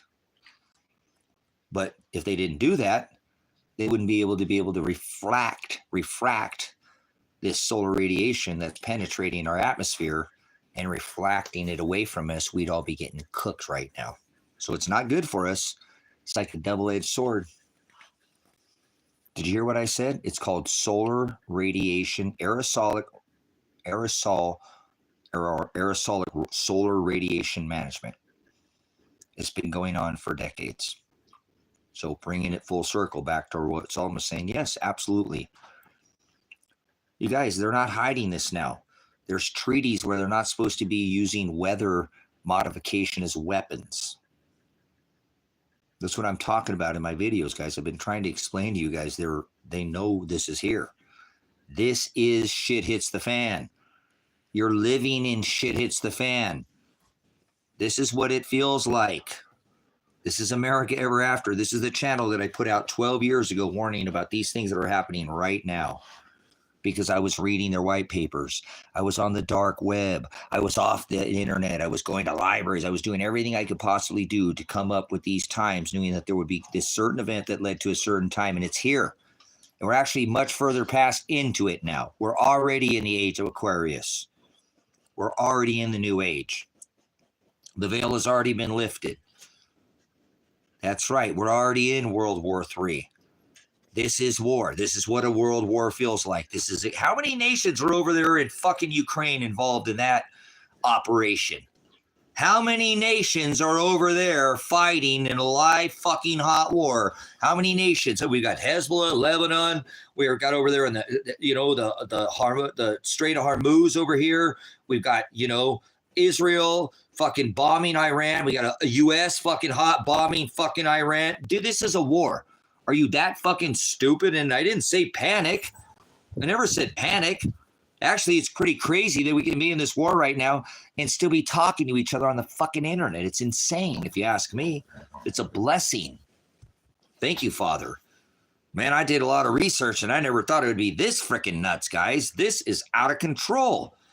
This is way crazier than I ever thought. You want bombs to fall. That's all these people want. That's their end of the world. That's their SHTF. Bombs falling in their backyard. They got to lose every bit of hope, and then they'll get up off their ass. Nope. If they got any hope, then they think this next president's going to come in and fix it for them. See? 8 years. Perfect. Red team, blue team. Get too pissed at the donkey. Record votes for the elephant. Too pissed at the elephant. Record votes for the donkey. See how that works? Just long enough to keep the hopium alive. They got them drinking the hopium during the Obama administration, and they get them drinking the Kool-Aid and riding the train. Come on, ride that train. They'll ride it. See? Yeah, that's what they do. Keep enough hope alive, and they'll never fucking stand up, give enough bread and circus, and they'll never revolt. Welcome to the big show. Hurricane Katrina putting you in Super Bowls. Pastor Revelation's a nutbag until you're sitting in one of those bowls going, holy shit, he was right. Not trying to be right.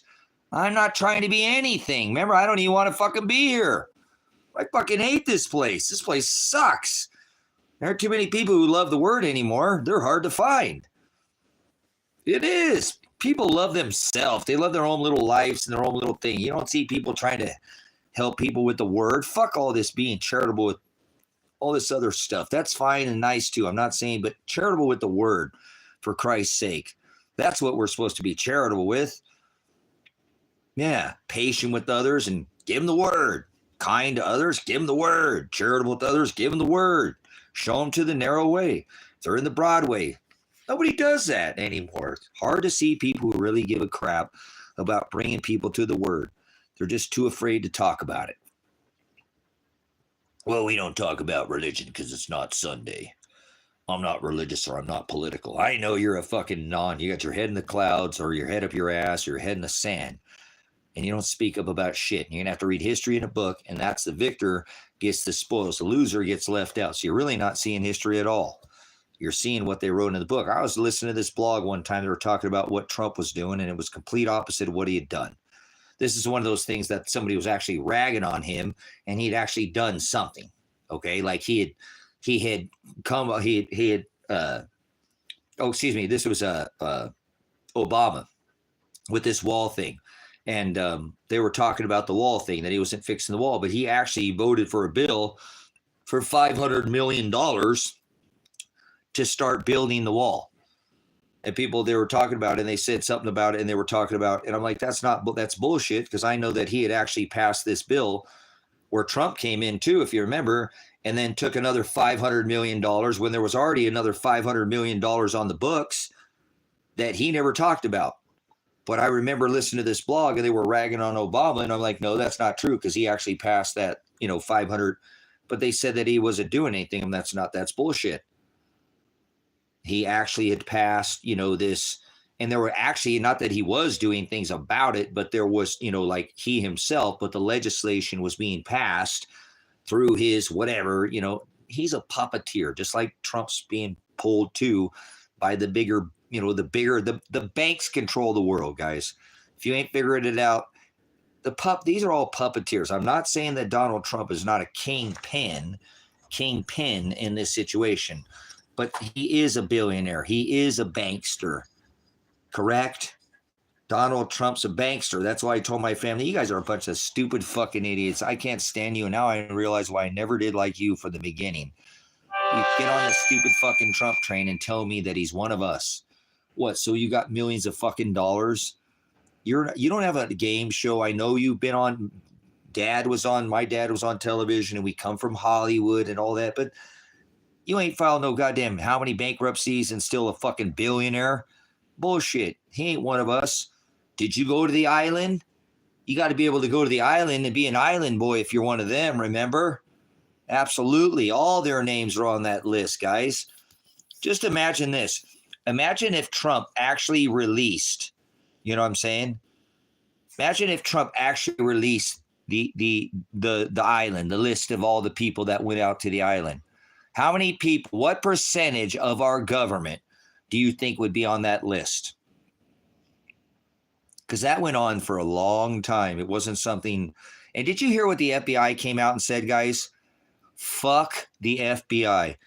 The FBI came out and said for sure he had no clients. And they already put out a list of clients, guys. This is how fucking stupid our government is. And everybody follows it. I rebuke you. I don't hate you. I hate the sin that you fucking commit by supporting this bullshit. FBI, the Federal Bureau of Imbeciles and Idiots, came out and said, right, that for sure that Epstein had no clients, right? What was the second thing they said? He had no clients.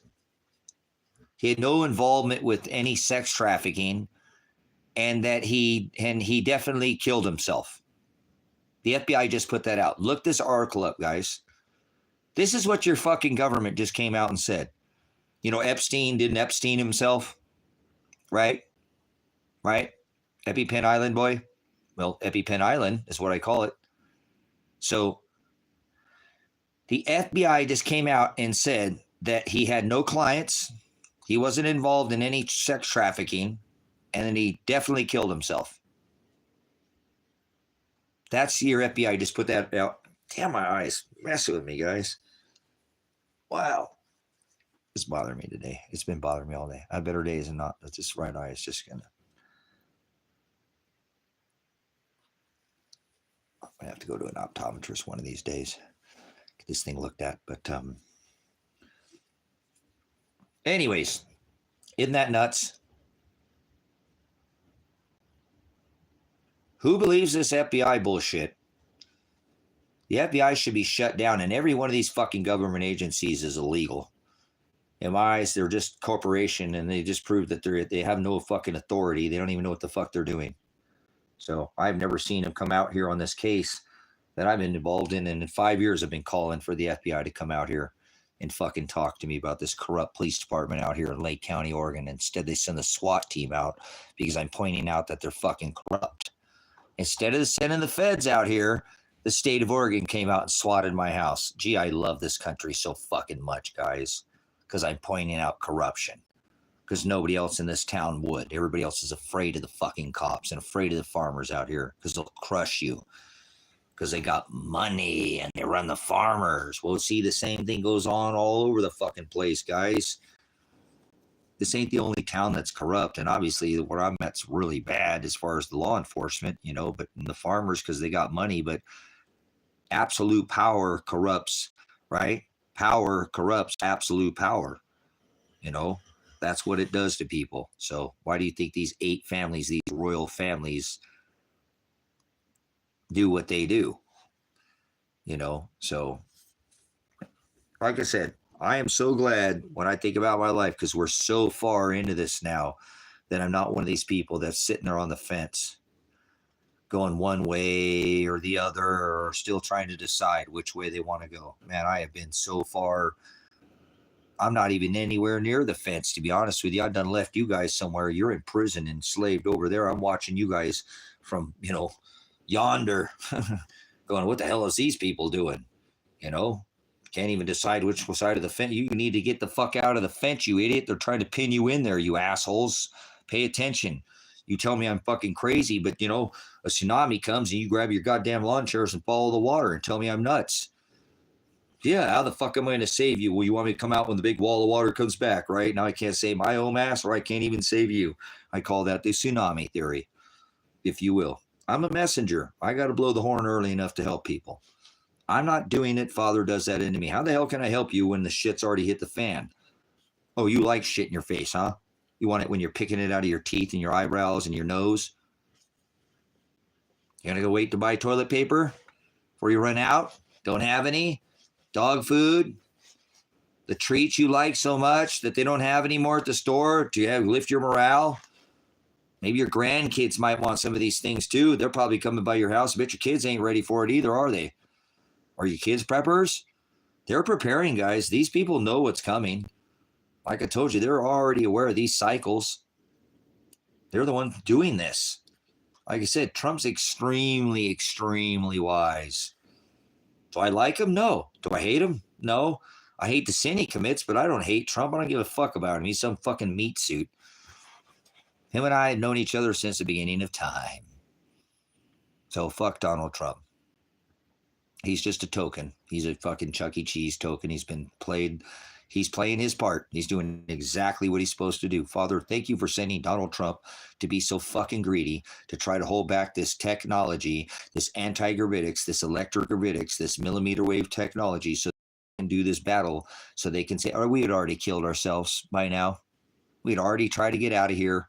Shit, if we could get the fuck out of here, we'd have tried to go to the sky already and get the fuck out of here if everybody could lift off the ground, right? Anti-gravitics. Shit, people are already building fucking 58-story tower buildings, right? Just like yeah. So imagine if we had this ability to, you know, fly around and get up off the ground and free energy and perpetual motion and anti-gravity. Yeah. Imagine what the world would be like. We'd all be dead by now, brothers, sisters. I know for sure. I think so much Father showed me that about a few months ago. It's really helped me get settled in the ministry. It did. It just brought me to such a calm. It did. I thank Father so much because of his greed and his family's greed. They're holding this technology, think they can cling to life and save their lives with this technology, but it's not going to save them, brothers, sisters. They're going to lose this battle. The iron will not cleave with the watery clay. We're not in a golden age. We're in the age of clay. We're not in a golden age. You better listen to what the word is telling you. You better put on that armor of God like Paul tells you in his writings. Father makes it very clear, come out of her, my people.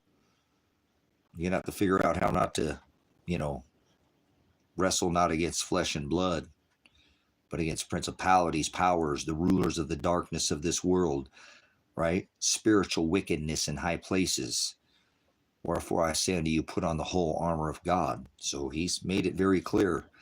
You don't know what that armor is, you're not going to make it. You're not. That's not for me to decide. You're going to be overcome, and it's going to be allowed to happen. Father's going to allow the destruction of these people. The 4 angels come, remember? To the 4 corners of the earth, the seven vials, the 7 bowls, the 7 cups, the 7 trumpets, the 7 revelations. That's right. Are you ready? Most people aren't. They don't have any discernment. So when they bring in all this robot tech, they're going to believe this is all aliens and gods, and it's just man-made. There's no physical thing that we are under. It's all part of this revelation. It's all part of this anti-gravitic, cling to life, upload your, conscience to the web, to the net, to the Starlink.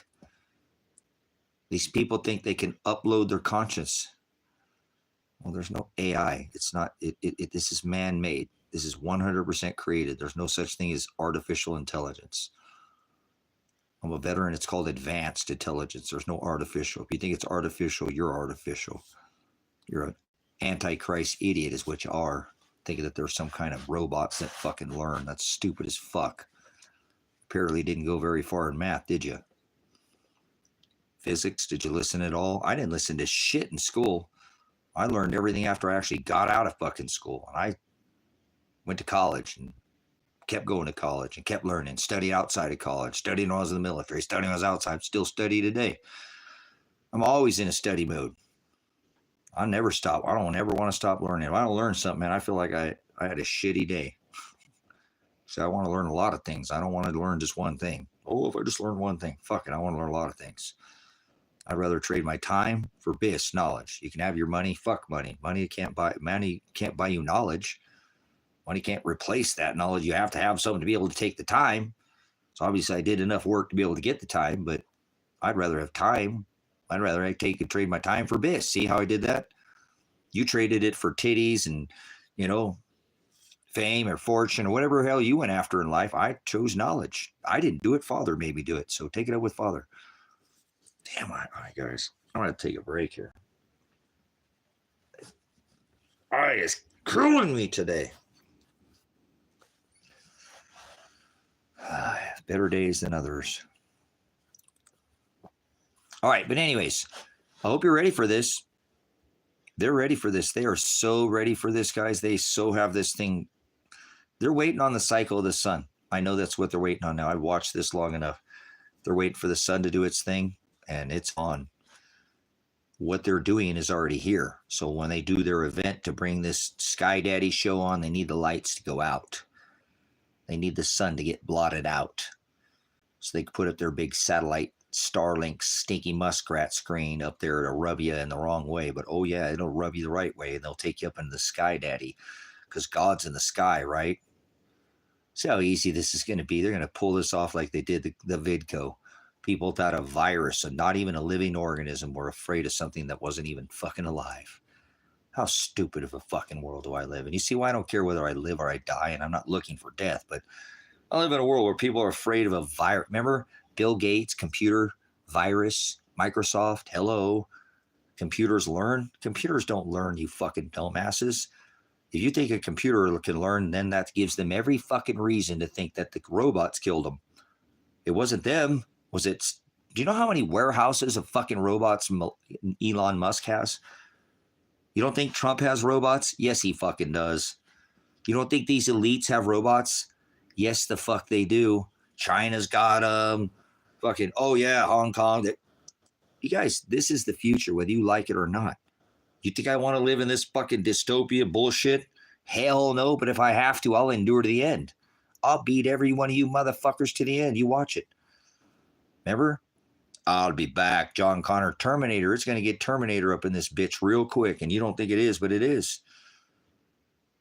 They don't need you anymore. Like I said, you're goyim. You're useless food eaters is what they call you. You're Soylent Green to them. Remember, they do these things to your kids and then they take them and grind them down and put them in your fast food for you. Per their words. Per the elite. Yeah, my eyes going nuts today. Hold on. I gotta put some eye drops in. Oh my goodness. I'm gonna take a break, guys. This eye is really Not bad today. It's doing that scratch thing like it feels like it's scratched. And I can't control it. It just does whatever it does. Hit in the face with a grenade. It's something's going on with my retina. Man.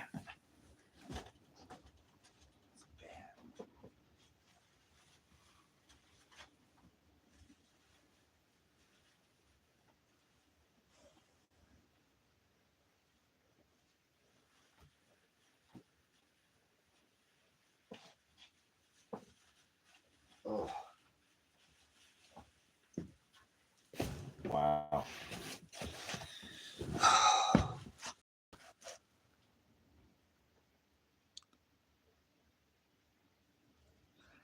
Yeah, well, what's going on with the sun is our magnetosphere is failed.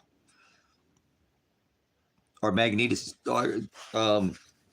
don't really like to promote his channel, and I'm not promoting his channel, but go watch Bend over Harley Halo Davison at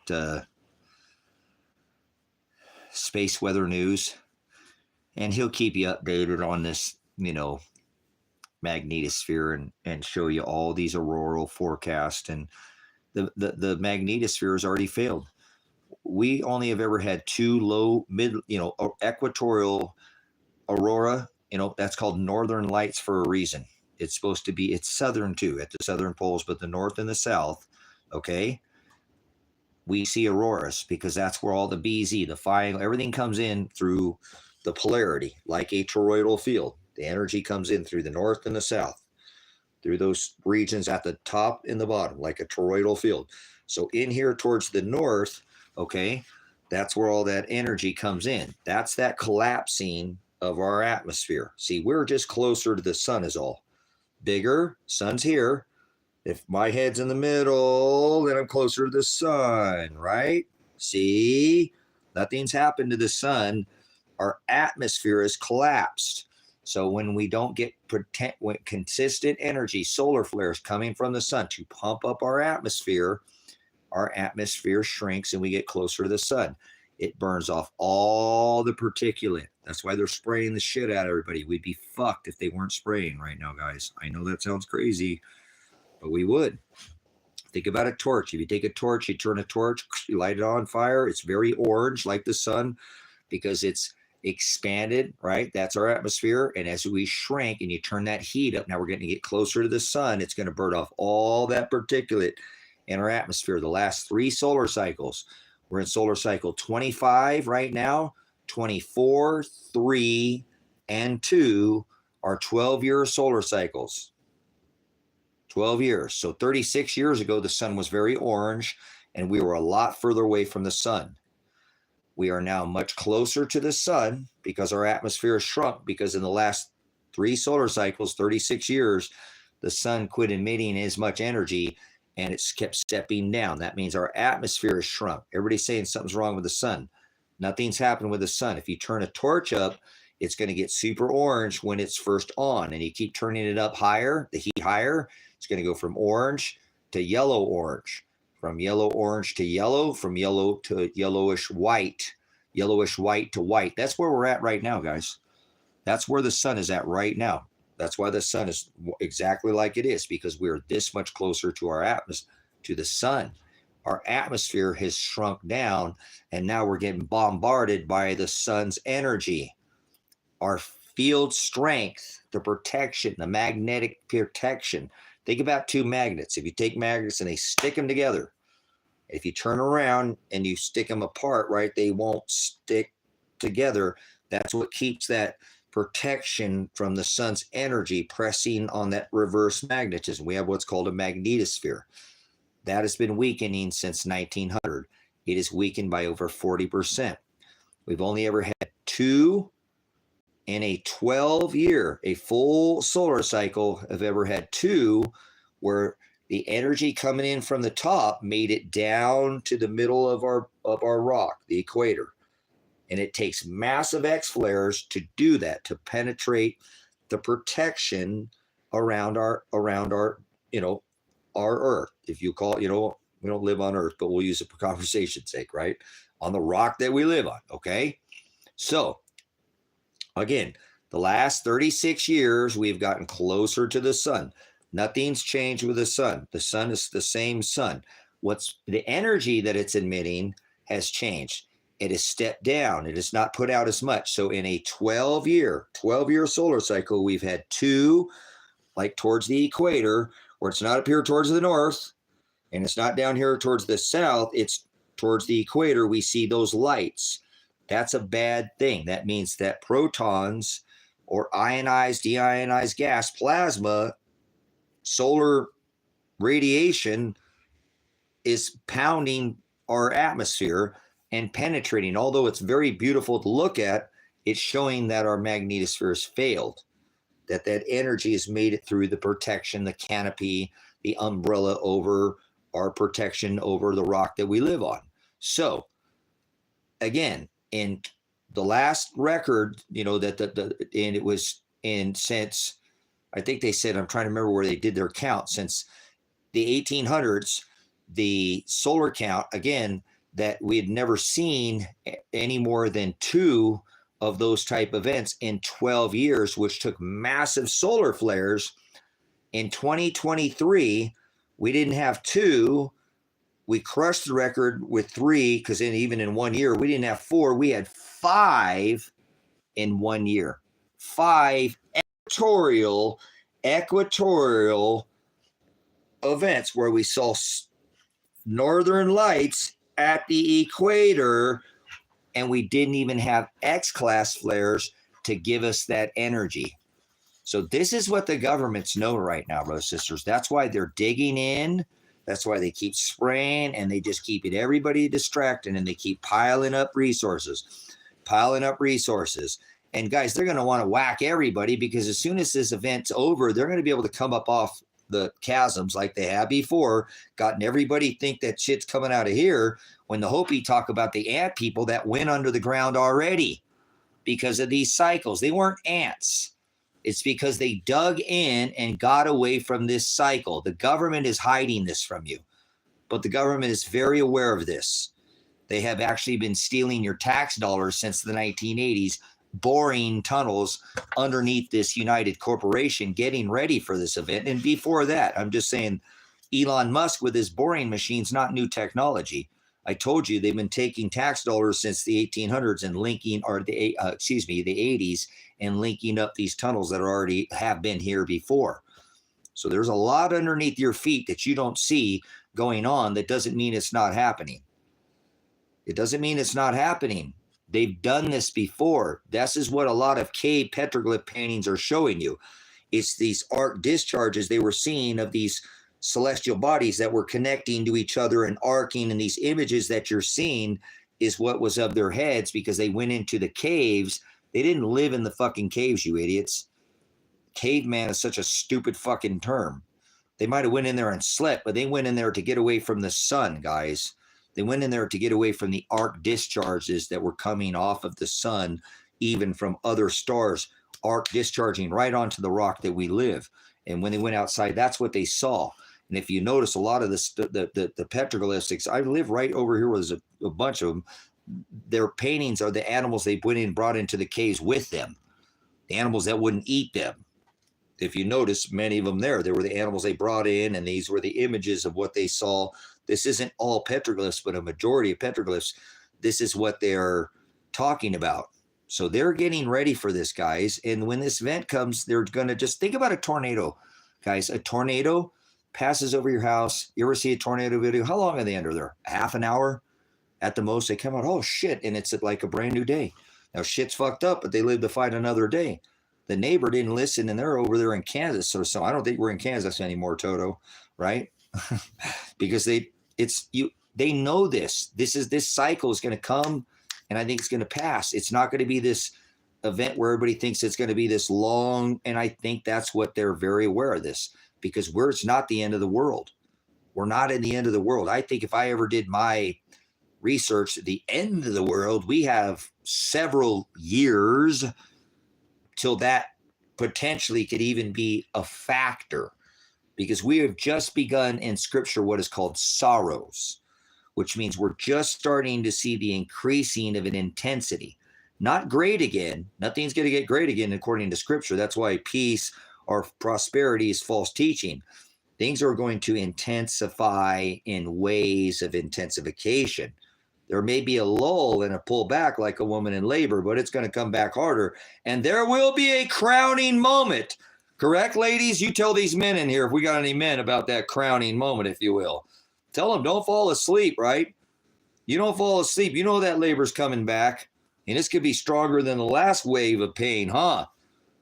Till that crowning moment. Then it's going to get better after that, but then there's still pain to come. But see, correct? This is what Christ told us it's going to be about. Revelation 12, the birth of the child, the birth of sorrows, the birth of revelation, the birth of the destruction of the old to bring in the new system. See, the old one's got to go. Everybody's clinging on to the old one and the new one's already here. See how that works? Sorrows, it's just going to increase in intensity for the next 2,000 years. It's not going to, nothing's going to change until Father changes it. Father controls the sun. Father controls the Plea. He said, I tighten the Pleiades. I, right, loosen Orion's belt. I control the 7 Pleiades, the 7 stars. So he's the one making that sun, that dynamo spin. He is the dynamo. He is spinning. He is the creator of all these things. A toroidal field is what? The breath. Hello. The law was the Torah, the toroidal field. Hello. A Torah upon a Torah upon a Torah upon a Torah. It just keeps overlapping itself. That's all that this is. That's all that this is. This is why everything was spoken into existence. Everything you're seeing is vibration, resonance, frequency. You're just allowed to see it because it's stacking upon itself like a hive mind, like an octagon that connects. No matter what it hits, it can connect, right? See how that works? That's why they love the Oculus. Yes, like their octopus with all their tentacles. Yes, their United Nations and their NATO and their, all this big war machine. See how this works? This is a system they got in play right now. Everybody stood on the X. Everybody went inside. Everybody flattened the curve. This is a world dominating, and it never says one world government or one world religion or one world currency even one time, guys. Not even once. Never. But you got people keep saying it, and they believe it. You tell a great lie enough, and people will believe it. Correct. That's how they do this. They're politicians. How do you know if they're lying? Their lips are moving. Correct. That's how you know a politician's lying. What is a politician? A politician is a retired actor. Some of the best go into politics. See? So they know this, guys. These are the ones with these Fortune 500 companies supporting all these boring companies and Starlink and all these major Lockheed Martin, right?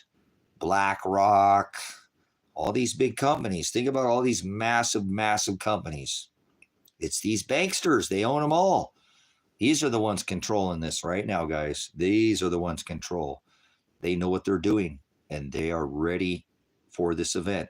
So I hope you're ready, and it's not the end of the world. But if you do not get away from their system and figure out a way to at least keep one in the foot in the system until the new system comes into play, and you don't like the new system, well, then you can go ahead and back out of the system and say, oh, I don't want this. I'm in my own system over here. But if you don't invent your own system, well, when the new system comes, guess where you're going? You're going right into the new system, whether you like it or not.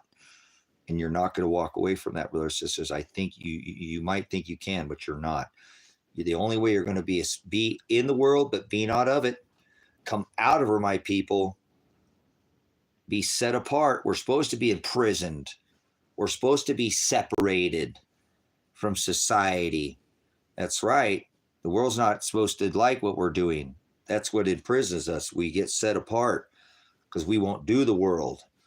Then we become divided, correct? And he does that through us because of our works. Don't judge them by their cover. Remember, Donald Trump could be pushed off a 500-story bank and still land in a suit, correct? Tell everybody that you know. Donald Trump can be pushed off a 500-story bank and still land in a suit. Does anybody disagree? That's the best thing I've heard in a long time, guys. I hear some good ones, and I got to keep them. Hey, vaccines are like mowing the grass for the elite. It's like mowing the grass. The Jabadooskies, yep. The Whack the Nations, they're just like mowing the grass. They're like, I go through grass like a mower with a Ford mower. What kind of grass you talking about there, huh? Oh. If this was chess, I would have made you flip the board over.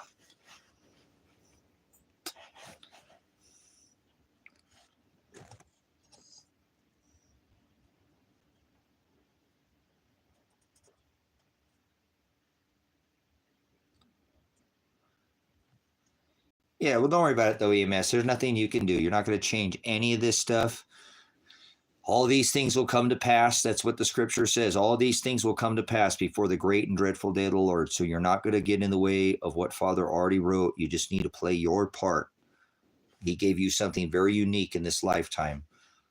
That's part of the bigger equation. That's why he pours out a just measure when he returns. So we need to, remember, give that shekel to the rich man. Even if we're the poorest, it could be taken from us. We need to use what it is. Remember, that's a very important parable that he gives us. He gives us all a different blessing. That's why I hold myself, other than the cursing, I don't care what I do in here. I don't think what I'm doing in here is wrong at all. I think other than the cursing, I don't think anything can come against this gospel. And if that's my biggest mistake, then so be it. Never said I was a perfect man in any way. Didn't say I was sovereign. Didn't say I was perfect in any way. I'm still learning, and I can be reproofed. They can go back and rebuke me with the word, and I know people tell me it's not right to curse, and I know that. So other than that, I don't have regrets. I've done some horrible things in my life, but I don't regret it because I can't change it, and I don't worry about what I can't change, and I wouldn't go back and change it because it made me who I am. There were times I didn't learn from my mistakes, and then I ended up paying the price later, and then I caught up with me, and then I had learned the hard way. But either way, Father always norms me. He makes me pay for. I don't get away with what most people can get away with in this lifetime. And I blow on something, they'll throw me in jail. Well, or whatever. I got the heat on me, but well, normal things, people get a pretty, each one of us get a unique. That's what used to scare me so much about just being alive, is like, there's nobody else on this rock that thinks like me. Either I'm fucking crazy or everybody else is crazy. And I was thinking this at like 8 years old. I'm seriously laying, in my thought, in my bedroom, I could have been outside, but I want to come back inside. It was cool in my house. It was, I need to, remember, and I go in there, I sit in my room, I turn my lights off, and I think about it. And I'm like, nobody thinks like me. I'm the only one that thinks this way.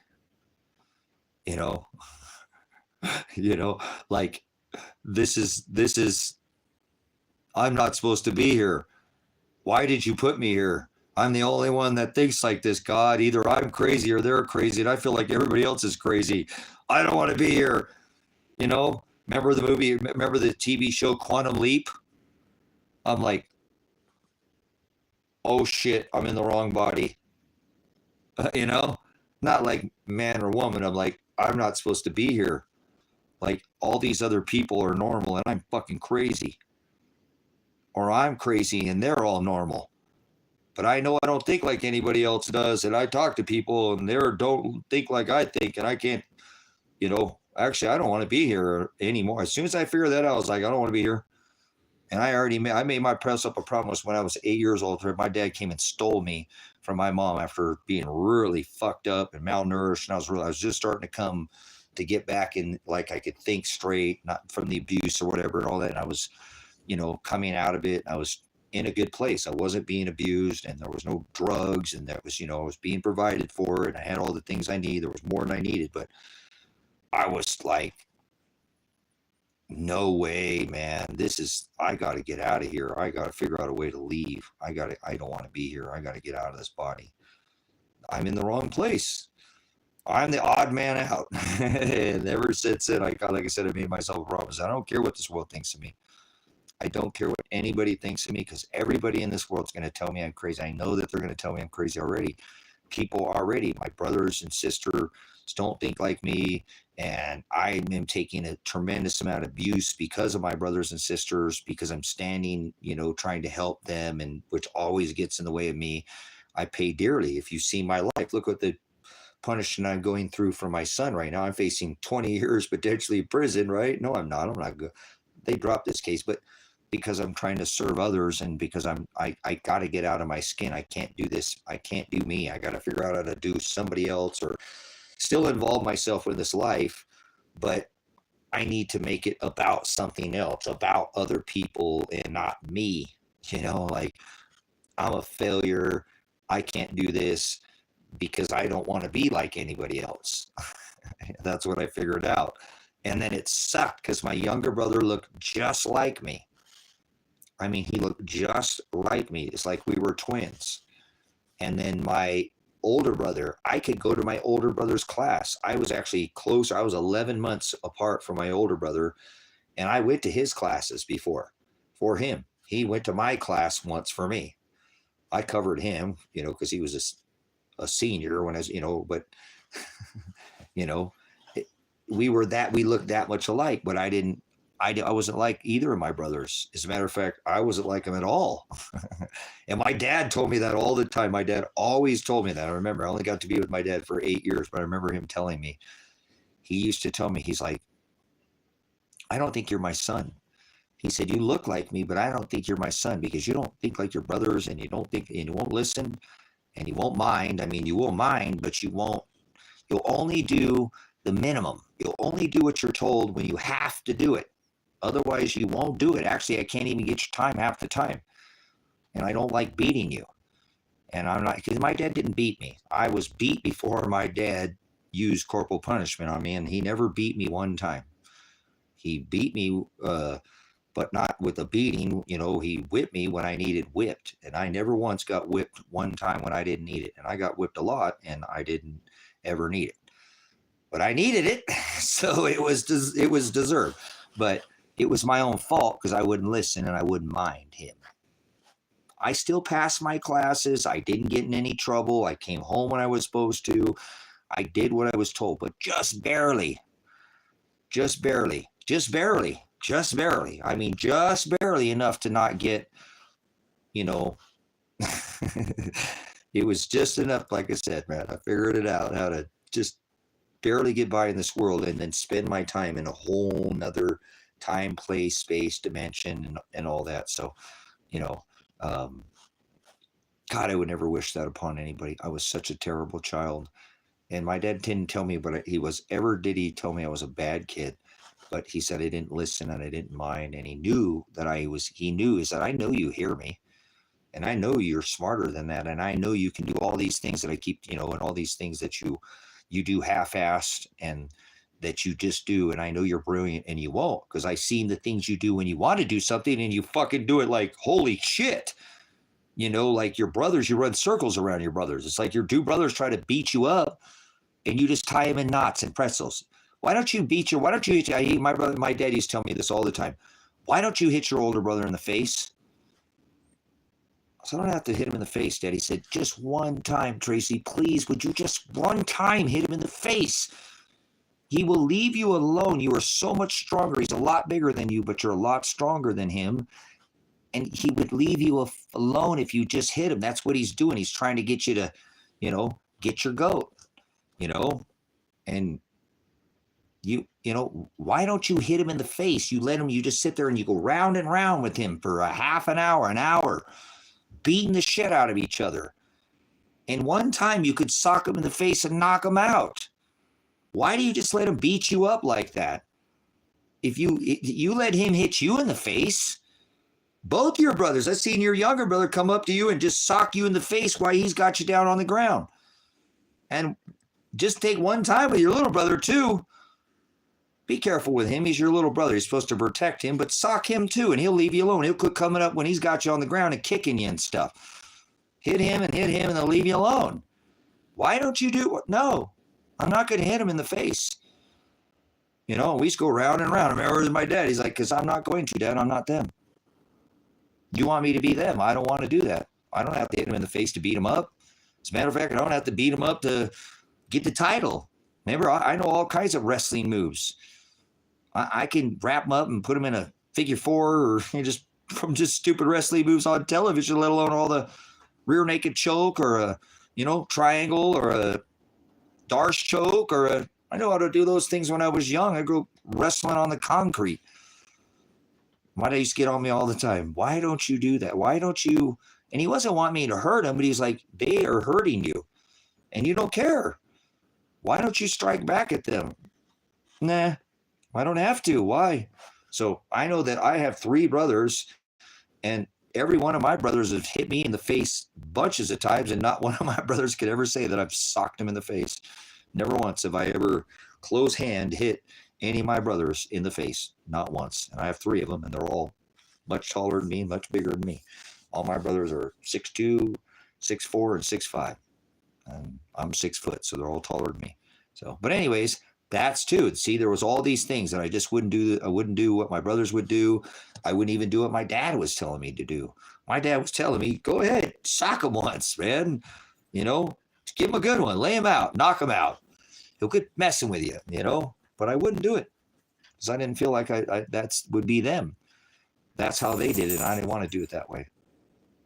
And I've actually done that most times in my, having to mess with somebody. I'd rather make you go to sleep, or put you in a pressure point where you're screaming for me to let go of you because you forgot that I'm like a cobra. I'll get a hold of you and I'll strangle you, but not, I don't have to strangle your neck to get you to stop. And then I don't have to hit you. And then I don't have to worry about having busted knuckles. And elbows don't feel good too when you throw elbows too. So careful, I'd rather throw an elbow than a hand every single day of the week. So don't get too close. Anyways, okay, enough of that stuff. But anyways, that's what I'm saying. Just things like that. I wouldn't even do what my brothers would do, And even I had my dad telling me, if you just stop trying to, just do what the world does, Tracy. And I'm like, no, I'm not going to do it. I'm going to do it my way.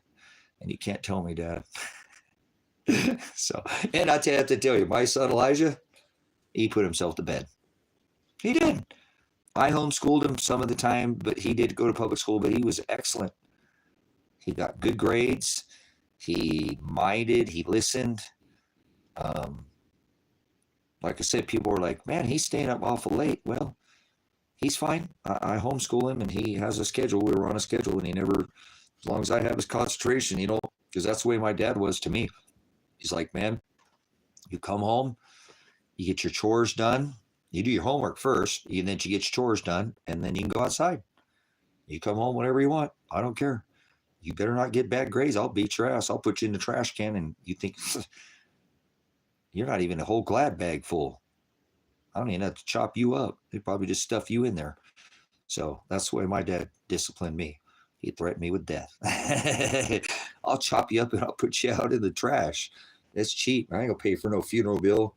You don't get good grades. You ain't even worth having around. So, and good grade for me was not A's and B's.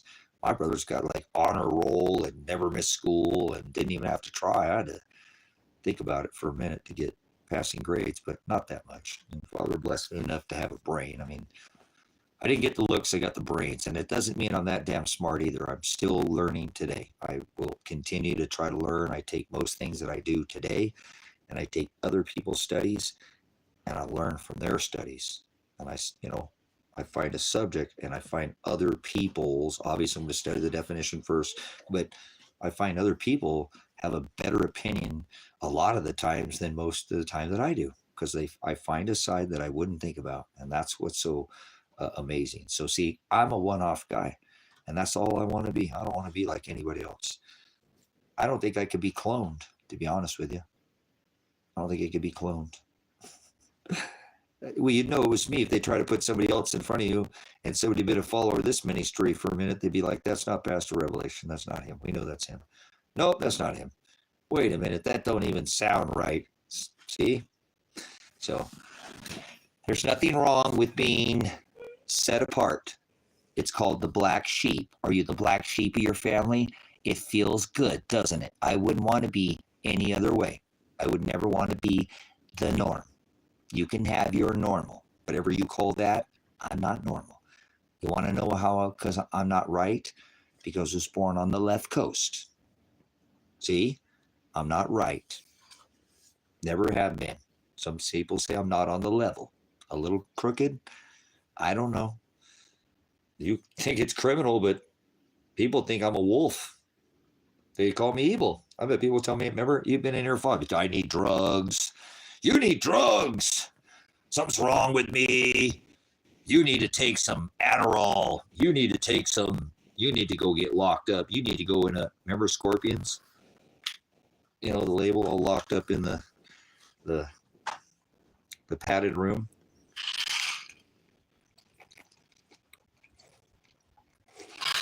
What was it? Cheech and Chong, Nice Dreams, when they were in the padded room.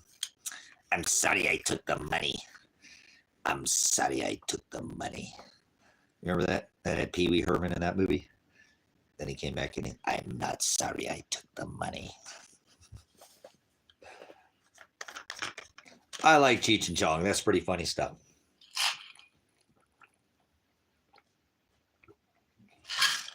Uh-oh. Uh-oh, out of water. And I drink a lot of water. How much water do you drink a day? How much water are you drinking a day? I think we're going to have to end this, guys. We're getting in a pause here. I'm going to end this live stream. We're getting a little dead on the... we've been in here for a minute just poking the algorithm. So I'm going to end this live stream. I'll come back up maybe a little bit. Maybe-ish. Maybe I won't. We'll see. And...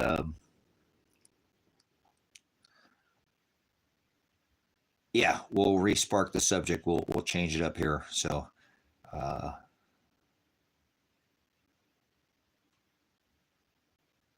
yeah, I drink a ton of water. I drink probably at least a couple gallons every day. I go through this thing at least 8 times a day, sometimes 10 times I'll fill that thing up. I know I go through a lot of water. I'm glad I have that Berkey filter. So, but anyways, appreciate it, guys. Thanks again. EMS, thank you for picking up that wrench for me. Thanks for doing the work in here.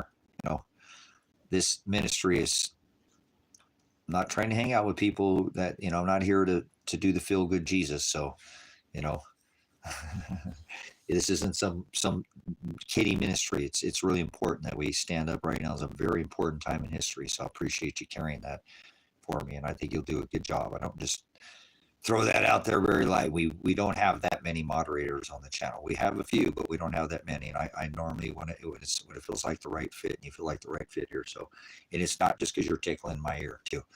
We're not supposed to just tickle each other's ear. Remember, you just hear what you want all the time. You know, you go out there and you stomp everybody's ass on in a game. You know, playing a game of sports, you're not going to get better. You need to get your butt kicked sometimes. The competition makes you stronger. It makes you better. So that kind of thing. So you're going to have to, it's kind of you're going to get beat. Your thumbs are going to get sore in here. You know, we throw more people out of here on a regular basis than that comes into the ministry. I'm not here to try to grow the ministry. I'm never worried about gaining anybody's subscription at all. Father does that. And he does it with the word. See what I'm saying? So they come in here producing fruit, they'll be able to stay. If they're not producing fruit, then see, he's the one, you know what I'm saying? No, that's what I said. I feel comfortable. You know what I'm saying? I feel comfortable. I do. I feel comfortable that you see what I'm saying? We seriously throw more people out here probably every month than we do have subscribers. And I'm okay with that. I'm not trying to grow the ministry. It will grow eventually all on its own. Everybody, the people that are supposed to fall off will go away and never come back, and the new ones will come. We don't need to promote the ministry. Father brings who he wants here. Sometimes the algorithm just gets a little dead, and I'll bring it down. That's right. Right. Quality over quantity. So if the ministry never even grew one more subscriber and we were just able to obtain the ones we had, okay, EMS for life, that would be fine for me too. See what I'm saying? And I hope that's fine for everybody in the ministry. I'd like to keep what we have. It's kind of like owning precious metals right now in this next cycle. Okay, I'm not giving any financial advice, but in this next cycle, the person that loses the least is going to win the most. So if we can just keep what we have, the quality we have now, I'm good with that. I'm okay with that because it's just less trolls to deal with, familiar faces. It's good to see new people come in. But if it's just every once in a while we pick up a good quality, I'd rather do that. You know, it's like putting your treasure in, you know, we're making sure we secure it here. So like I said, don't over moderate, you know, don't over moderate, get people a couple times and then just, if they're not in the narrow way, that's what I'm saying. People will be hungry for the truth. People can disagree with me, but they have to use the scripture. You're going to rebuke me? Use the word to rebuke me with the word. But otherwise enjoy it. It's, you know, this is an amazing channel and you moderators really make the channel a lot because you guys really craft a lot of the channel. I don't like to moderate. I don't very often moderate somebody out of the channel. You won't see, you know, High Desert Faith deleted by the High Desert Faith and Truth Ministries. Very often do I delete people out of the chat. I just toy with them and dangle that carrot in front of them because that's what we're supposed to do. I don't mean like that, but just give them the chance, right? I'm at least giving them a chance to chase the carrot. If they can get the carrot and go, hey, wait a minute, I don't get that carrot. Let's see. You got me chasing a carrot. I don't want to chase the carrot. That's what we want around here. We want not people chasing around carrots they're never going to reach. It's like a dog chasing its own tail, you know? It ain't not working here. People could do that all day long. I could do that with people all day long, just spin them in a circle. I don't want to do that with them. That's toying with them. We'll put the carrot out there. If they bite, you know what I'm saying, so to speak, it'll work. So I do appreciate it. I think you'll do good. And we've got really good moderators. I feel like I have the best moderators on YouTube. I really do. I feel like this is the hardest channel on all of YouTube to moderate for. It might not be the largest, but it is the hardest channel to moderate for. I really think it is. I just gave you an extremely hard job. You're going to be working in here a lot. I mean, if you want to just come in here and sit in here too and not moderate, because sometimes Lady in Red goes, why aren't the moderators moderating? Sometimes the moderators don't want to come in here and moderate the whole time because every single time you got to come in there, you throw out a lot of people, especially if we've got the algorithm, it's pumping people. Like I said, if you look at it on an average, and I don't know how long you've been here, you know, but feels like the right fit that we really do. We cook a lot of people right out of the you know what I'm saying, out of here. It's not really, we really do have a lot of more people coming out of the stream on a regular basis than coming in. So your hands are always going to be working in here. You're like, what happened to DMS for life? I'm a moderator on High Desert Faith and Truth Ministries. So, yeah, I've seen you here for a little bit, you know, and there's people who've been here for years. So, and I normally just don't pass that, honestly, EMS Live very lightly. You could ask the moderator. Some people have been here for years before I give them that moderator wrench. It feels like the right fit. I do it when Father makes me do it. 100% honest. Father always gets me. You've seen the moderators in here. You've seen the moderators in here so far in just the week and a half. I don't have a ton of them, but they're good moderators. They know what it is that they're doing work for the ministry. They're not working for me. They're working for the ministry, you know? So outstanding. Okay. You're a great fit. I know, again, everybody like Lady in Red and Martello and Lion and everybody, all the other moderators that come in here, they'll be happy to have you a part of the ministry. I think you'll be excellent. And if, you know, again, please, you don't have to all the time, but it really does help a lot of the times if you'll drop every once in a while. If you come in, drop that link to Grace and Truth Ministries here on YouTube for people so they can go over there. This is the only reason the channel is here, is because I would never talk to anybody. You know what I'm saying? I wouldn't talk to anybody. I could go 6 months without talking to people and it doesn't bother me. I remember, I don't want to be here to begin with. I do. I love people. I don't hate people in any way, but I lack fellowship. And that's why this channel was created. Brother Jim at Grace and Truth Ministry said, Tracy, you can't just sit out there alone. And Father called out. He said, all right, you got to make this ministry, you know. And so Brother Jim put the word on me, and it was the word that made me create it. It wasn't Brother Jim. Brother Jim put the word on me, and it's the word that made me knew I lacked fellowship. So that's why I come on here and I get to talk with people all over the world. Man, this is such a blessing. You know, north, east, west, and south. We've got subscribers. Come on, the internet's not new, but isn't that amazing that this is all over the was a worldwide ministry between the TikTok channels that are still up, you know, the 6 channels between what I've done here in the last dozen years, you know, this channel at 20, and then the backup channel. We're talking about 50,000, you know, plus subscribers, and it would be a lot more. But when you look through the numbers, I didn't know this until my son had showed me this. He's like, Dad, you're getting millions of views when you go live. You're not paying attention. This was a lot more talking than so over here when this channel was blowing up before the shadow ban. He's like, Dad, you're getting millions of views. I'm like, well, I don't care about that, son. He's like, I know. I just want you to know this is reaching where you were hoping the ministry would reach. It's reaching, Dad. You're literally, he actually helped me adjust. He's like, if you'll go out a couple hours later, Dad, you're picking up people from Australia and outside they're coming in later. I said, oh, okay, I don't care. He's like, well, I think these subscribers want to see more of you. I've been watching. I'm your moderator. So come on a couple hours later, Dad. I'll come on, but come on. And sure enough, he was right. We started picking up, and it just really, so this ministry makes mega churches look small. Isn't that amazing? We're part of something that makes a mega church look small. So this is bigger than mega churches. That's amazing. And I don't want it to, never wanted it to be like that. So, but by the numbers, it does reaches more volume than a mega church. That's crazy. What a blessing to be a part of that. You know what I'm saying? So thank you, EMS, for being a part of it. I take this ministry. I know I curse and get cursed, but I take it that seriously. It really is that seriously, that people hear it, not me or you, but the word itself. And again, 5 minutes from now, 5 days from now, 5 months from now, or even 5 years from now, it was something they heard, the word in this ministry, and then Father overcame them with that word. Man, what a blessing it is to be that messenger, to be able to plant that, like the mustard seed, that little, and then it could grow to be the largest in the garden one day. But Father would make them water, you know, the seed. We just go in and he tells us to give them, be charitable with these seeds, if you will. I used to go around and go, I plant seeds in men. And my son's like, Dad, that sounds gay. Don't say that. I was like, okay, I understand what you're saying, son. But I mean, planting seeds, like we're supposed to be fishers of men, you know. I need my son so much. He's such an honest guy.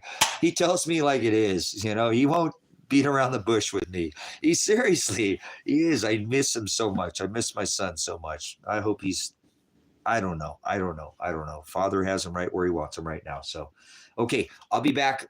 Maybe let me do some research. I'm going to probably cook something to eat here and relax a little bit. I might be up for the end of the night, though. We'll do some more conversation. I enjoy coming in here and just sharing my time because I work for the ministry, so there's nothing pressing. I have so many things I need to do, but it doesn't even affect me. Like, I don't care right now. This is way more important. So blessings to everybody. Thank you for the 42 thumbs up. That's amazing that 42 people don't think that I'm completely bananas, like some big top circus show in here.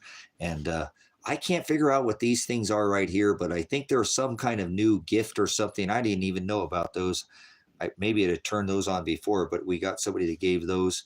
And thank you for your time, guys. Thank you for your time. Time is something that you can't print, and you can't make it, and you can't get it back.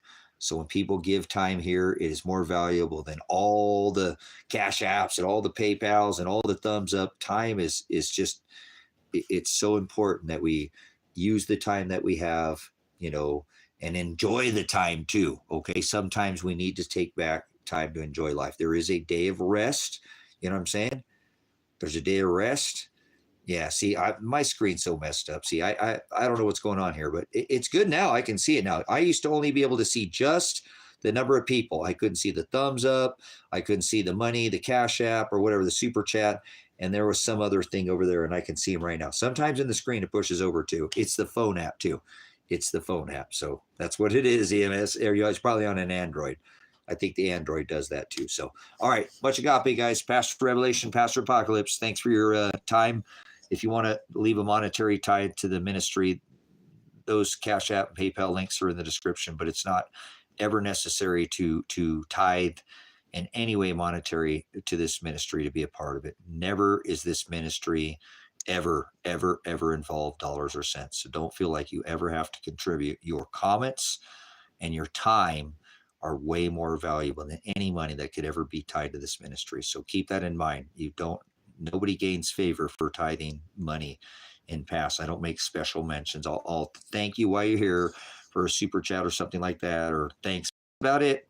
Okay. We don't do any kind of special things. I know a lot of people want to do that to get their name mentioned or something. We don't do that here. You want to help the ministry, you're doing it because you feel like it's something that you want to do. And I don't want you to ever feel like you have to even spend your time here. Don't feel obligated. You go do your life. There's people who disappear from this ministry and come back months and even year or two later. It's like, where you been? Like, hey, I've been doing life. Well, good. How's it going?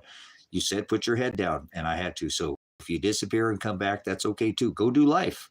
If you got to, go do it. Get it while you can. Today, right now, nobody's chasing you with a knife. The lights are still on. The Piggly Wiggly's still open. The Walmart, the Safeway. You can go get toilet paper. They're not making you push your buggy down the aisle a certain way or do anything like that. The cabin, you're free to move about the cabin right now. The captain has not put around the fasten the seatbelt sign, so you're free to move about the cabin right now, guys. Might be a good time to go get a couple extra rolls of toilet paper, maybe some extra batteries, things that are kind of, maybe things a little easier. Another thing of rice and beans for the neighbor that's an idiot that might come over and try to steal your shit. You can just go give him something. It might go away for a little while. Girl, don't go away. Just go away, man. Just go away. All right, that's it. Faster revelation. I'm always doing preparedness, guys. It's a lifestyle. I love it. I'd rather be 5 years too early than 5 seconds too late. You want to be on the other side of that door when that door slams. Remember the wedding feast of the lambs? There was a door there too, huh? Slam shut on those foolish virgins. What kind of virgin are you? Wise or foolish? Pastor Revelation, Pastor Apocalypse. Whoa.